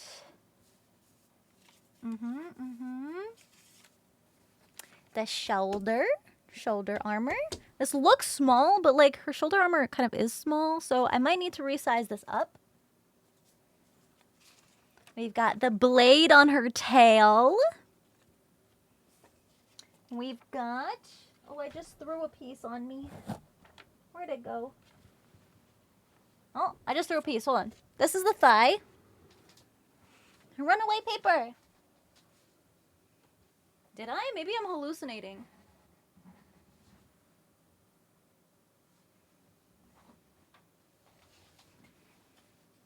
Oh, no, it's right here. It's right here. The thigh and a little top piece that goes on the thigh, so it'll kind of curve around, and that'll be on the top there. Thigh, big meaty thigh.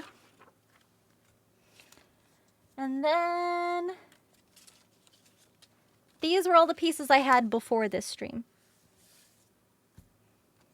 Oh wait, I did drop a tiny piece. I will find it. I will find it. It's the tiny little crotch flap piece. There's a crotch flap. The little piece that goes here. It's probably mixed in with the patterns on the floor. I just can't see it. But yeah. We cut out a lot of patterns today. So I would say that's pretty damn cool. Mm-hmm. Mm-hmm. Made a lot of progress. Yeah, we still have to cut out the cannon on the other side. Which is gonna be a process. Because the bottom jaw is the same, but the dragon heads on the top are different. We also did more, but I don't know, it's hard to show. We did more. Here, let me grab the big pieces. We also cut out and taped together the back of the cannons. That piece. And then the piece that goes right on the bottom further down. I still gotta tape all those together. And then the piece that goes on the bottom of this. So all of these line up vertically. So this is gonna be a very long boy. And then this is the little spiky fin horn that goes on the dragon heads. That's a lot of stuff. That's a lot. But you know what? We ball. We ball. So yeah, I will find that pesky little runaway piece. Oh, it's under my chair. Oh, I found it. Oh, there's a spider. Aw, he's just chilling down there. There, that's the piece I dropped. Kinda small. Cannons are the size of a person. Literally, they're so big. No, spiders are our friends. Spiders eat all the harmful bugs. Yeah. Okay. So, I think... 8 hours. I hope it's a pretty damn productive stream. But of course, as you saw, there's still a lot of pattern pieces to cut out. So I'm going to do my best with my free time that I have to cut out the rest, hopefully. I don't want, hold on, I'm trying to grab my keyboard. I don't want to have like another stream of just cutting paper. But you know, if it's gotta be, it's gotta be. And that's okay. Hey! Spider don't pay rent? Well, Spider is friend.